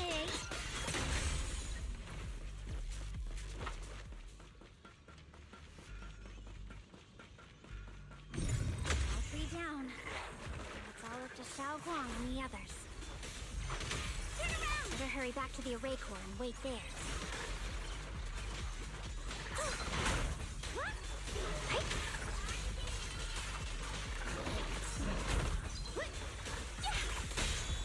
This won't take much. It worked. No time to waste.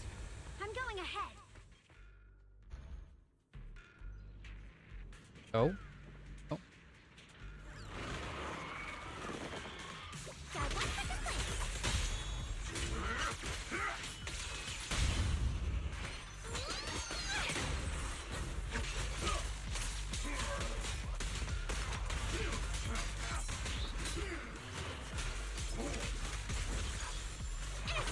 Sacrificing yourself for justice. Not this motherfucker. Charging into dire for such a lousy trick? Where's that brilliant self-serving logic of yours? The sins of the past cannot be atoned for. Ow, what is happening to me? Chin is safe. You can take whatever it is you're after. You knew about my mission all along? I did not mean to do that, but it's fine. Oh.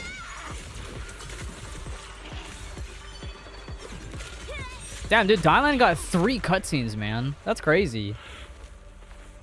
Then Bonnie was in 2 of them. Sick. Oh my god.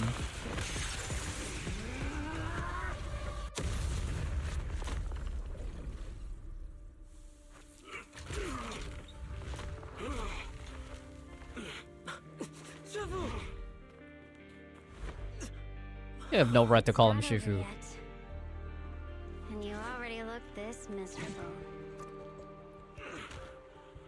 Let's end it here. My core. Please. Take it. Taking it to report back, that would be nice. But now, I have a new choice. This time, let the words of the dead grant you a truth that allows you to keep on existing. Huh? Would you like to work for Krampus? The cries and wails of endless pain, resentment, curses, and despair. The sound of accusations filled the air like a tsunami. Look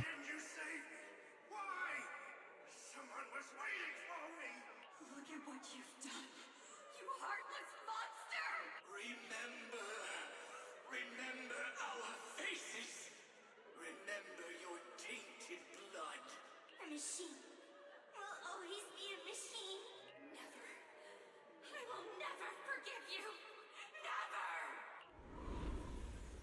Just as these waves of despair were about to devour everything, Xiaoguang and the others return and step onto the platform. The voices suddenly become clear and gentle, like a beam of light piercing through the dark clouds. It brings relief and warmth, cleansing all the ruckus. Another CG. Damn. Got angry and ran off to play. Big guy, can you promise to help me find him? This is Ningqian's sister.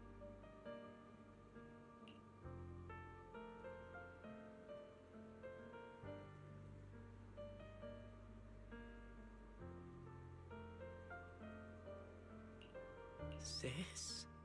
He's so stubborn.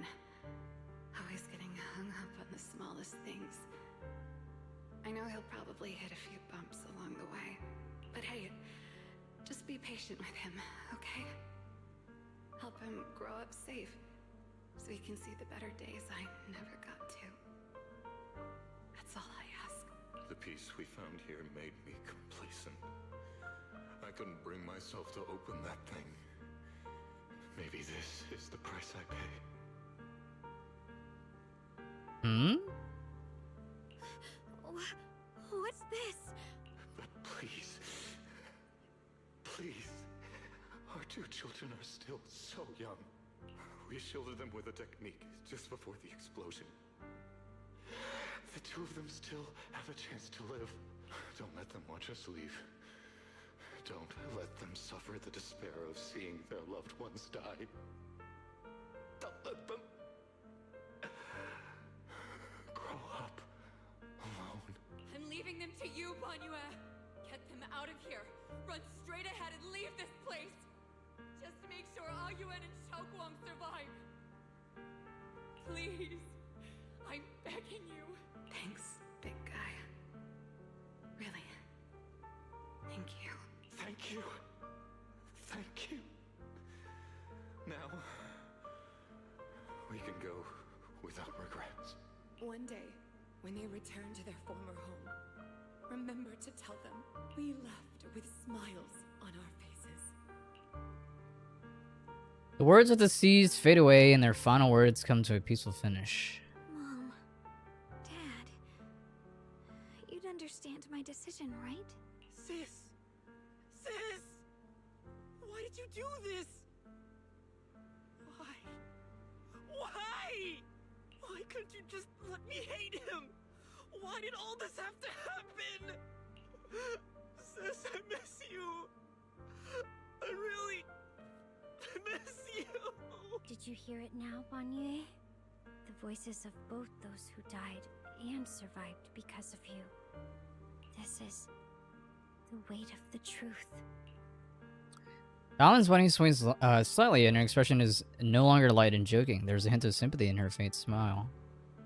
Like a light piercing through the haze, it gently spills into Banyue's gaunt yet upright body. Your logic algorithms determined that there were only a handful with a chance of survival at the time. So you chose the optimal solution and didn't try to save anyone else. Yeah, he was literally put in a situation where it's like, well, do I try to save everybody or do I try to save the few, you know? It's the same like question of like, all right, there's 2 train tracks. One track has 1 person on it and the other track has 5 people on it. Which track? Oh, and the train is coming down the tracks, and you have to choose which track to switch to.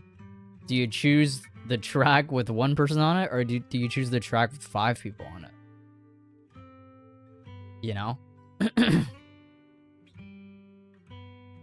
And I think usually to make it even crazier, it's like, I think people often will phrase it as like, the singular person that is on the track by themselves is like a child, and then the other 5 people on the other track are like either middle age, old, or, you know, stuff like that.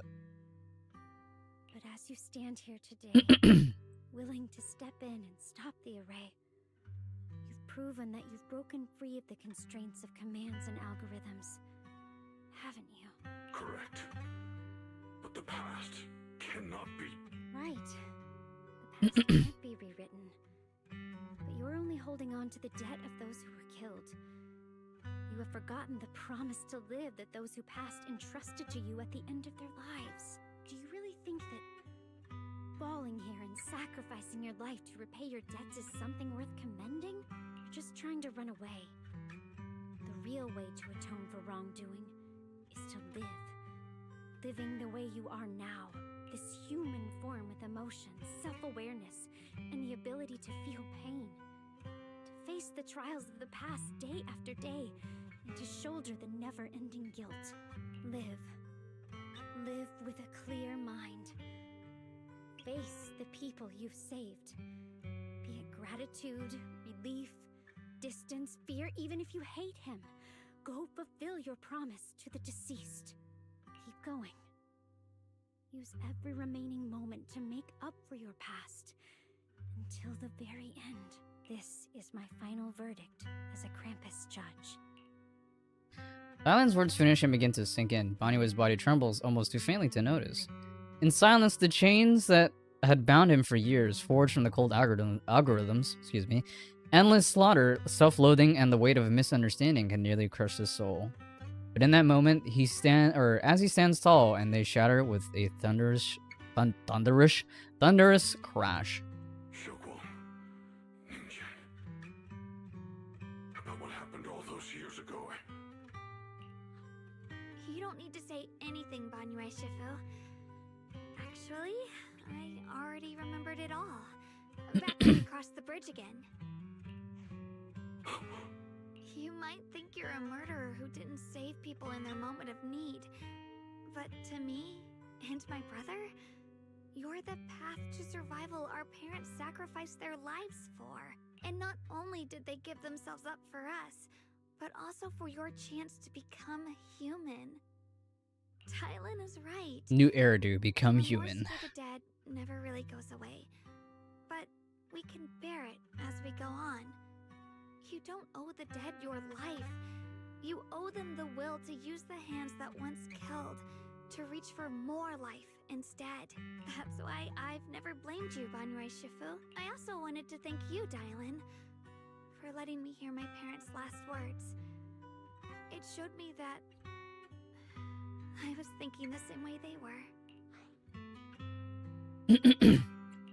You and your parents are such gentle souls. And now you've grown into exactly the person they hoped for. Ningqian, this is my own choice.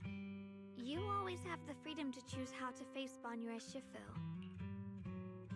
Xiaoguang gently pats his trembling shoulder. Ningxiang is choking up, his voice a little hoarse. Sorry. I'm so sorry, Banyue Shifu. I've hated the wrong person. For 10 years, I've hated the wrong person. I've poured my deepest hatred on you and squandered my sister's last wish.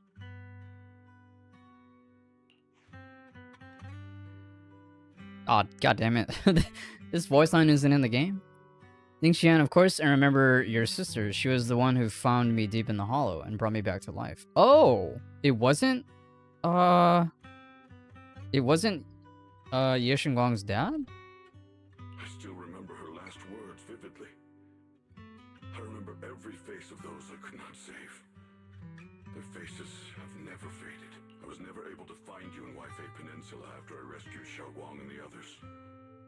Until years later, when you came to my school, I recognized you the moment you told me your name. By that time, you already looked like your sister all those years ago. You've known all along? And you still took me in as a disciple and taught me everything. It was me. I made a deal with Sarah. I used the ancient tome to lure you into activating the array. I thought I could use the array to absorb the miasma. Hoping I could save more people. And complete my revenge. Ningqian, I'm afraid you were just another pawn in someone else's game. It is still unknown whether the endless miasma was purified or just transferred to something else in the hollow. It's far more complicated than you think. We've all been pulled into a deeper scheme without even realizing it. Everyone, it may be too late to say this now, but I'm too ashamed to look Xiaoguang Shifu in the eye. But there's something I must tell you. Actually, Ye Shuyan Shifu left me a message. Senior Ye contacted you? What did he say? He probably didn't know about my connection with Sarah, which is why he trusted me by mistake. He recognized me as a disciple from Banue Shifu's martial arts school and asked me to pass on a message to have him look for a blackbird inside the hollow. Oh, that's right. The Qingming bird? Could it be that Shifu left it behind to keep in touch with my brother? Speaking of that, I haven't had the chance to tell you. While I was searching for the array base earlier, I happened to rescue a blackbird trapped in the miasma. Pretty sure that was the Qingming bird. Once it was freed, it immediately flew off, like it knew exactly where it was going. Judging by Ningxian's account, Yeshuan must have sent some kind of message through it. But since no response came, he must have started to worry that something else went wrong in transmission. So when he ran into a disciple from Banue's martial arts school, he decided to trust that message, or the message that way instead. The only one who capable of trapping the Qingming bird would be the creator. My brother must be all alone out there right now. Ningqian, Xiaoguang, this place is dangerous, and you're still unstable. You should leave immediately, return with the others, and wait for Yishuan Shifu's support. I will only become a burden if I stay. Banue Shifu. Everyone, please be careful. I'll deliver the news. And if Yishuan Shifu arrives in time, I'll inform her immediately. The Qingming sword is reacting strangely in this area.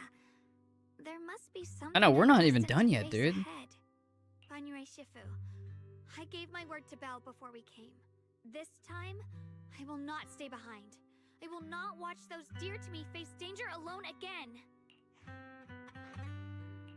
Banue Shifu, Xiaoguang has made up her mind. Let's trust in her decision. Yeah, we're also running out of time. Her own brother might be in grave danger and you won't let her go with you? How does that make sense? You only have two options. Knock Xiaoguang out and send her back, or grant her wish. Come on. Is the wielder of the Qingming sword supposed to be weak or something? Look at yourself. You look like a mess. Give it a minute and we'll all be counting on Xiaoguang to save us. Fine, but we proceed with caution and must not act rashly. Banue gives in and Ningxian says goodbye to everyone before returning the way he came. Alright. Bye. Set him on the right path again. It's time for us to go to that lousy creator's lair and turn the place upside down. Oh. There she is. As if sensing something, Talon suddenly stops and looks toward the shadows nearby. Sarah walks out slowly with her usual enigmatic smile, as if she were just passing by and hadn't been spying on her for long. The Judge of Krampus sure lives up to her name. Your perceptiveness is truly a pain. Are you done watching, Sarah Florin? It's been so long as no match found. In the database, you picked up the habit of sneaking and hiding like a rat. That line delivery was chef's kiss. Sarah Florin. That's her full name, Florin. I wonder if that'll come up in anything in like lore that we've already that already exists. You were investigating me. But now that the dust is settled, what happened in the past doesn't matter anymore. Krampus, Phaethon, Ye Xunguang. I was hoping to lend you a hand and dedicate the power of this stone lion to the Creator as a gift. An offering of thanks for the power the Creator lost when they cleansed the miasma. Pity, all these changing plans, but no matter. That'll be enough. Almost everything's been purified in this place. Where is my brother? Look at you. You're just like you were in his nightmare. Pure, naive, and ignorant. Naturally, your brother is... Oh, well, look who it is. What? He just walks up. A familiar yet strange figure appears nearby. It turns out to be Yeshuan, but different. His face is filled with shock when he sees Xiaoguang. Xiaoguang, what are you doing here? Weren't you training in seclusion? Who sent you here? Brother, judging from your looks, are you also? Go back. You shouldn't have come here. What do you mean, are you also?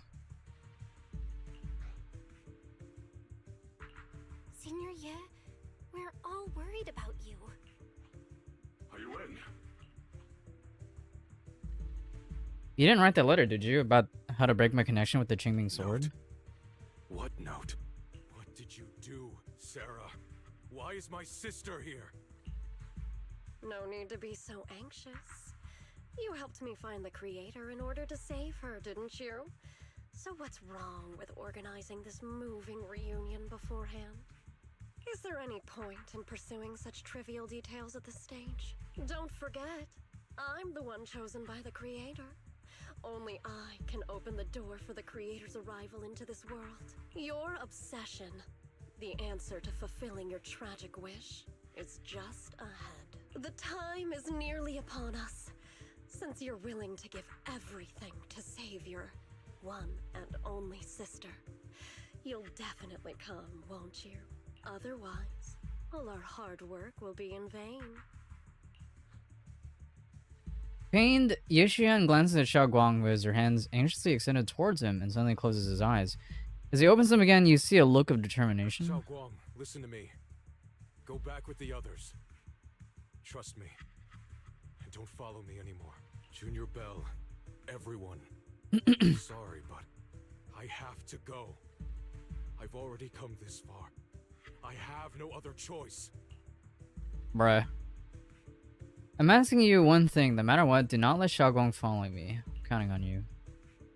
Yishian turns around without looking at Xiao Guang again and disappears into the ominous darkness with Sarah. How could I possibly just stand by and do nothing at a time like this? Using someone's loved ones as leverage? Despicable, yet effective. Stop spacing out. Let's go after them. Wise, do you know where they went? Can you track them down? Tracking route confirmed. Path recalibration complete. It doesn't look like they've gone far, but the miasma concentration in that direction is higher than anywhere we've been before. We have to be careful. Okay. Xiao Guang, can you keep going?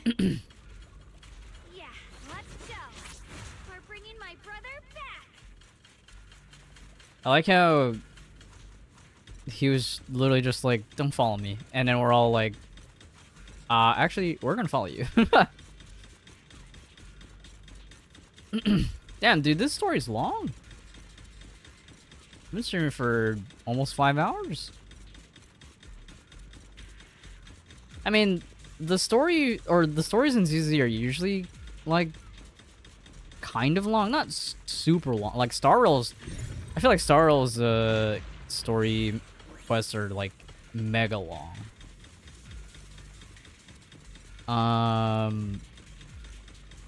But ZZ is usually a couple hours.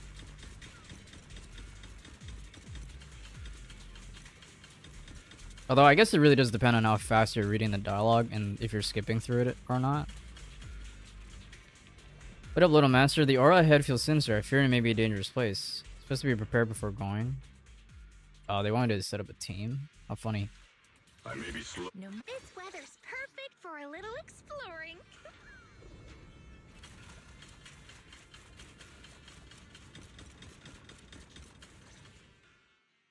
Meanwhile, Sarah, who is not far away, welcomes the moment she has been longing for. Answer me. What's going on? What did you do to Xiao Guan behind my back? Why did you lead her here? We agreed she stays out of this until the Creator descends. You broke your promise. Promise? Faced with the divine edict of the Creator, the promises of mortals are as light as a goose feather. There's no need to get so worked up.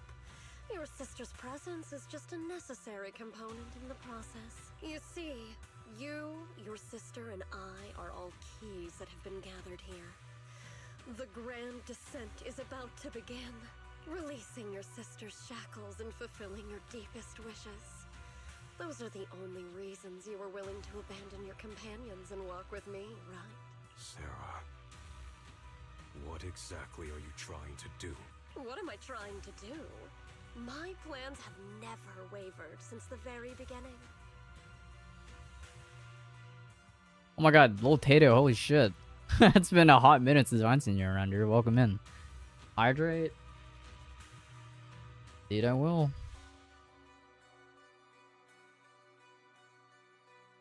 The time has come. All things shall return to their source. Come, All you lost children who seek answers and redemption, embrace your fate. Yeah, I'm alive. Did you type? Did you hit enter too early? I'm alive. It's good to see you. Welcome, welcome.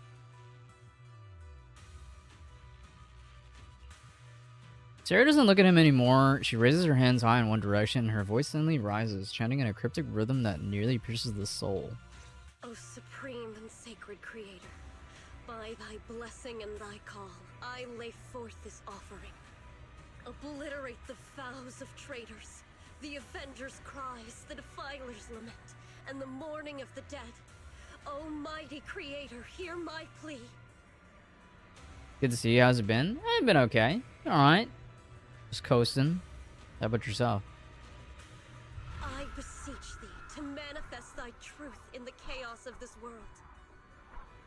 I beseech thee to wield thine eternal dominion and reshape the order of the universe.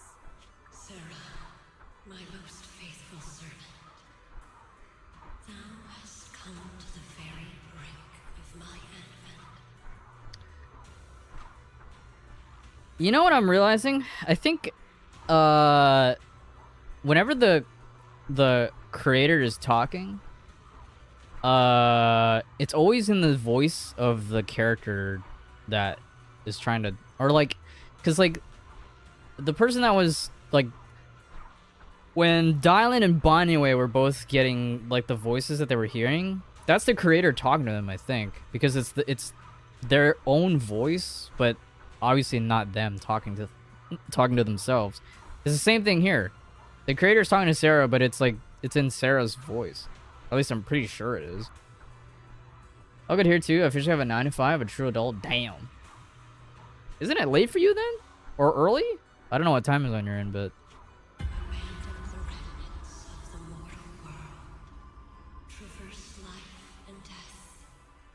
unless you're, I guess if you're off tomorrow, then I guess it doesn't matter. Oh, 5 till midnight? Oh, you're also in PT. Okay. So this is the Exaltus creator. They may look radiant, but it all sends a shiver down my spine. Whether or not this evil being can be destroyed depends on this strike. I cannot hold back. I'll end it here and now, before Xiao Guang and the others are drawn in too deep.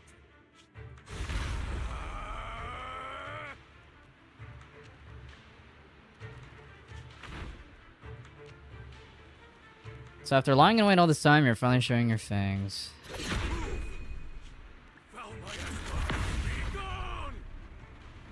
I was getting on my email and started stream notif and decided to pass by and say hi. Dang, stream notif from emails? I forget that you can do that.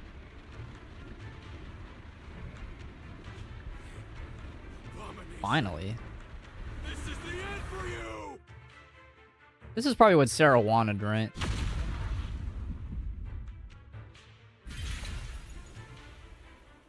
Everything is under your gaze? It's a tricky one, just as expected. It even tried to reflect my attack. Good thing it's been blasted into ether particles now. That should be the end of it. Abandon the mortal world. Is Sarah dying? No way. Traverse life, death, will return.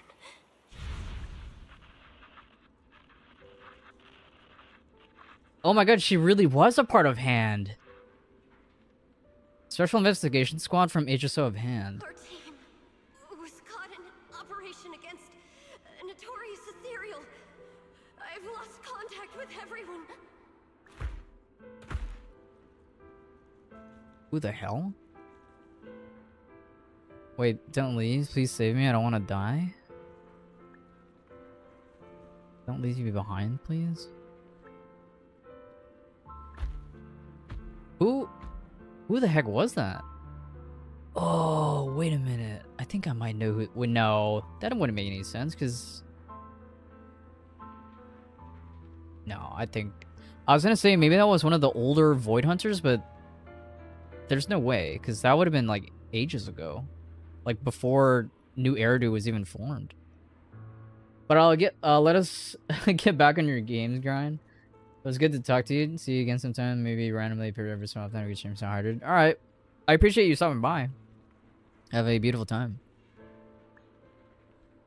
Oh, if gods truly exist in this world, please hear my plea. Where am I?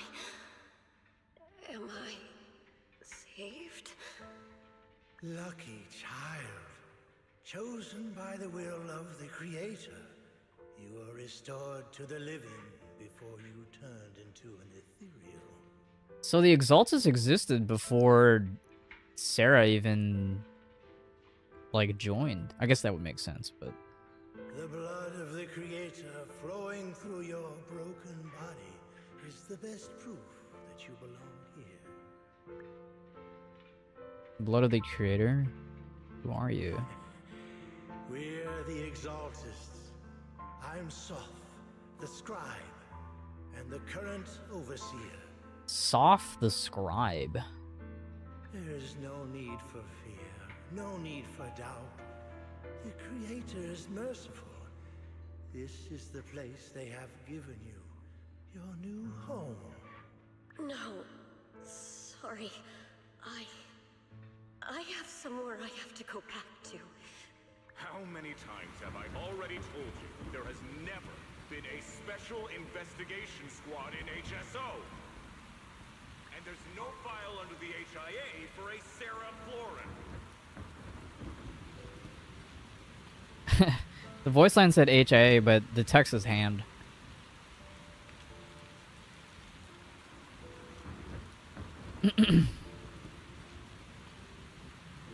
But I'm pretty sure it's supposed to be hand because this well, you can't see my mouse cursor, but this like open area that she's walking in is the right outside the hand like headquarters. If you continue, we'll have no choice but to remove you by force. Tread carefully. One step further and you may shed your mortal sins. But the gate to the final domain does not open without refinement. Life and death, existence and annihilation, brilliance and decay, bliss and suffering. All shall return to the Creator, for they are the origin of all. I know. Deep inside my body, my soul, lies the seed of evil I've long refused to face. The cycle of cause and effect you have lain in is clear. It lies within the call of salvation you have let me hear. Abandon the remnants of the mortal world. Traverse life and death. I set my hand upon my spine, and my palm against the mortal heart. Guided by nameless markings, I shall walk the path in search of the Creator. Creator who has shown me the conclusion, I have filled your promise. Please accept me. Not good. Oh, Creator, is this your permission for me to merge? What? Sarah and the thing. Their presence has vanished. What in the hell is going on, bro?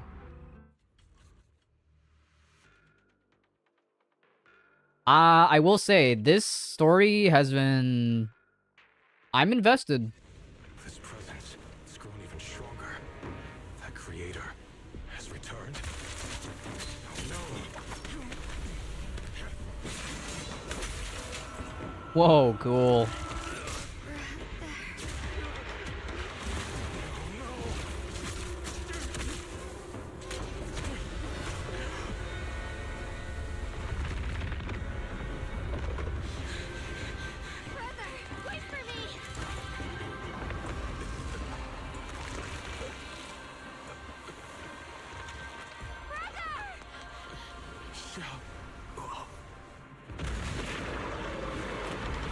What in the world is that thing, man?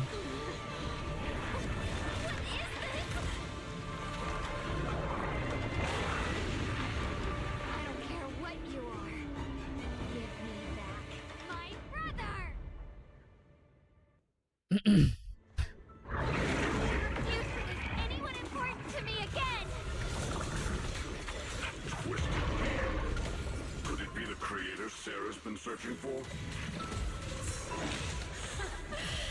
It is all thanks to Ye Shuyan's foolish act of defiance.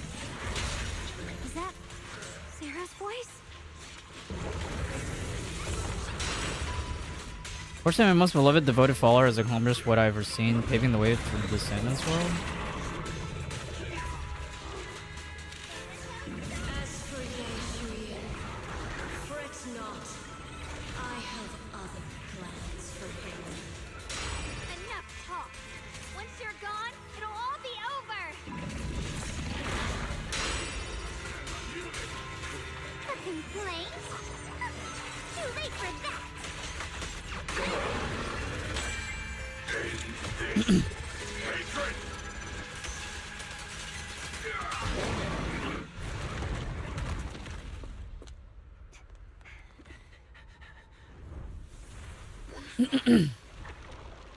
Brother. Something that should have been mine all along. Taken by the hand of a blood relative. What could be better?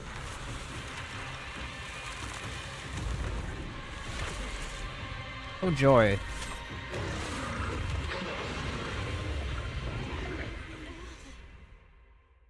It's fucking Digivolve, bro. What the fuck? When a fusion attack is parried by an agent, it will put the enemy in a special weakened state? What?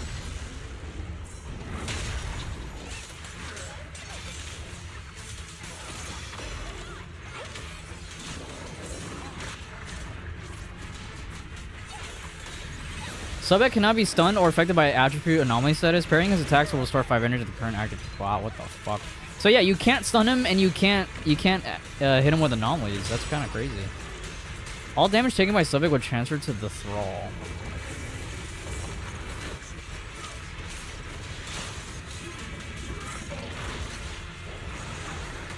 Ow.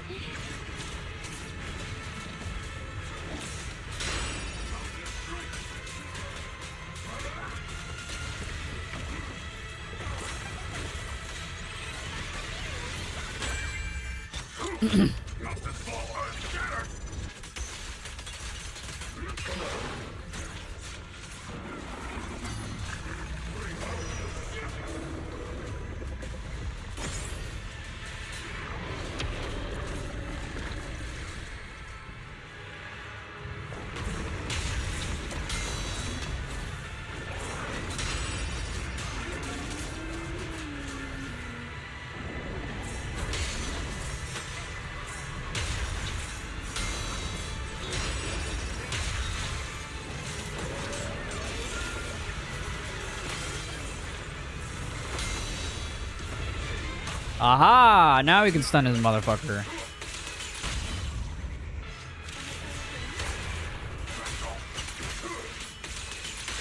Get his ass, Bonnie way!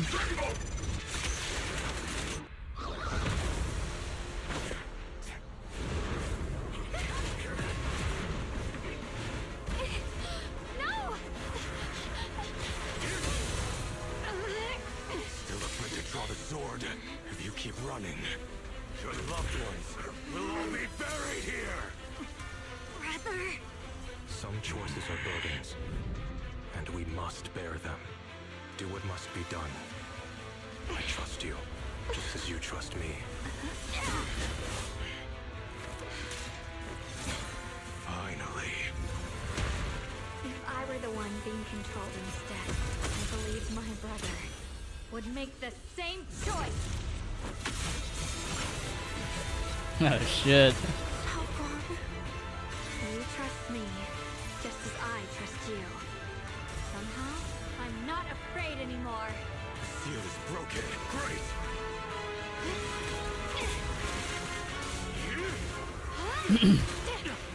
Oh my god. Holy shit. Why do they want her to draw the sword though? That I don't understand. Brother. Such a splendid power. I'll happily accept it. How could that be? A mere evil spirit, and you dare speak so arrogantly. I am Ye Guang, wielder of the Tingling Sword of Yunhui Summit. Oh my god. Heaven and earth as its guide, shall cleanse all evil! I don't think that was Ye Guang speaking there. I already know. This voice. Did I really bring my brother back? Please forgive me for leaving again. You must wait for me. Trust me. I will save you. I swear I will. Brother.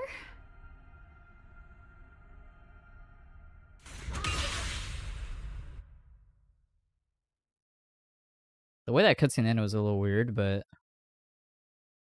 Is he dead? Is he alive? A few days later, the long silence breaks. Xiaoguang finally wakes up. Oh, she passed out. Xiaoguang's awake, Belle. You should go check on her first. Dylan and Bunny and Shifu will be here shortly. We'll wait for you to check in on Xiaoguang before we start our discussion. Whoa! Her whole room got, like, decked out.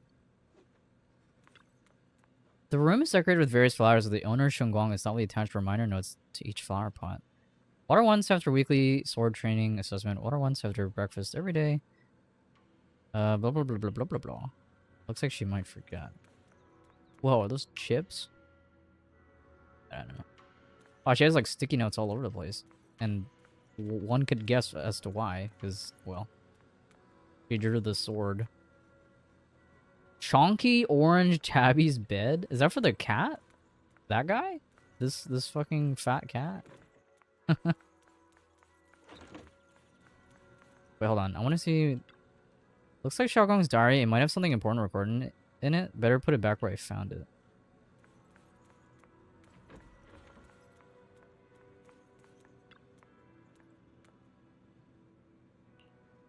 They say only truly destined and the most persistent customers can accurately draw the rarest boon apple. Or boo apple?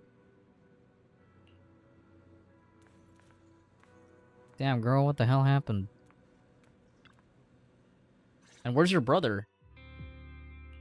Xiaoguang, how are you feeling? Do you still hurt anywhere? It feels like I had a really, really long dream. Right, where's my brother? What happened to him? Where is he? Did I... Is he dead? Let me tell you. Don't worry. Let me tell you everything that's happened. I know. After you defeated that thing, the creator, or at least its embryonic form, you passed out from exhaustion. The power wrapped in that black mist dissipated, and Senior Ye, he seemed to come back to his senses. He caught you as you fainted and whispered something I couldn't make out. It was clear he didn't want to leave, but in the end, he walked away alone. He didn't explain anything. All he said was, take care of Xiaoguang. Huh? So he's alive, but he left?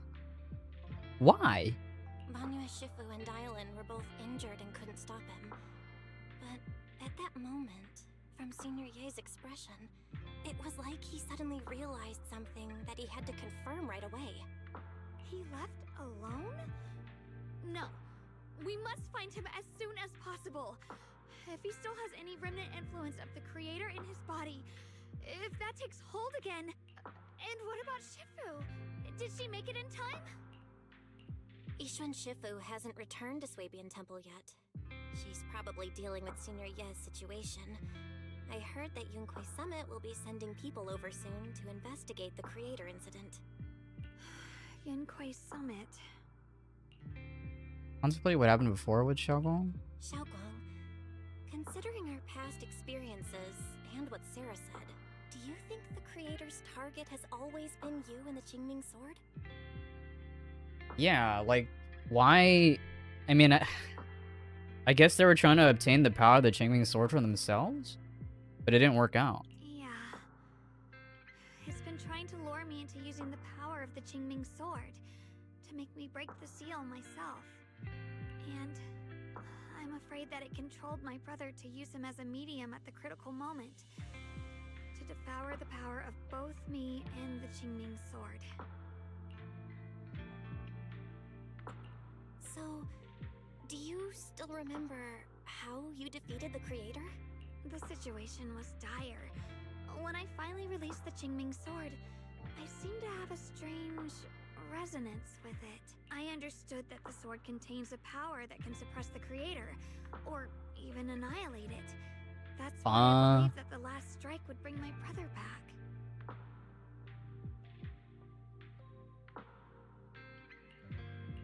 And besides that, did you feel anything else? What do you mean? Oh, yeah, because she literally goes devil trigger. Like, any changes with your body, or in your appearance? Your hair kinda turned white when you drew the sword? Yeah, it's interesting. For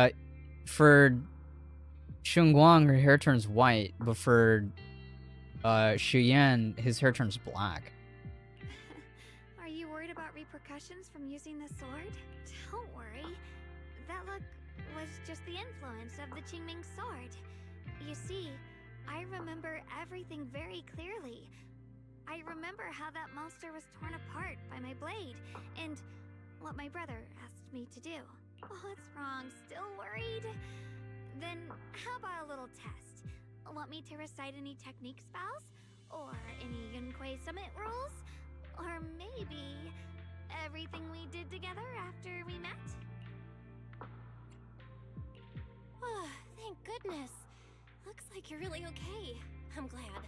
Yeah, I've never been very lucky, but maybe it's about time things went my way, right? It's just...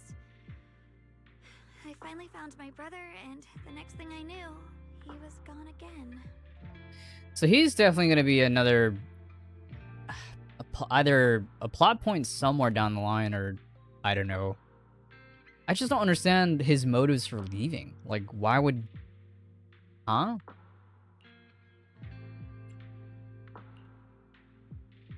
Oh, this isn't a voiced line. At least now we can be absolutely certain that from the start, Senior A was never swayed by Sarah and the creator. He even tried to contact Yushu and Shifu secretly. Yeah. It seems like Sarah was using the promise of separating me from the Qingming sword to lure my brother into cooperating with her. But I don't think my brother ever believed her. He only played along so he could get close enough to find a chance to destroy the creator before it could take form. Yeah, and that didn't work out. I didn't realize that the creator's focus was on me and the Qingming sword all along, and that Sarah had already drawn me into her trap long before I noticed. But now that the crisis is over, and he's finally out of their grip, why Yeah, doesn't he come back? I genuinely don't understand why he just... Why did he leave? He was clearly worried about me. When I was half conscious, I remember hearing him ask me to forgive him for leaving again. Saying something like, he'd definitely save me.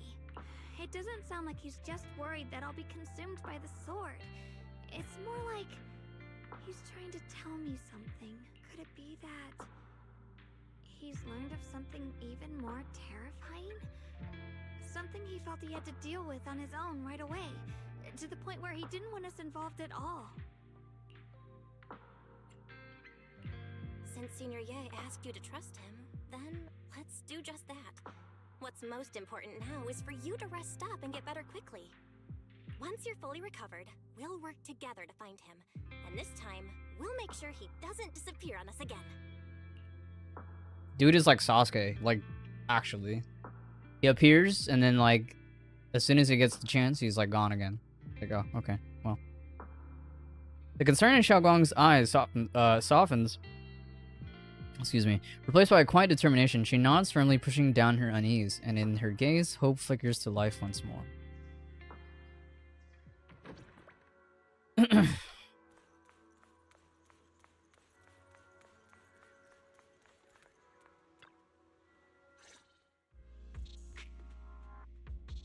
Damn, there really is a lot of dialogue that's missing, though, I will say.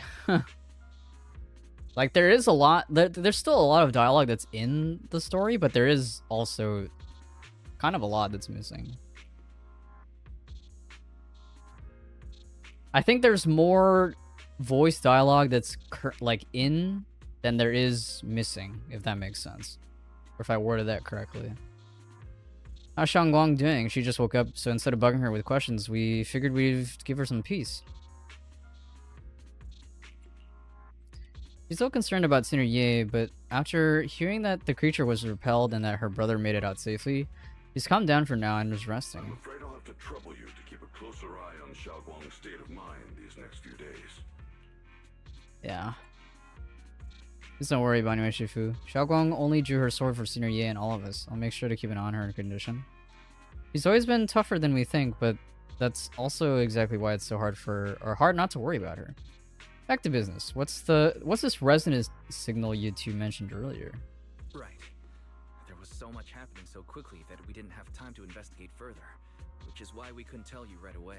Resonance signal? When the creator, or rather that power Xiaoguang fought off, was first awakened, 4 areas in Lemian Hollow simultaneously emitted extremely brief but highly similar energy resonance signals. What?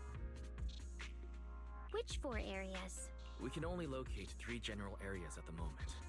One was right where the creator appeared at the old mining site. Another was the area where we confronted the Exaltist Overseer, Mevarok. And the third one was the town. Oh, the town from the previous story, from 2.3. Yeah, all places we've been before. Yeah. Coincidentally, these are all places Wise and I have been before. You've been to all 3 places? Oh, don't tell me these are all popular attractions. That's not the strangest part. What's really worth noting is the 4th signal. Fairy? The spatial coordinates of the 4th resonance signal are severely blurred. Existence confirmed, but precise location cannot be confirmed due to high-level energy interference. Warning. Though brief, the peak value of the signal's miasma energy exceeded all known records within Lemnian Hollow.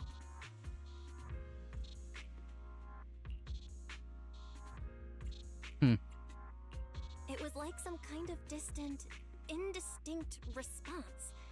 Then it quickly went silent again, as if hiding from something. 3 of the signals came from areas we've been to recently. No way that was a coincidence. But that last one? It's hidden so deep that even Fairy couldn't pinpoint it. Where could it be? Yeah, that's suspicious as fuck. 4 resonating signals. There must be some underlying connection we haven't uncovered yet.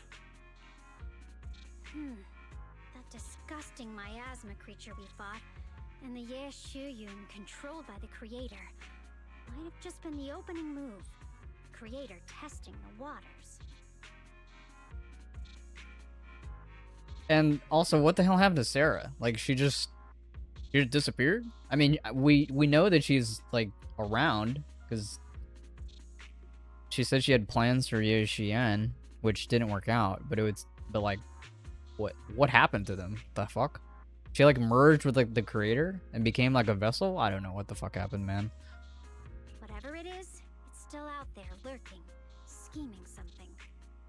I'll report this to Krampus and closely monitor any changes inside the hollow. I will also investigate further. When is Dylan just gonna be like, you want to work for Krampus? With Krampus and Bonnu Shifu helping out, things will definitely go more smoothly from here. Wise and I will keep an eye on the situation too, while we keep Xiaoguang company. Let's all stay sharp, everyone. This calm might just be the eye of the storm.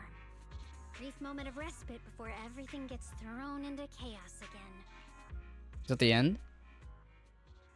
Oh, not quite. Is she in here? Probably not, right? Oh, she is. Oh my god, the cat. The orange tabby rests in its bed, surveying its domain with an air of authority. Though, of course, from a human perspective, this is still Ye Shengguang's room. Taking care of a self-sufficient cat is a breeze, even if you forget to feed it for 3 days. It'll find its own way to survive. After all, as everyone knows, it has mastered at least 3 secret routes that lead straight to the kitchen, perfect for sneaking in, snagging some food, and making a clean getaway. Ye Xingguang believes it has the potential to become a legendary proxy, and occasionally even calls it proxy. Of course, only when proxy wasn't around. Legendary Proxy Orange Edition.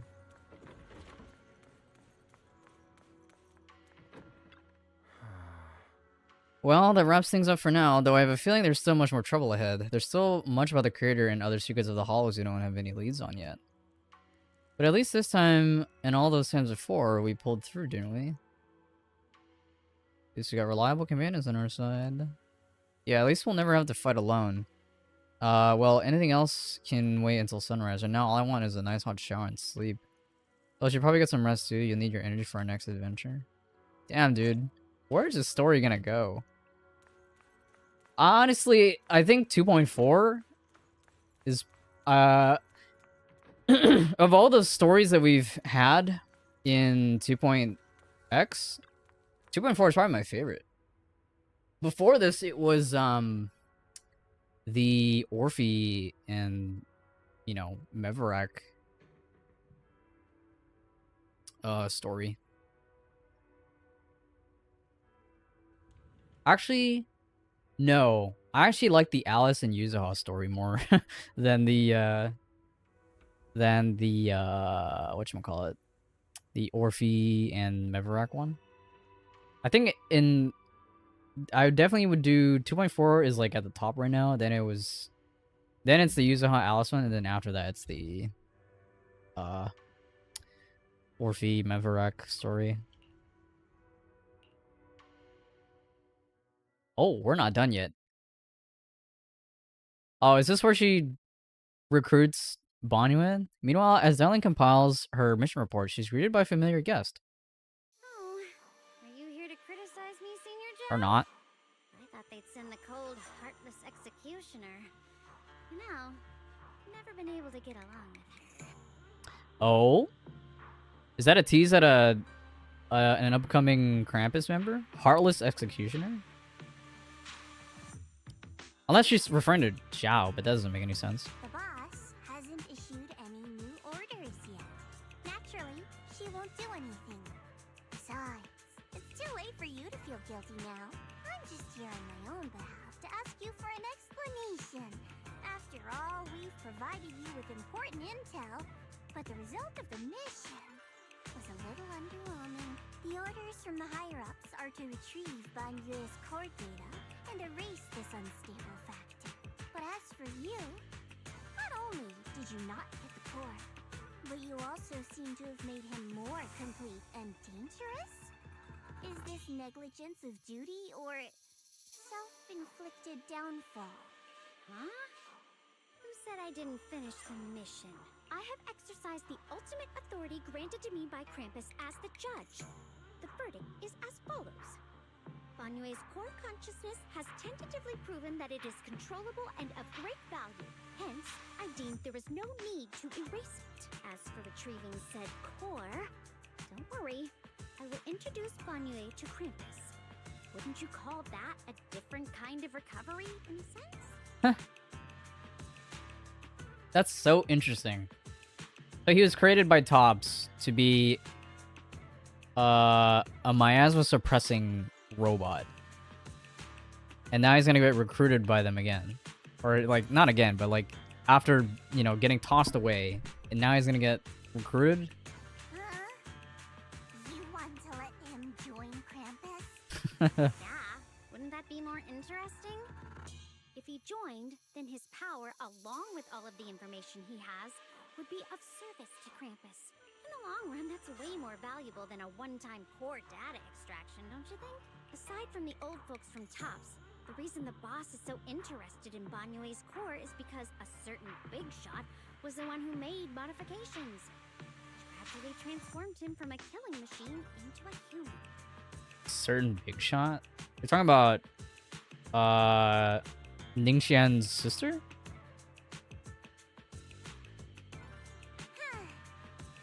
sure know how to wiggle out of a tough situation. However, your proposal does actually have some merit. I hereby approve your verdict. As for how to write the report without any leaks to get those old fossils to not in prison, That will be up to you to deal with. But I believe that when the boss finds out we're about to have a new member who is so controllable and so useful, with all the potential value he brings, I'm sure she will be happy. So their boss is a she. After all, this is much more worthwhile than recycling a pile of scrap metal, right? Alright, I'll leave the rest of the procedures to you. I look forward to hearing good news about our new member. I'll still be relying on you to help me persuade the others. Conversation comes to an end with sweet but cold farewells. Dylan remains where she's standing and exhales softly. Finally, your path to redemption begins with Krampus. And it will be a long road. Don't let me down. Cries of her wife have been to remain heavy and gray, but for Banyue, the path toward a new life now lies open, and one less shadow stands in his way. The night deepens and all is silent. As Suban Temple is shrouded in hazy moonlight, a single room is lit with a dim yellow light like a stubborn little firefly in the darkness. On the day I secretly snuck into Suibian Temple, I saved a chubby cat. Uh-oh. Is she starting to forget?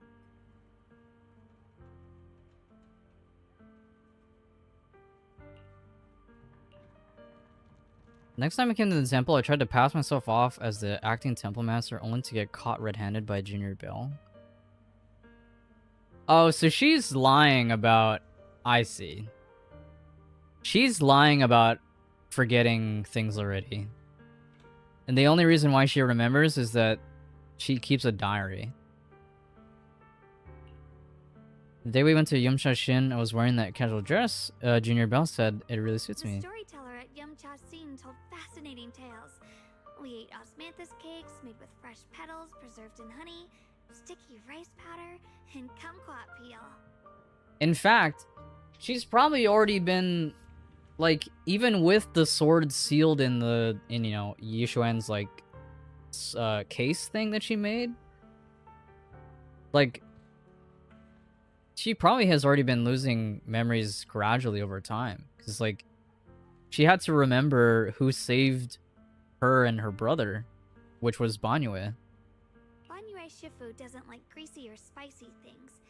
When handing him hot tea, the cup handle should be to the right. Dylan really likes honey. She always doubles the amount. Senior Inhu's secret marinade. Grind the dried tangerine peel into fine powder.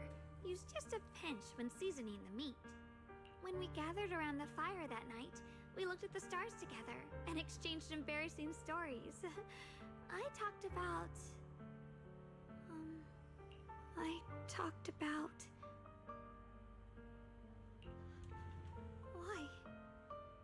Why can't I remember? I knew it just a second ago. I wrote it all down right here. The words on the page are blurry, twisted, and morphed as if they're about to break free from the shackles of the pages and disappear completely. A tear falls from her eye, hitting the diary with a sharp pat. After a few seconds, she wipes the damp marks from her face with the back of her hands, and her eyes become resolute again. She stares at the handwriting, soaked in tears, as if trying to use her gaze to burn the words back into her heart. I talked about how I didn't bring enough money when I left Junkoi Summit. I almost ended up going to that pawn shop in town. I remembered thinking to myself, besides the Qingming sword, I have nothing of value that's worth holding on to.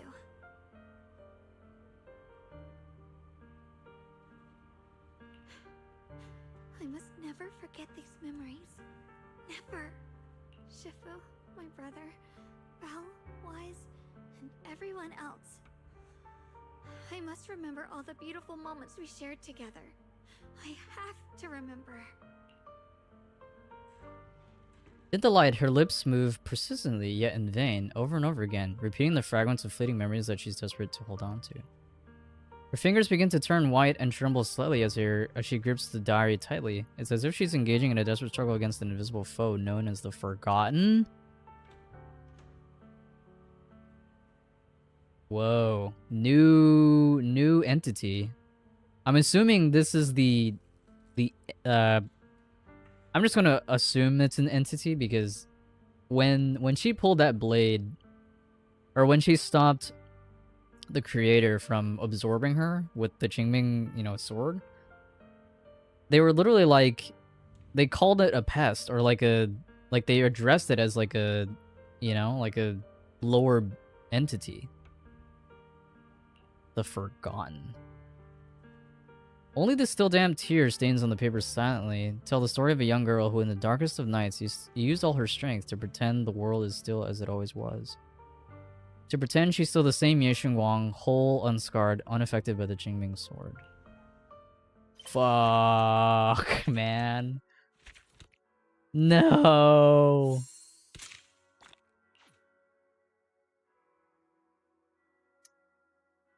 I will say, I don't know how I feel about them basically rehashing another, like, it's essentially the, like, not like cookie cutter the same, but it's like, you know, it's pretty much the same, not the same, but like, it's very similar to how they set up, what's her name? Fuck. Yi Xuan and her sister. Right?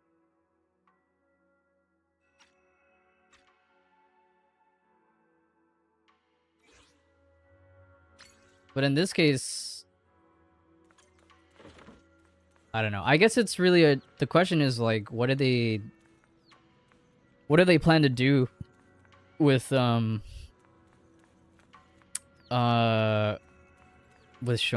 you know?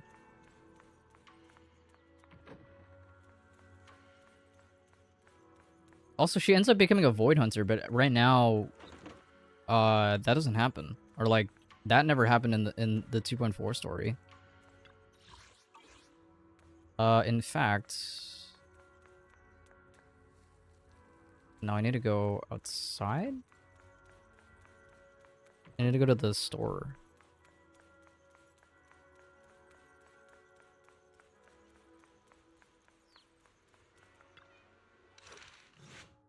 This should be a part of Phaethon's story, right?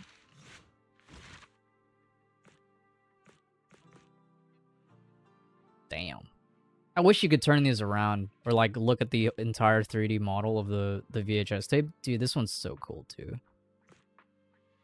On the precipice of the abyss. Dude, yeah, this story was good. I was pretty invested. There are some points where I'm like, it wasn't as interesting, but it definitely picked up, and I was like, yeah, I'm invested. Definitely want to know where this goes. And there was a lot of things in this that had like that just raised more questions.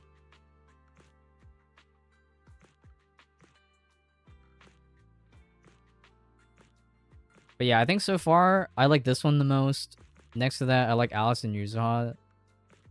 And then after that, yeah, probably Alice, or not Alice, sorry, the Orphe Meverak story. And then tied for fourth is probably 2.0 story and 2.3. I honestly don't remember all that much of what happened in 2.0, I'm not gonna lie.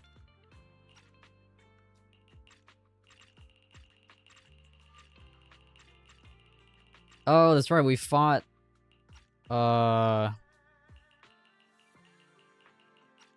we fought her not sister. And not Meverak. Hello, Kenzo. Welcome in. How's ZZZ? I just finished the 2.4 story after fucking almost 6 hours. And I thought it was pretty good. But now I can safely not worry about it until, or well, like, yeah, I don't have to worry about it now because, you know, I want to play Prime 4 when that comes out in a couple days. What did I think? Yeah, I thought it was pretty good. I think 2.4 story is probably my favorite, and then I was literally just discussing this, but like, yeah, 2.4 is probably my favorite from 2.x, and then Alice and Yuza probably right after that, and then the Orphe Meverak story, and then 2.0 and 2.3 are probably like even.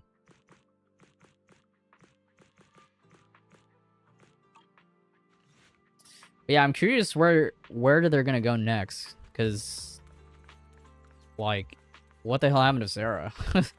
She didn't exactly die. And what do they plan to do with Ye Guang? And why did Ye Xian leave? Like, what? Where is he going? Dude was just like, yeah, I'm out. Goodbye. Where the hell are you going, man? Oh, in fact, wait, can we look at her diary? Probably not. It's probably gonna say the same thing. Like, oh, they don't even let you click it. Wow.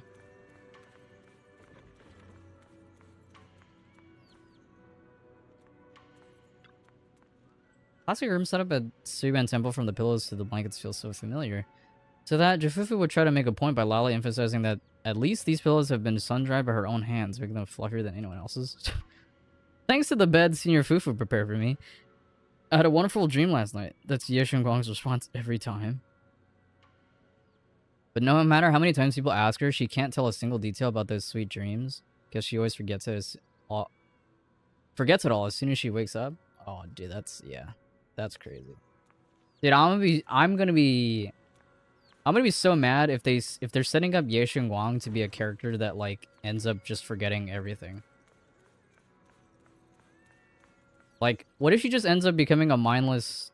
Well, actually, I don't know. Like, we don't really know the entirety of the effects of the Qingming Sword, do we? I mean, all we know is that it gets rid of people's memories. But like, what is there anything else? Like, does it drain the life force of the user? Does it, you know, I don't know. Because Yushuan's sister died, but she didn't. I don't know. I'm not exactly sure if she died because of the Qingming. I mean, I know she died because she used it, but like, what exactly happened? You know? Can you review my characters if you want?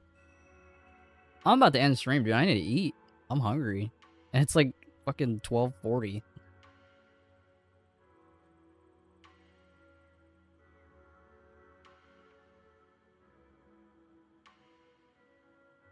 I'm hungry as fuck. Also, I should probably do this.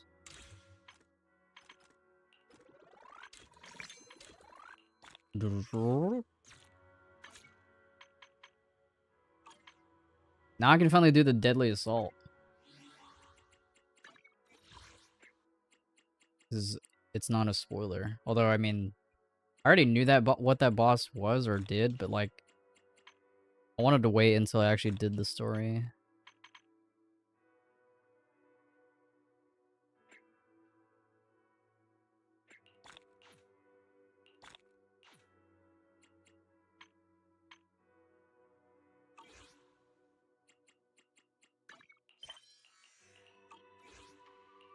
I got a title? Oh, yeah. I saw this. People were saying, like, yeah, I'm not gonna use this. Unlocked? Or defeat Sobek once during a battle with Yoshian the Thrall. Oh yeah, someone had... I saw a screenshot. Someone had this title, and then all their agents in their... like, in this screen were, like, of a younger age and smaller stature. And their name was literally not Diddy. That's fucking diabolical. Anyway, yeah, that's it for me. I need to eat something before it gets way too late. I honestly was expecting to finish this by like maybe like 11 o'clock, but it kept going. I was like, damn, we're still going. We're still going. Anyway. Yo, what up, Oni boy? I'm about to end though. I'm out of here. I need to go eat. Ugh. Anyway, yeah. Next stream, enjoy. I will. Thank you, thank you. Next stream will be okay, here's the thing. I haven't called Best Buy to see if they're doing like a midnight or like 9 p.m. PST release for Metro Prime 4. But I'm going to assume that that's probably not going to happen because it's just not that big of a game, or at least it's not as big as say something like the Switch 2 release itself, because they did do a 9 p.m. PT release for the Switch 2, but you know that's like a big thing. So I don't know. I'll just keep an eye out on my email and my Best Buy account to see if they're like, hey, you can pick it up now. But if I'm able to pick it up on Wednesday night, then we'll definitely stream Prime 4 Wednesday night. But if not, then I'll definitely stream it as soon as I can once I get it in my hands on Thursday. So yeah. Exciting. I've been really like I've been so excited to play Metroid Prime 4. It's like it's almost here. I can almost taste it. Anyway, yeah, thank you to anybody that lurked, chatted, whatever. Thank you Tato for stopping by. Thank you Kenzawa for stopping by, and thank you Onu Boy for stopping by. But yeah, Prime 4, baby. I can't believe we're almost here. 18. I mean, I wasn't waiting for 18 years, but it has been 18 years since the last mainline Prime game, which is crazy. 18 years, almost 20. That's insane. Anyway, have a beautiful